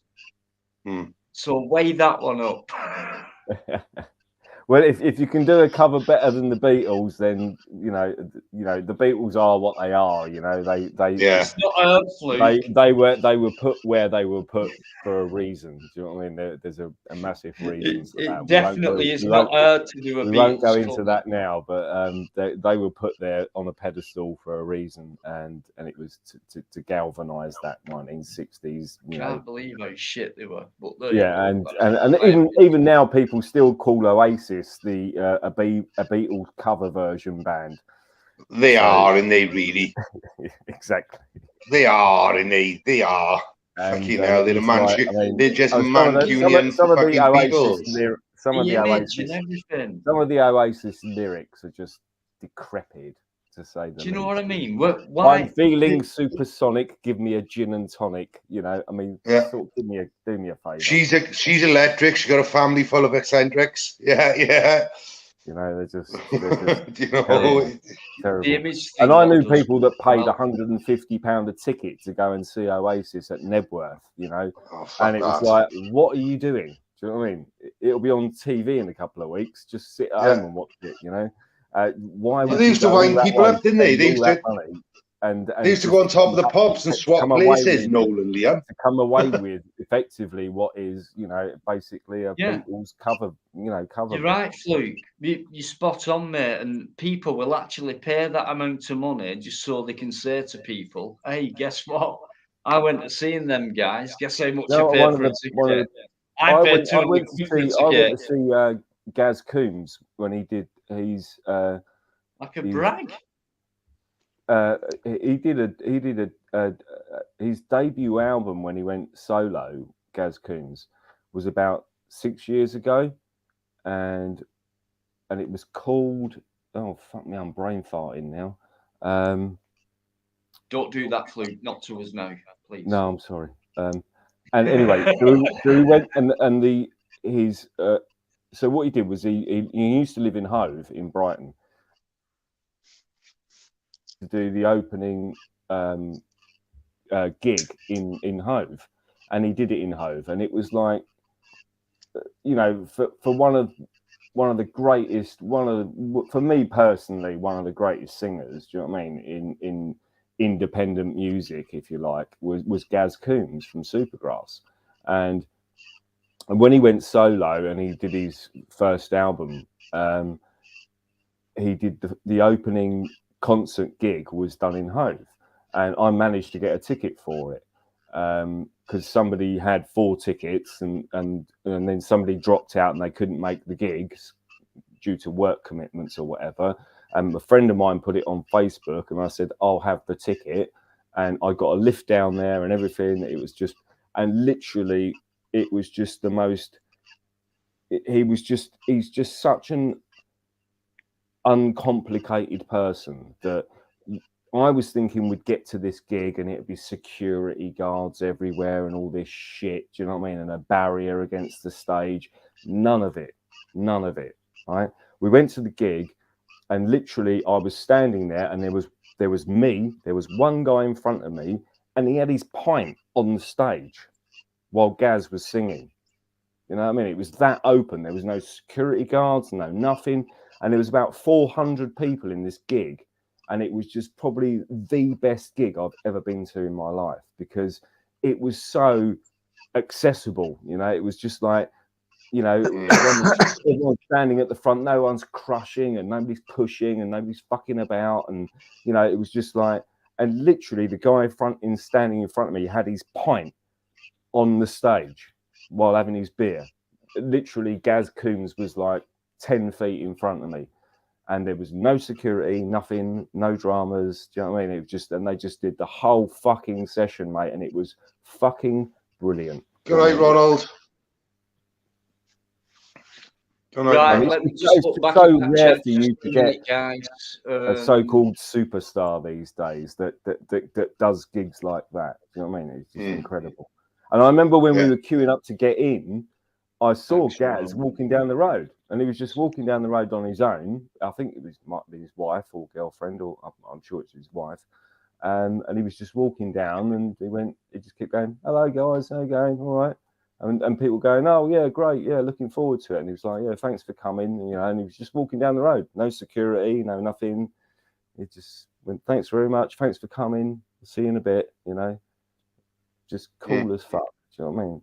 That's a real Ronald, genuine. can I just say thanks very much for all your support. It's been absolutely massive. No, I didn't hear anything about that helicopter thing today, but let me know on any progress on it. I'll try and find out if I can. If I can get a video out of it, I'll try. Cheers, Ronald. I know you're local to me somewhere. If you do see me upon the street, I will gladly greet you and buy you a coffee.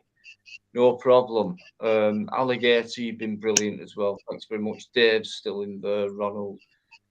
Dave, Alligator. Mally Simpson as well. Great contributor. Thanks so much, guys, for all your politeness tonight and your great contribution and your great conversations. Superb. I'm going to end it in 10 minutes. Now, on Tuesday night, I'd love Flute to come on because I think we should talk a bit more controversial next week. There's a lot of things we need to catch up on. I know we have a laugh and a bit of banter on here, and I think we need to, but I think sometimes we need to talk serious as well. We haven't done that tonight. So Fluke's got a lot to say about things, and I'd like to hear him on Tuesday. Then we can have more serious talk about things as well, what goes on in the world. I think if you want me to come on a bit later into the live stream rather than early, then if that's okay with you, I'll come on later. That's fine.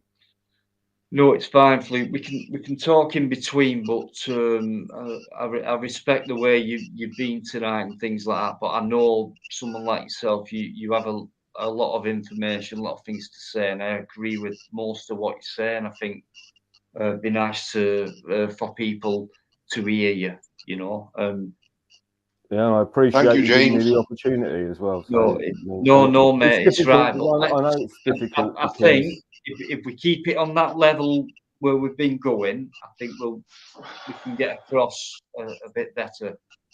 I think the other thing, it's very difficult because people ask me to come on to various channels and live streams and whatnot, and it's difficult to kind of prepare yourself to what you want to talk about. And some people would say you can talk about this or you can't talk about that, or because it's their live stream and it's their channel, so you've got to be very careful. So, and I try to be very careful on that. And I know you do, mate. So you've got my number. Just give me a ring before we, you know, over the weekend or something, and we'll have a chat. I sent you a text the other day about. Yeah, I know. I got it. The whole. When I'm live, Fluke, you know, when I'm live, I don't reply. Yeah, no. I just thought I'd send you the text so you got the information. Yeah. No, I've got it, mate. And yeah, thanks for that. And tonight they kind of laid off. And you know, if you want to talk about certain things Tuesday, ring me Sunday night or something, and we can have a chat before. Yeah, we'll do that, and we'll do it in the same manner we've done things tonight, and that way we'll get through a lot better, you know. And I know what you like, Fluke, and your passion takes over and things like that, but I think you're capable of getting things across a lot better than you have been. I'm only being straight with you. No, you're absolutely right. I think what happens with me is my passion takes over, and I get a bit irate, and I start getting like kind of not angry. I just think my passion overtakes. But then, what you're bringing onto yourself is people not being fair to you. I think, but you're bringing that onto yourself. I think people become, you're not fair to him. You're not accepting that that's the way he goes, and sometimes Fluke can't pull it back. I'm only being honest. He knows what I'm saying.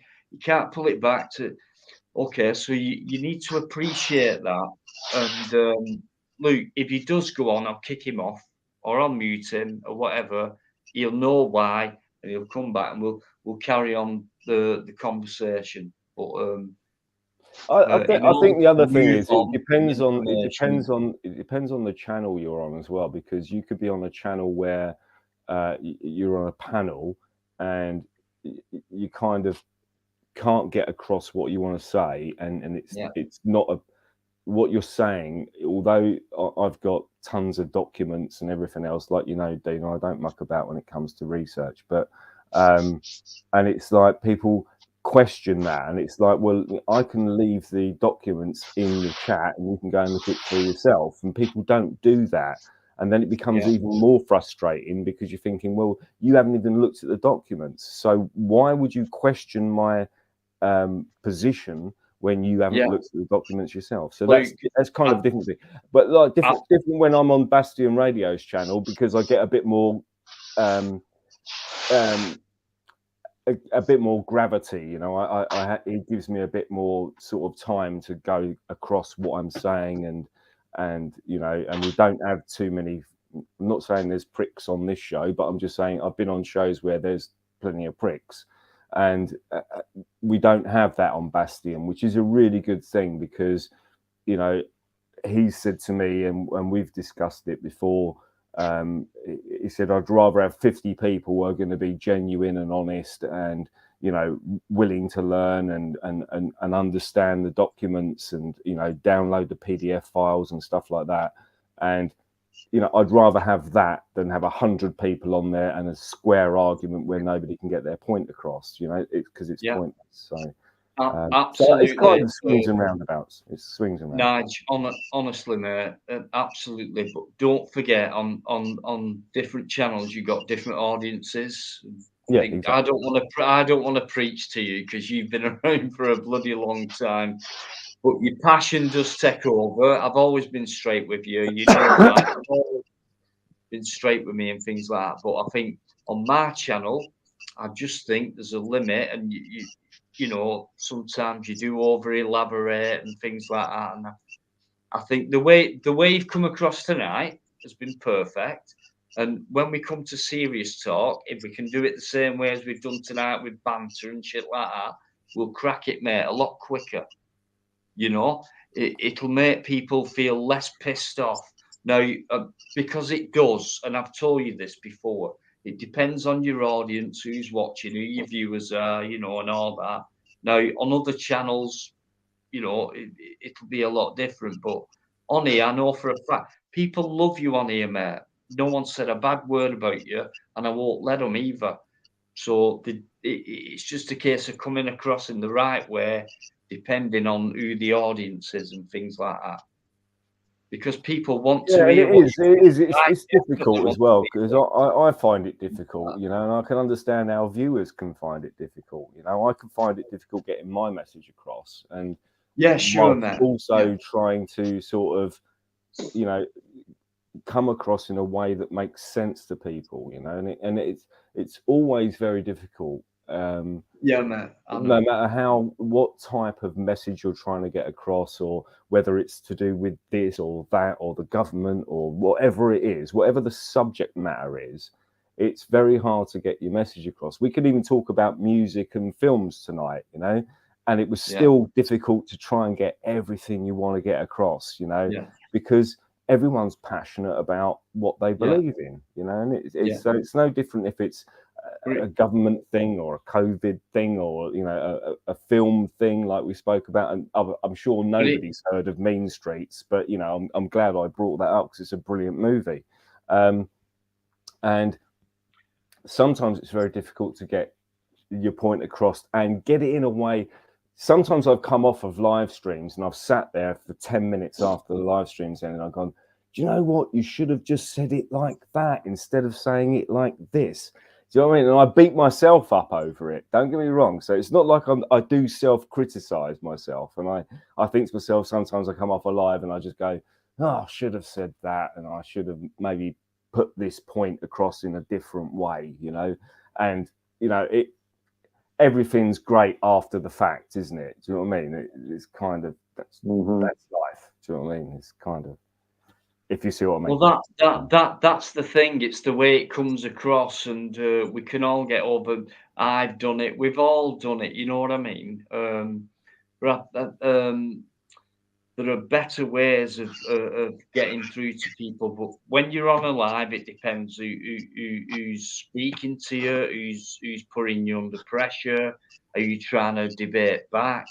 There's loads of permutations to a live stream because you never know what's going to happen and things like that. So how do you react? Well, you being you react like this. So Luke, very passionate, he'll react like that, and I'll react like this and things like that. So, but we need to get it down to a certain point where we can all calm down and debate the shit out. Cheers, alligator, man. Right, I'm done with it. Fuck that, I'm done. You know, Mark Kelly is not backstage. Mark Kelly is not backstage. Just joking. He's on his Right, own I'm live, going to mate. go on for another. Right, I said this about an hour ago. I'm going to do 10 more minutes. I've got a busy day tomorrow, i.e. today. So, right, there's no one else backstage. It's just us four old bastards right here, right now. Luke will be on Tuesday, hopefully, and we're going to talk some decent stuff without going OTT, and we'll talk some decent stuff, get a bit more serious for an hour or two, things like that. I know a lot of you like listening to Fluke, so it's only fair that we should go a bit deeper for an hour or two on Tuesday, because you all know that's what I like doing as well. We'll have the banter and everything else at the same time, but why not? Let's keep it variable. Yeah, it's one of those things. It's like kind of, you know, I'm sure if people between now and then want to get, you know, some questions written down so that we can enjoy people in the chat as well getting involved, and it's not just me and you and anybody else on the panel talking. Let's get the people in the chat involved. Honest question now to people in this chat: how many people in this chat expected Fluke, when he came on, to go off on one and talk controversial? How many people thought that he'd do that? He came on, we started talking about films, he joined in, and we had a good laugh. So do never ever say about Fluke that he's just one-sided or whatever. He's come in, joined in. That's it. To be honest, it was actually when I quickly joined, I thought to myself, "Oh, mafia films! It's one of my favourite things." Do you know what I mean? There you go. So do never think he's only about one thing. It's just been proven tonight that he can come into a live and forget about the stuff he's passionate about, just like we do. But we still love to bring it up. That's why I said on Tuesday, come on, let's have a good hour or two about it, whatever it may be. He knows his politics and current affairs, but he hasn't got a clue where music's concerned. But that's okay. Last one, you're too kind. That's your problem, mate. You're too kind. But I know mean movies, so if you don't know Mean Streets, you need to watch it. I have seen it, mate. I'm going to look it up, Luke. I am. Yeah, definitely. But then that was the funny thing, because I was watching. I was just come to the end of a documentary that I was watching, and I went back to the homepage on YouTube, and I saw you were still live. So I quickly clicked on, and you were talking about mafia videos, and that's when I put in Mean Streets into the chat, and came on. So yeah. So you know, it's a passion of mine. I'm a mega mafia type guy. So I mean, I don't know if anybody's heard of Richard called Clint. That's all right then. So when I start my own mafia setup, then right, you can be my consigliere, can you? Yes, I'll be your consigliere. No problem. There was a massive. I don't think I think if you're going to watch the film, I don't think it's anywhere near as good as the book. But if you want to watch a book, if you want to watch a book, read the book. Yeah. Read a book. Yeah, I know. Good answer that, Luke. You want to watch a book, read it well. Don't watch the movie, read the book. Richard Kulklinski, the Iceman, right? This is a guy that worked for... Normally what would happen in mafia families, especially in the United States, was you would work for one family, yeah? and you would be a hitman for that one family. Richard Kuklinski was basically a hitman that worked for all 5 families. Freelance, yeah. They couldn't come against him in any way whatsoever because he would work for all 5 families. And this guy, literally, they reckon, looking back in history, they reckon he killed over 300 people. Yeah, right? that's right. This guy was a proper killer. He would use so many different types of ways of killing people. You know, one of the specialist ways he used to kill someone was, say for argument's sake, he wants to blow Dino's head off, right?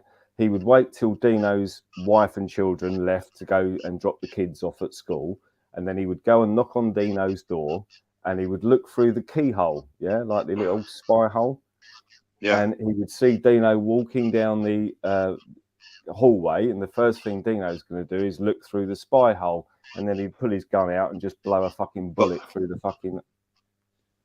And he was an Irishman, wasn't he? Yeah, he was. He wasn't actually Sicilian or nothing. He was an Irishman. I think he was. No, he wasn't from Ireland. He was Polish. Polish. That's it. Yes. Yes. Polish American. Yeah, Polish American. Born. And that's how he used to kill people. Sometimes was just like put a bullet through the spy hole, because what's the guy going to do? He's going to end up dead in his fucking hallway until his wife comes back from dropping off the kids to school, and by then he's long gone. You know, there's no body, there's no blood, there's no nothing. Do you know what I mean? And the guy just literally, if you read the book, it's called The Iceman, and the film's called The Iceman as well. But I definitely, if you wanted to, if the film's $5.99 on YouTube and the book's $5.99, I'd persuade you to buy the book, because it's an incredible book. But I'll have a look at the documentary that Alligator's put up. I'll have a look at that. I will. The Iceman. Yeah, and you know, the guys, it's the people that sometimes are outside of the story that you need to look at, because there was a lot of guys that did the guys that ran one of the biggest chopping up places in America was the Domino Lounge. I don't know if many people's heard of that. Yeah, the Domino Lounge was it was like if I remember rightly, it was like a bar downstairs, but upstairs they had like basically they would just literally chop people up into pieces and, you know, get rid of them basically. And it was like a complete murder factory. And it was run by DeMayo, I think. Yeah, it was DeMayo that used to run that. And they were just so careless and so, you know, they were just so, you know, out there in the point where they were getting away with so much murder, if you like, that they just felt like they could carry on with it, to the point where eventually all of them got caught, you know.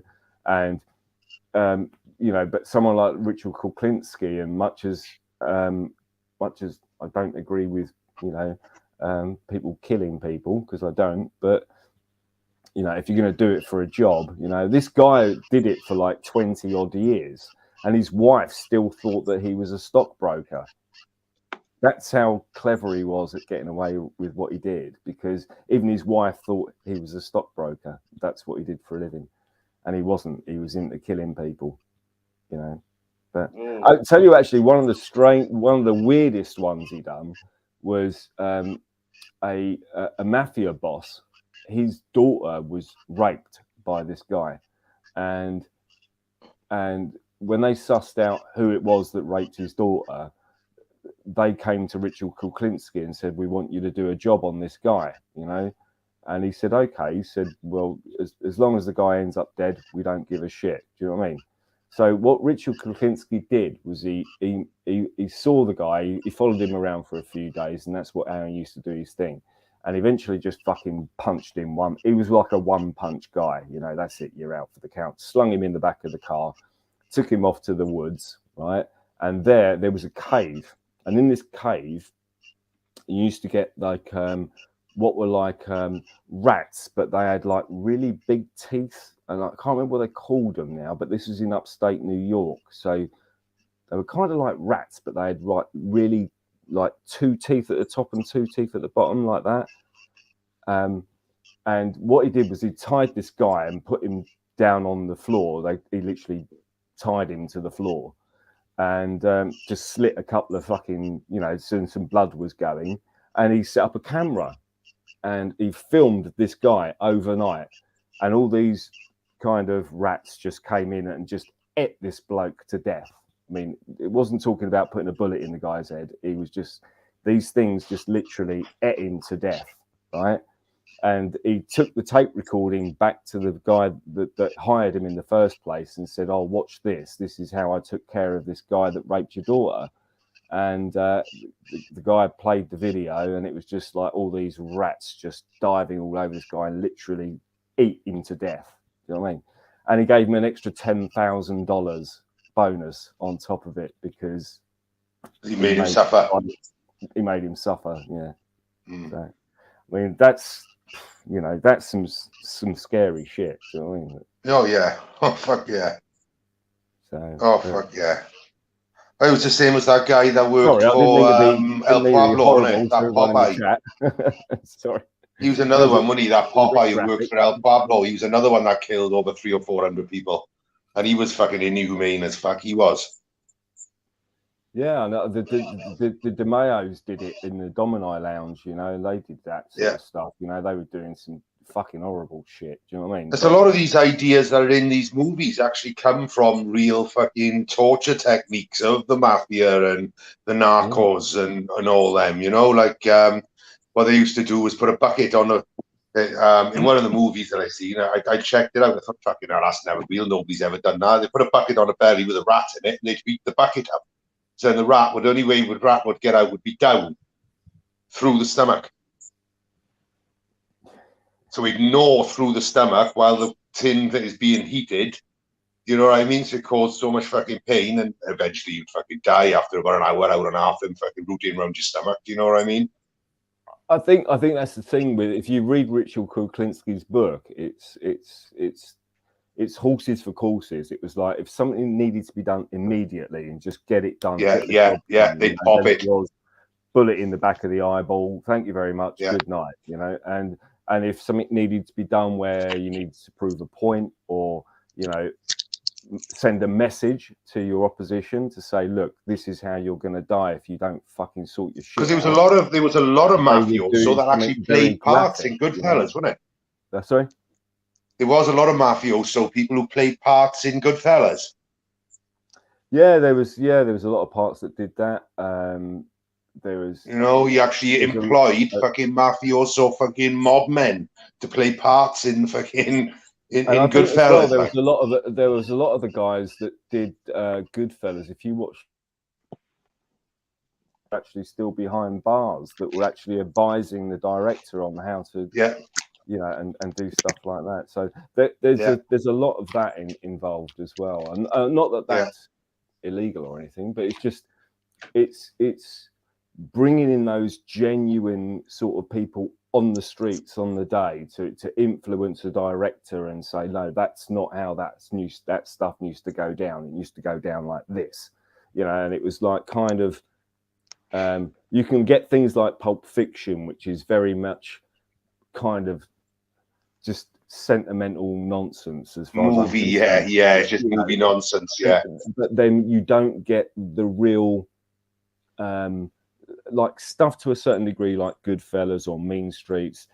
Mean Streets is very much different as well to things like Goodfellas because it's very much a standoffish film. You know, you can see what's going on in the background with the meals and, you know, the guys talking about taking over restaurants and this, that, and the other, and how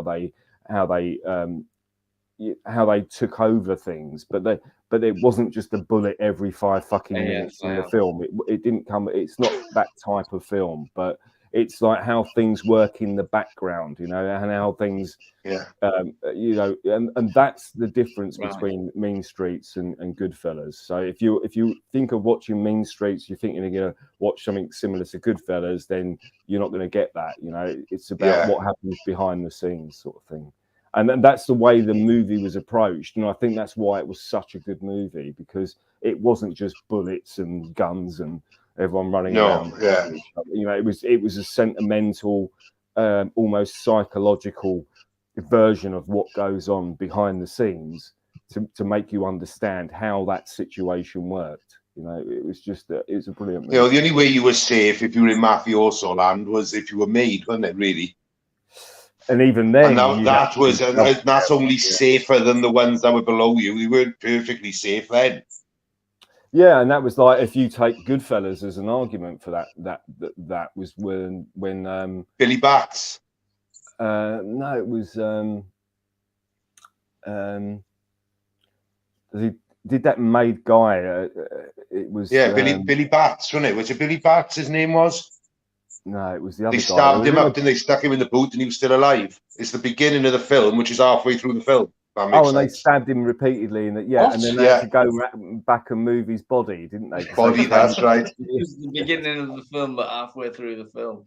Right, listen, that's guys, what it is. That's how it starts. That's how it starts. Listen, it starts right. The beginning of the film is halfway through the film. Right. All right. And they did another guy. I can't remember who it was. There was a guy. Don't confuse me, boy. Listen, guys. I'm not honestly, being funny. the beginning of the film. I would go on all night like you guys. I would do, because I'm loving it every second. But I'm going to end it. Before I do, I've had something in the private chat. Right. Listen, AF. If you're still listening, I've got it. Right. No, I'm not going to say it. Okay. No, I don't know if you want me to or not. Why you would want me to, I don't know. So you're going to have to get in touch with me again about it. And I don't know why you're so desperate to get it out there. I'm sorry, guys, if you don't know what I'm talking about. Why? I need more. Why me? Why? Do you know? I need more than this. Why me? Why are you telling me? Do you want me to come? And so what if I do? All that type of thing, okay? So I'm going to end it, guys. I really do want it to carry on the way it's been going. It's been absolutely brilliant. We've seen Fluke in a different light tonight. So don't you ever say anything about him again, because there you go. He can join in any conversation you like. Okay? There's more than one string to my bow. So absolutely, it depends which string you pull. Tonight, I've always been straight with him, and I've said, Fluke, mate, when we talk about controversial stuff, this is what you like, and he's going, I know, do you know? And I'm saying, Fluke, come on, we can do it, lads. Yeah, I know, and we can, and he's the guy to do it and get messages across to us, and hopefully I am as well, and together we can do more, and more people, Master Ron, whoever comes on. As long as we do it in the right way, yeah, we can do it. So I want to thank. I think that's was just remember, none of us is greater than all of us. Correct. Right. Well said, mate. Right. And solidarity is key. Absolutely well said, guys. Brilliant ending to, I think, what's been a great life. Compared to the last 6 weeks or whatever, where I've been absolutely battered. Tonight, we've sorted it out early doors. We knew what was going to happen. I say we. I'm talking about Bikereddie, who does an amazing amount of work for me. You won't believe it. I mean, I'm nothing. I'm nobody, but he works hard for me, because I do get attacked on my lives quite a lot for some reason. I think it's because we have some good real talk and have a good laugh. People don't like that when real people come on, you know. So night, alligator, brother. Night, man. Good night, brother. Right, I'm gonna go. I'm gonna go as well, guys. Right, so I'm gonna bid you all farewell and good evening, and good night, and good morning, and whatever. Right, Fluke, it's been a pleasure, man. Been an absolute pleasure. Master Ron, you and your wife are darlings. You know the score, mate. You know I don't have to fucking say no more. Smokey. You take care of yourself Dino, too, Smokey. thank you. Thank you. Dino, thank you for having me on. It's always a pleasure talking to you, my friend. You are an absolute gem and a gentleman. Well, all of you are. Everybody in the chat, thank you very much for listening to my pissed up ramblings earlier. I'm a bit more sober now. So thank you very much. Much appreciated. And whoever come into my channel earlier, listen to the tunes and everything, I hope you had a good time. So let's keep it going. Let's all keep it happy and let's all keep safe. Take it easy. Good night, everyone. Good night, Good mate. night. Thanks so Good night. much. Thank you for your Not a company problem. tonight, mate. It's been so cozy. Not a problem Thank you. anytime. Love you, Lords. Take it easy, my boys. You too. I'll see you on Tuesday. Definitely. Definitely. Nice Good night, one. everyone. Smoky, Good night. guys. Take it easy. Look after each other. Don't ever go against each other. Look after each other. That's what it's all about. Smoking. There you go. That's been spoken. Good night, lads. Take care, man. Absolute top guy. Right. I'll be next then, since I was the second one to come on. I'll let Fluke say goodbye to you last. But yeah, as normal, Squirrel Killer, thanks for having us on. It's been a laugh. It's been a good night. It's been different to all other nights. We've had a really good time of talking about nonsensical shit, you know, leaving the politics and everything really out the window. It's been nice. You know, it's nice to have a fresh night, isn't it? We'll And catch. I'll Fluke, tell you what. We will catch up. We'll catch up with it. Like I said, I promise on Tuesday when Fluke comes on and yourself, we'll do it reasonable and we'll do it. You know, and we'll talk some serious stuff if you want. We can go a bit deep on Tuesday. No worries. I welcome it. Okay. Yeah, no, it's just nice to just have a chilled out, kick back. Absolutely. You know, forget about the shit in the world.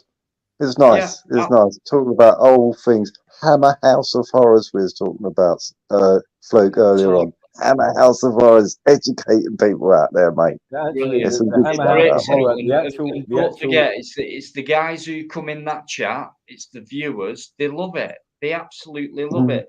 They don't mind a bit of controversy. They love that as well. But mostly they love that. So if we can have a good hour or two on editing stuff, that's fine. They love it. But they love the band. Let's not forget about the other stuff as well. You know what I mean? Let's vary it. Let's not go one track minded. You know, let's ease up. You know, and you know, mix it up a bit. The only thing I let you know, the opening sequence to the Hammer House of Horror films. Do you remember the old building? And it was right. That building is literally 20 minutes away from where I live, and we used to go down there. Yeah, we used to go down there as kids at like fucking, you know, midnight, 1 o'clock in the morning, and sneak It's not around abandoned, the building. is it, Fleet? It was abandoned then, but I believe it's now been taken over as a private family home now. So, but originally that's where the original opening shots were taken for the introduction to the Hammer House of Horror films. Wow. And yeah, we used to go down there. It was great. We used to scare. But yeah, maybe I've got some photographs of the place actually. I went down there during the day once and just did some still images of the actual architecture and stuff. Well, I'll tell you what, if you can dig them out for Tuesday, Fluke, that would be absolutely fantastic. That would be. If you could dig them out somehow, somewhere. Yeah. But anyway, what an digging. That's 35 years worth of photography I've got to dig through, but I'm sure I'll find it. I'll tell you what, thanks so much. I can't thank you enough tonight because over the past few weeks, couple of months, I've been under a lot of pressure and I've sat back after a 5-6 hour live thinking I've put so much hard work into it and I do a lot of hard work into it and that, and it takes a lot to talk and listen and look, and things like that, and I've been completely wiped out, you know. But tonight has been an absolute overall of all that. So I'm so really happy that you guys have been on. You've made it. Thanks very much indeed, guys. Honestly, and I'll see you on Tuesday. Well, let me shoot off. Oh yeah, by the way, best female artist to do with music, Kate Bush. Yeah. Songwriter, lyricalist, choreographer, you name it. Dancer, she did it. everything. Yeah. Everything. She did it all. Anyway, Well, actually, love Master, if to you you want to all. sign off, and then I'll come off, and then Dino can close. You would have to melt him, wouldn't you? Right at the Yeah. end, Kate Bush. Oh Anyway, God. you guys take care. Everybody in chat, you know, love and peace. And as a collective, we can beat the bastards. And that's what it Yes. is. Take care, everybody. Well said, Master Ron. There Take you care, go. Master Ron. Take care, mate. Look after yourself. Nice one. What a nice guy. Yeah, Always been well, around for a that's long kind time. of, well, me done for the night as well, I suppose, Dino. But thanks for having me on. I appreciate it. Do you know what, Flu? I must say to you, what an absolute breath of fresh air to see you in this mode, if you like. I think it's like with anything in life, you kind of get what you give. If people give me questions about, you know, like we've discussed on multiple live streams, whether it's been yours, Civil's, my own, especially over the last 2 years, you know, we know what we're talking about, you know, then I can be extremely serious and I'll, you know, I'll say as it is, you know, I'm never going to mince my words. Right, it's been nice. You know? It's been so nice tonight because I get, and I've said this to you in private before, Luke, please leave it this week because I've had so much criticism from last week when you came on, blah, blah, blah. I've always been straight with you. And for you to come on tonight and be yourself in a different way, if you like, people have recognised that. And for all them people who've criticised, who said, yeah, Fluke's this and he only thinks that way and all that, there you go. But, you know, I know most of you, yeah, that's Fluke. But for those of you who thought he was only one track minded or whatever, no, you'll not talk about anything else or whatever. I've heard it all from you about Fluke. Been on. I think it's one of those things where the previous live streams have all been very specific. There you go. There you have seen the real Fluke as well. He's not all about what you think he's all about. So there you go.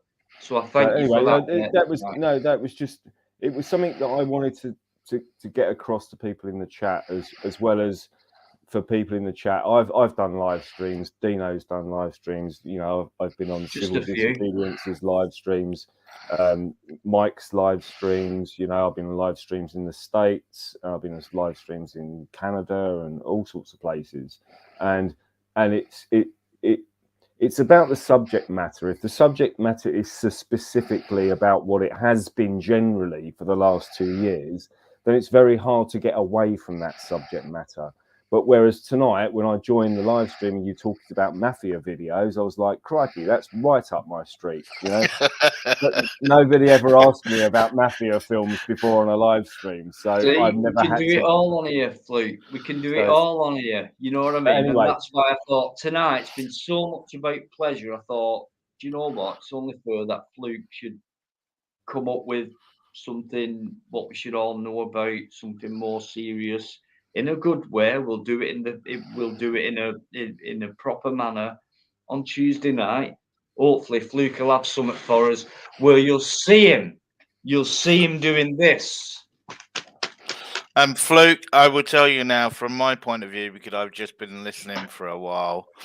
It's been really, really nice listening. And Fluke, you know yourself, we've had a number of different conversations, and you're a very intelligent guy. You're very passionate about what you do.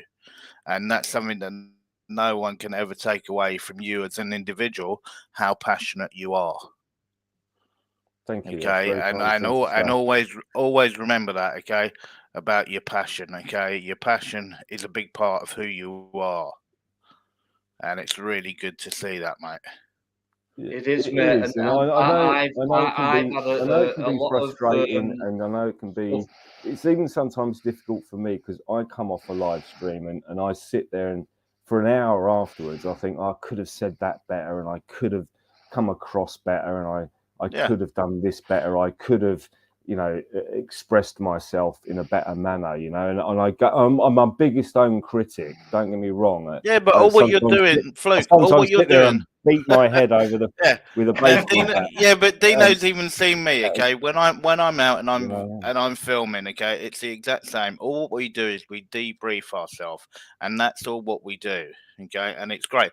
It's like you even take all the guys in the chat now. Where I was even on earlier, now I can see Paul Yeomans said hi, Plod, and all the rest of it. Okay, it's like you take these guys even in the chat. They will even come off, and even with what they've done, they will also debrief themselves and go, oh, maybe I should have done this, or maybe I should have done that.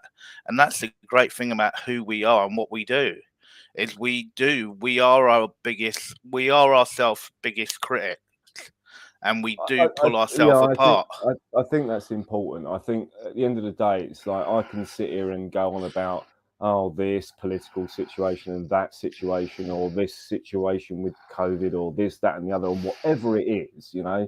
But at the end of the day, if it, you know, when a live stream ends, I'm the first person to go, right, you could have done this differently, and you could have said that differently, or you could approach that subject differently, you know, and I'm my biggest own critic. You know, I sit here with a notepad every time there's a live stream. Yeah, I know you do, mate. I know you do. I've seen that notepad on a number of occasions. There's always a pen. Hey, listen, you're not the only one, mate. Yeah, I'll tell you that right now. And without that, you know, you can't. It's very difficult to keep up with the pace sometimes of a live stream without making those notes as you're going along, and then sometimes you'll miss something that somebody says, and then, you know, you feel like, oh, I didn't really address what he said because I didn't really hear what he said, and by then the conversation's moved on, and it's like, well, how do you drag it back to that point, because everyone's suddenly forgotten what that person said, and it's like, and it just, it's very fluid, you know, it's very sort of. Yeah. Well, what Dino knows, it's like sometimes I sort of jump in, and he knows that I listen quite a lot, and I can sometimes let stuff go literally half hour, 45 minutes, and then if I do jump on, I would just go, right, guys, I just want to bring you back to this, to what was actually said, and then I'd then actually take apart then what was said. And this is where I know a lot of people can sometimes get very confused. And to me, when you come on and you listen to someone and you have a conversation with someone, you should only ever take apart what they say. Okay, you should never attack the person. It should always be about taking apart what they say. And it's very important to actually do that.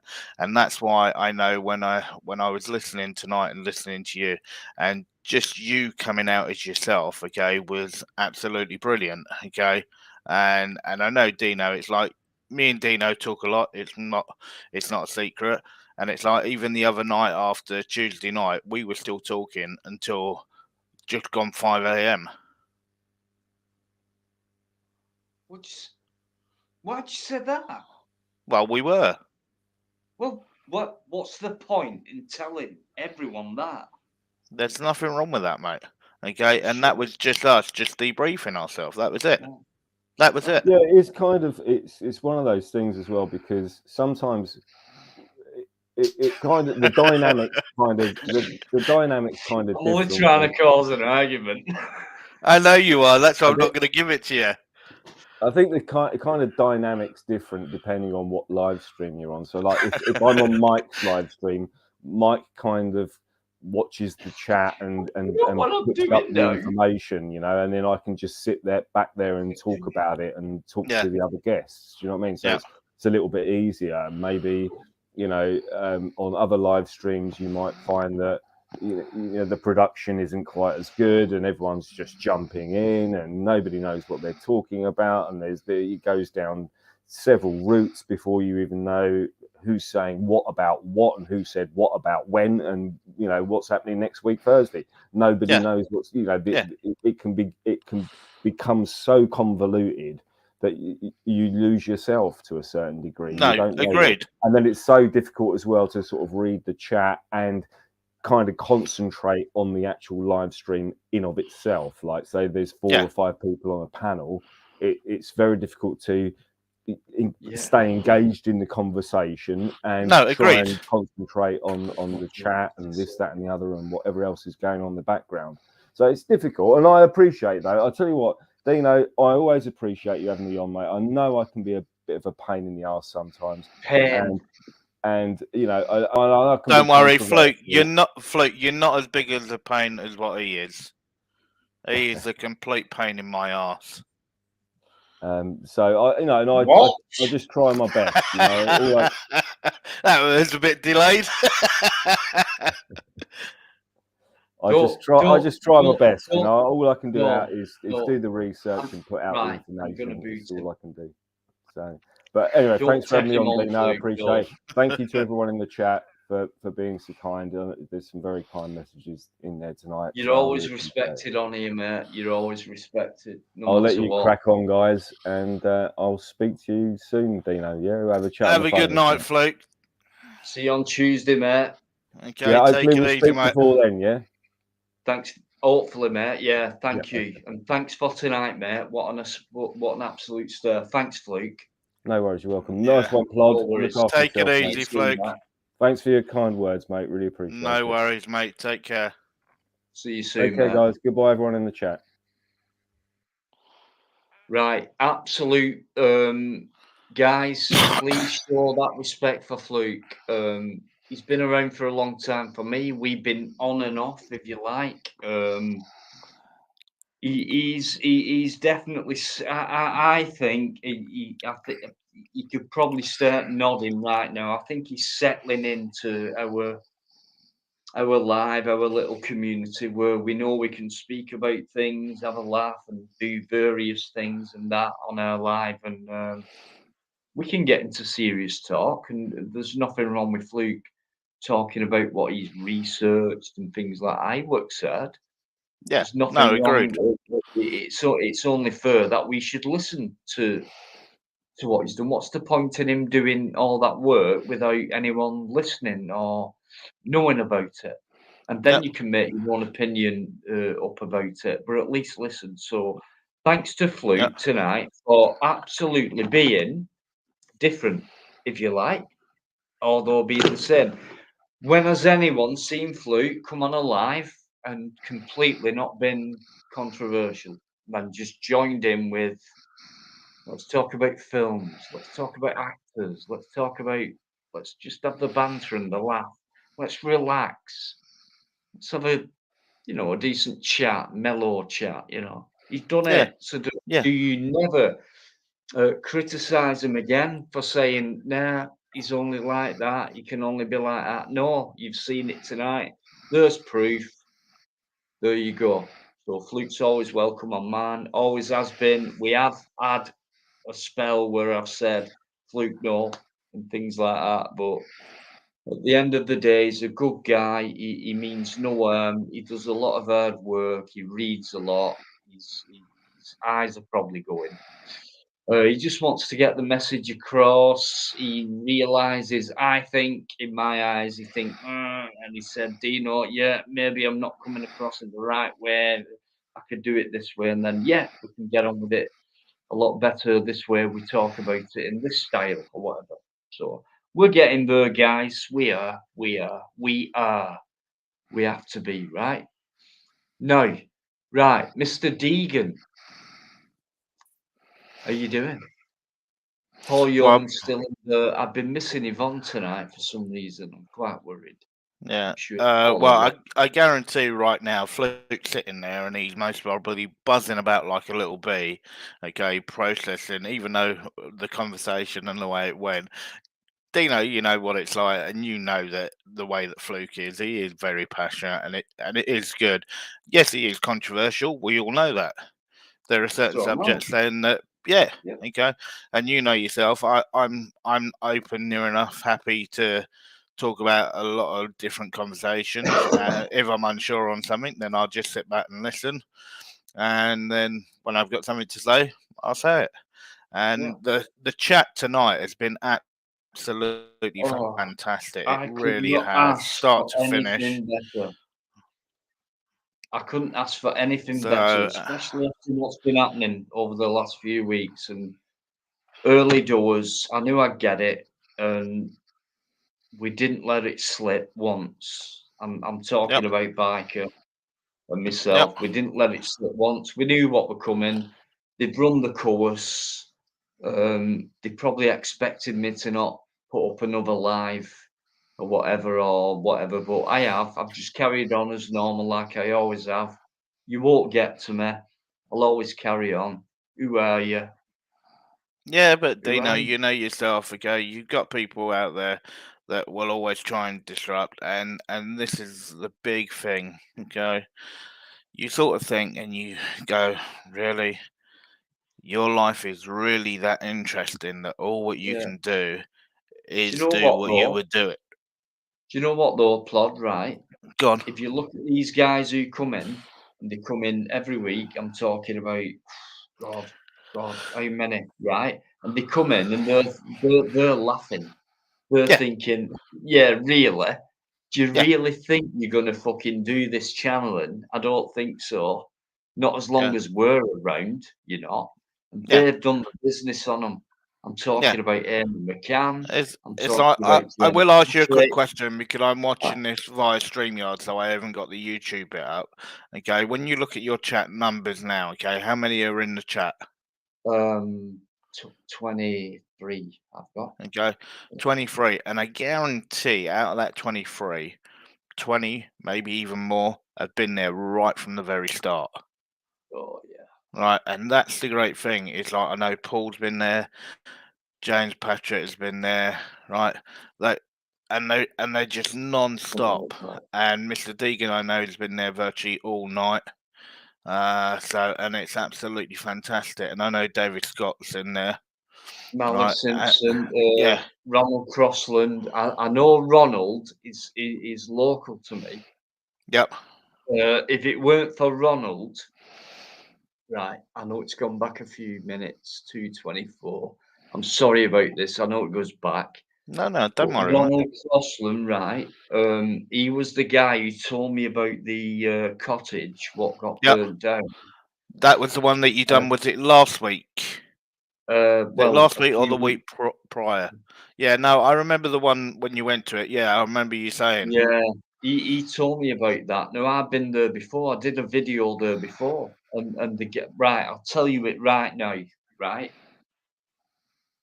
If you've seen the video, right? But the first video, you'll see me go there. I couldn't get in. I could not get in that part.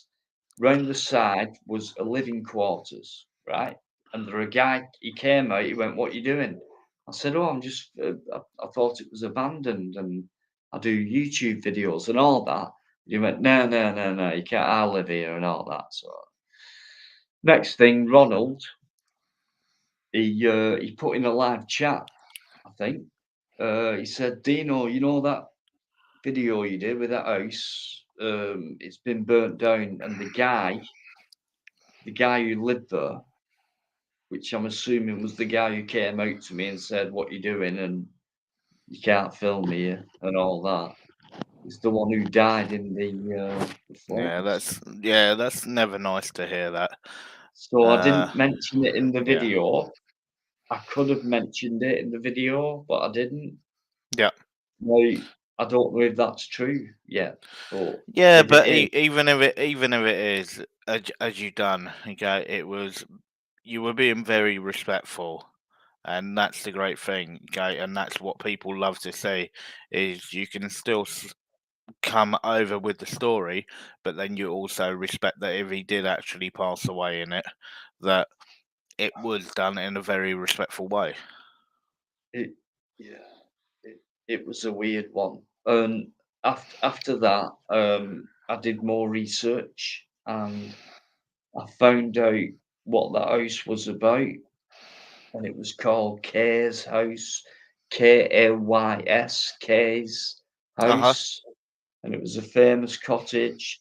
And around that area, like today, it's like fields and a few footpaths and tall grass and short grass and a few trees. But back then, there were rows of cottages and a couple of streets and things like that. And that was the last remaining house, which was around a big power station with cooling towers. And I've got a video coming up on that. I've got loads of work to do on that though yet. But yeah, I found out later on that that house is quite a famous place around the town I live in, Wigan. So, God, I could spend a whole year doing one video. Yeah, no, I know you could, and I've been out with you while you've gone and you've looked at buildings and that, and it's great watching you, the way that you approach it and the research in which you done, even the one that we went to, how much research you looked into. And we're not just talking about the history of that, but then the people then that have actually used it, and it could have been sold on so many times while it was empty and so on, and what could have been planned with one. And it's been great actually watching you do that. It really has. And I know, see, this is what people don't see. I know how hard and how much research goes into when you go to one of these old places. And if we don't sort of capture them and sort of keep them there, yeah, I feel that we're going to lose 50, 60% of them that could just end up literally just falling apart. And it's a shame because it is a part of this country's heritage. It's to me, it's ridiculous. I don't understand it. I don't understand why they can't leave it alone.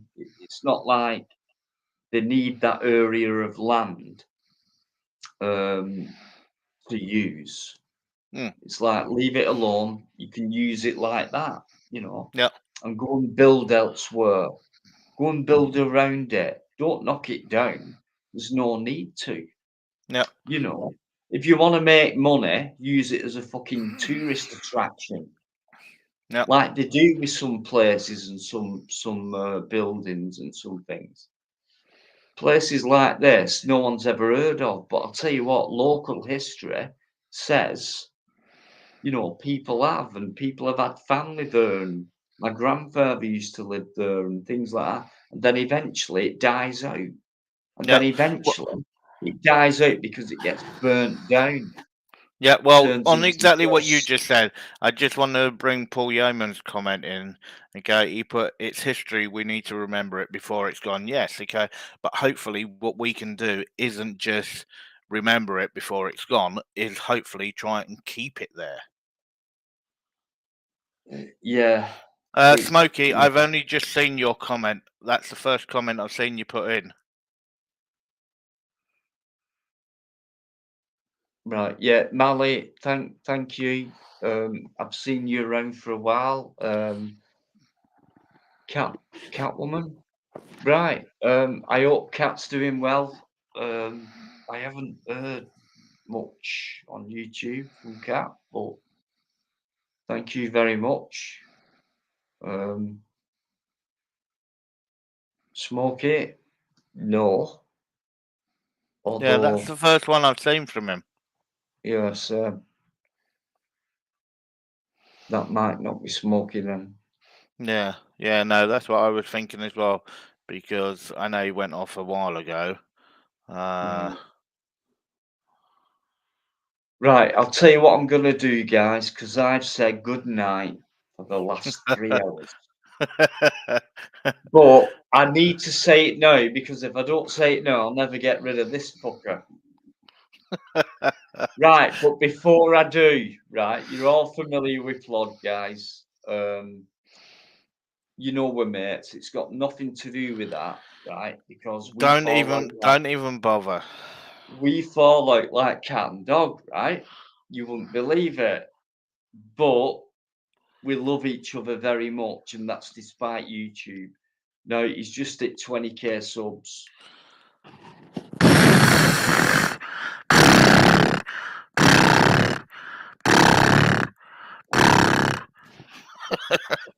Sorry, mate. You know I don't like it.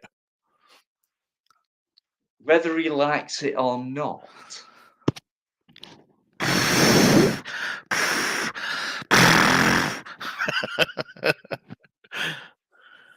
Are you trying to bring my live streams down? Never. Right, is it 20k subs, guys, to Plod or not? No, to Plod? I'm just you know under. What it's about. Just I know under. for a fact you know what it's about. Just keep watching him, right? But he's having a break at the minute. He's having a break, like everyone should. Okay, but watch out when he comes back. Watch out, there's more coming. I'll tell you that right now. But for a guy who's made 20,000 subscribers within 12 months is a massive achievement. Now, do you deserve that achievement? No. Did I ask you to speak? No, you just said, do you Right, deserve I'm going to that? mute him. Let So- me mute him. It's my show. Fuck off. I'm not the Met Police. Right, I've muted him. That's me bollock tomorrow. But yeah, he's at 20Ks, guys. Lots of respect. I love the guy. He's earned every single sub on it. Everything he's done is brilliant. He's the educator. He's learned many people across the world on the laws of UK, of England, Wales, and that. Please watch his channel. You will learn hell of a lot. Okay, whether he likes that or not, it's tough shit. I've said it. 20,000 subs in 12 months.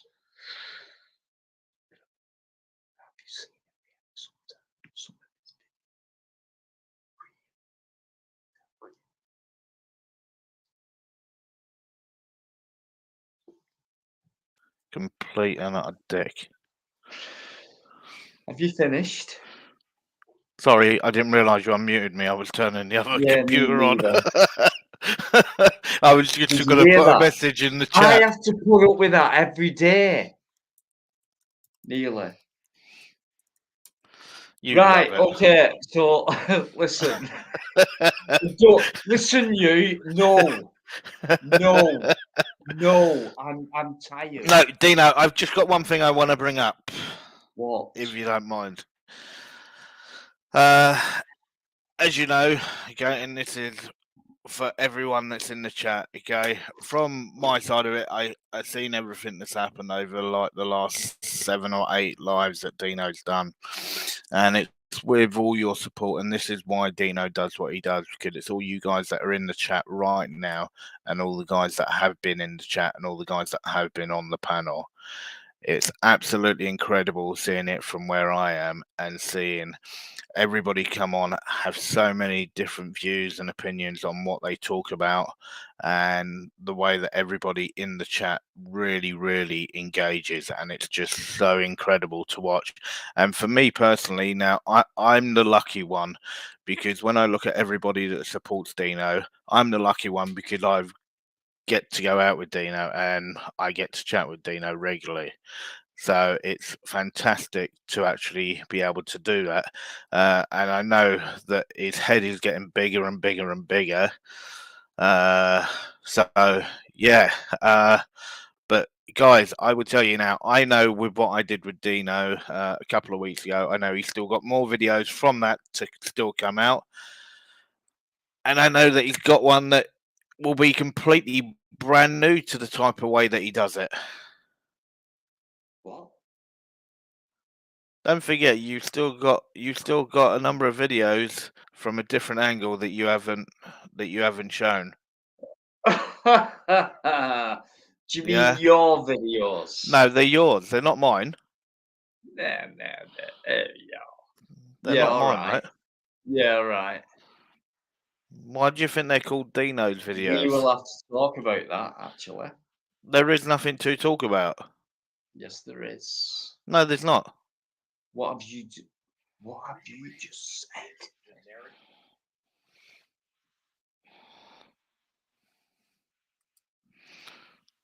So and thinking that's about it now. Have you ever heard Plod think?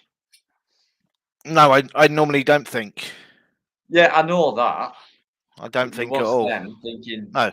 what does he mean? What does he mean? Dino's brought. I didn't bring them videos out. I didn't make them videos, did I? Dino, it was there for you. Listen, this is a rare occasion for everyone, guys. He's gone quiet. No, because I'm just trying to think of an actual nice way of actually saying it. Dino, sorry guys, for you guys in the chat, and I know that you hardly ever hear me swear, okay? Dino, quite simple. Say like, yeah, put your fingers in your ears, okay? Very, very simply. Yeah, you can shove that somewhere as well, okay? Very simply, right? They are your videos, okay? They were created for you, okay, on that. So you shut the fuck up and actually do it. Shut up, you dick. Go Yep. away. So, See but ya. the subject I wanted to talk about, Dino. Fucking hell, I'm trying to go here. Yeah, no. Hurry up. What I want to talk about is people that can't sleep. Shut up. No. Okay. No. So No. what would you suggest to people? Now you can see you got a lot of your supporters that are in the chat, and I bet you a lot of them can't sleep at the moment. So what would you suggest that they could do to actually rest and sleep? Go to sleep. Yeah, but they can't. That's the problem. Go and watch YouTube. What's Denology? I'd like to see Dino go on until 7 a.m. Well, you can. No one for a start, but you can say what you want because I ain't. You're in fucking trouble, you are. If anyone says yes, you are in fucking deep trouble. I tell you.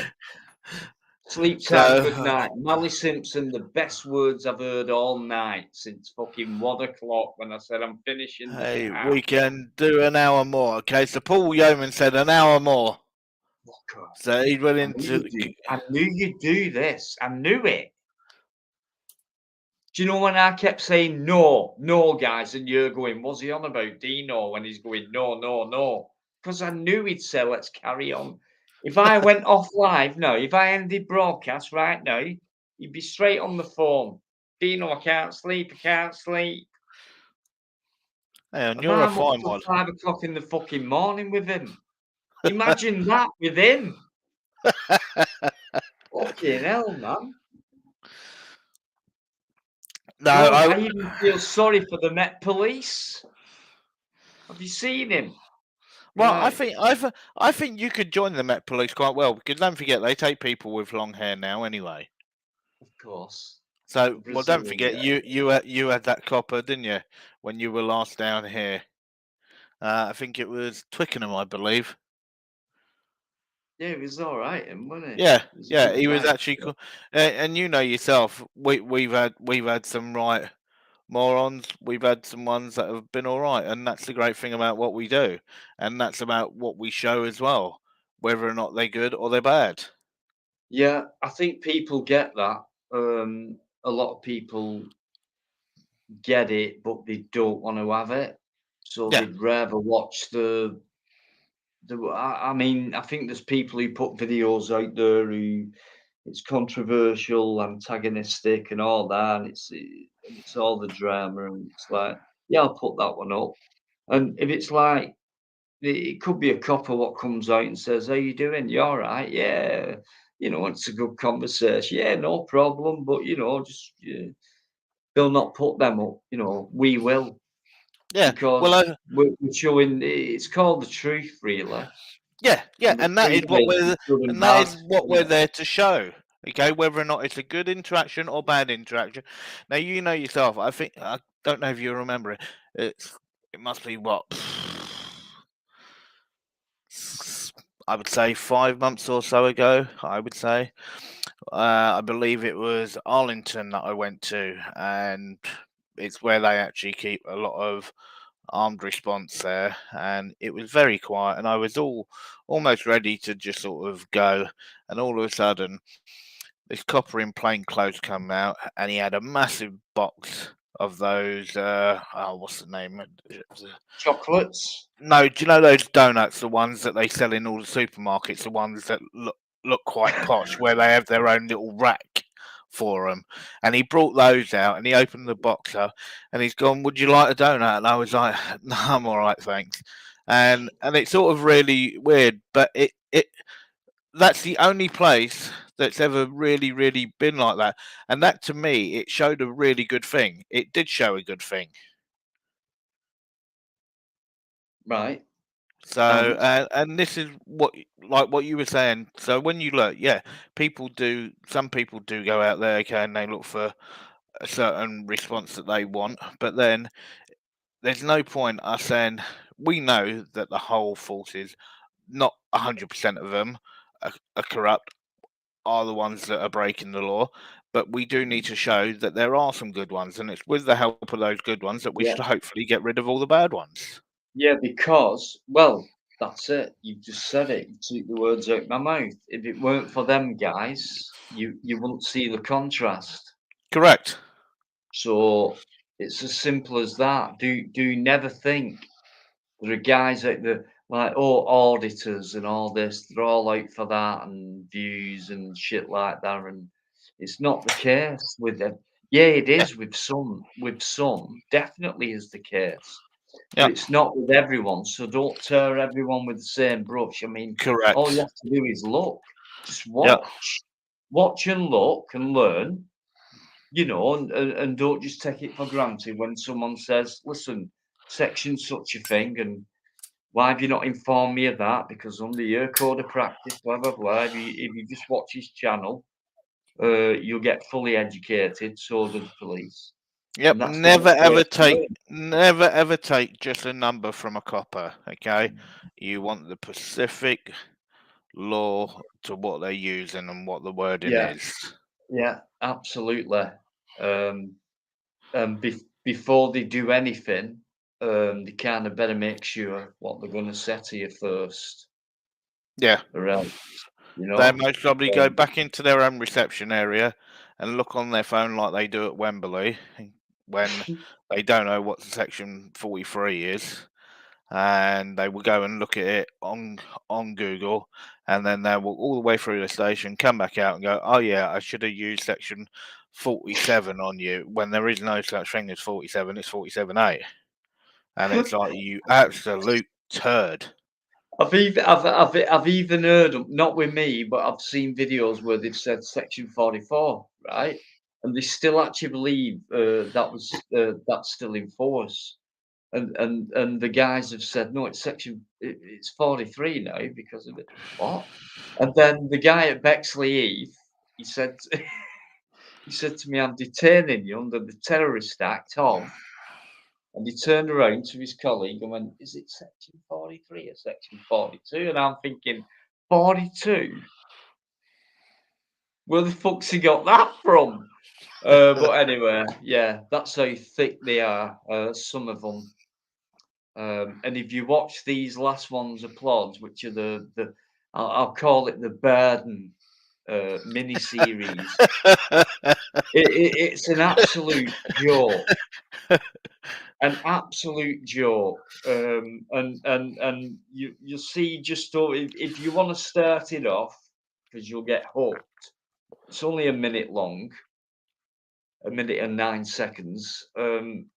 Just watch that and then follow that on to the full videos. Yeah, and but you will Dina, realize we've got somebody like him that are trained in the future of that force, and that's what's so sad. You will realize what we're going into. That is the sad thing about it, okay, is you've got somebody like Inspector Barden, right, and the way that he is, right, and he's there to train these other new recruits, and he don't even know anything at all. Can I ask you guys a question, right? Now, when it comes to that rank in the police force, an inspector, okay, at what age do you think would be the right compatible area of age were experience, and that would come into it, stroke qualification, stroke whatever else. At what age do you think, on average, someone in the police force would become at the rank of inspector? Yeah, and approximately how many years do you think it could take? Just give us an average, guys. What do you think? Let's say you join at the age of 20, which is about a reasonable age to join the police, I reckon. 19, 20, 21. Right, So at like what most of age us. do you think you would reach inspector? Or you would deserve to reach that rank? And you can look at it as doing it properly, or you can look at it as kissing ass, or the old way that it used to be done. That if you want to climb to the top, that you end up sleeping with your boss. Okay, you never know what he could have done. Mid-30s, 40s. Life skills second, mid-30s. Yeah, that's possible. That's possible. So mid-30s, you could be Yeah. looking at being in the full 15 years. If you Yeah. were in there from 20. So if you said 35, so that would give you 15 years in the force.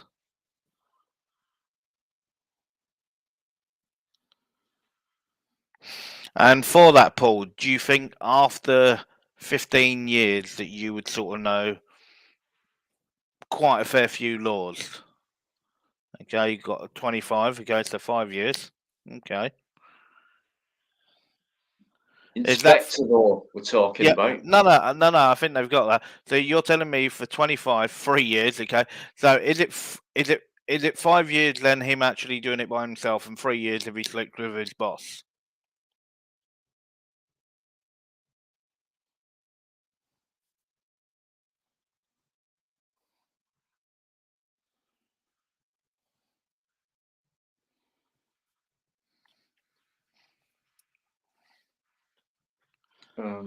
I need to speak to you, mate, later.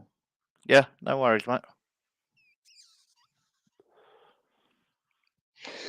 Right, I am going to end it, guys. I'm very, very tired, but I've really enjoyed it tonight. It's been an absolute pleasure compared to what's been happening over the last few weeks. It's been a great release for me tonight. I've enjoyed everyone's company. It's been superb. Fluke's been brilliant. Everyone's been brilliant. I really appreciate all your support and everything like that. You've been absolutely brilliant. I don't know. You got off to a bad start. You had Biker on first. You got off to a bad start.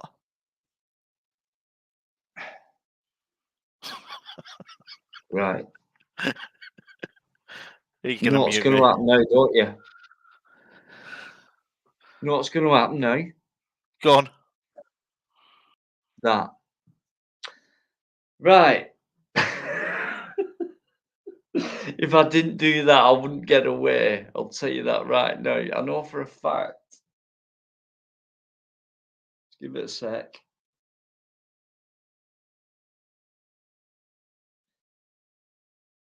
No.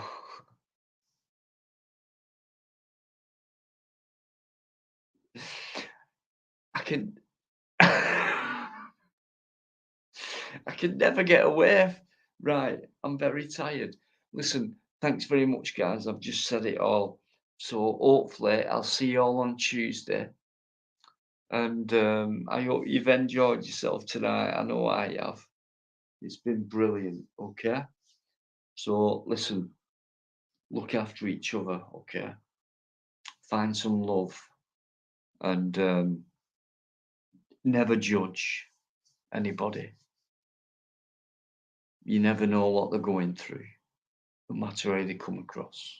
Okay. So massive respect and much love.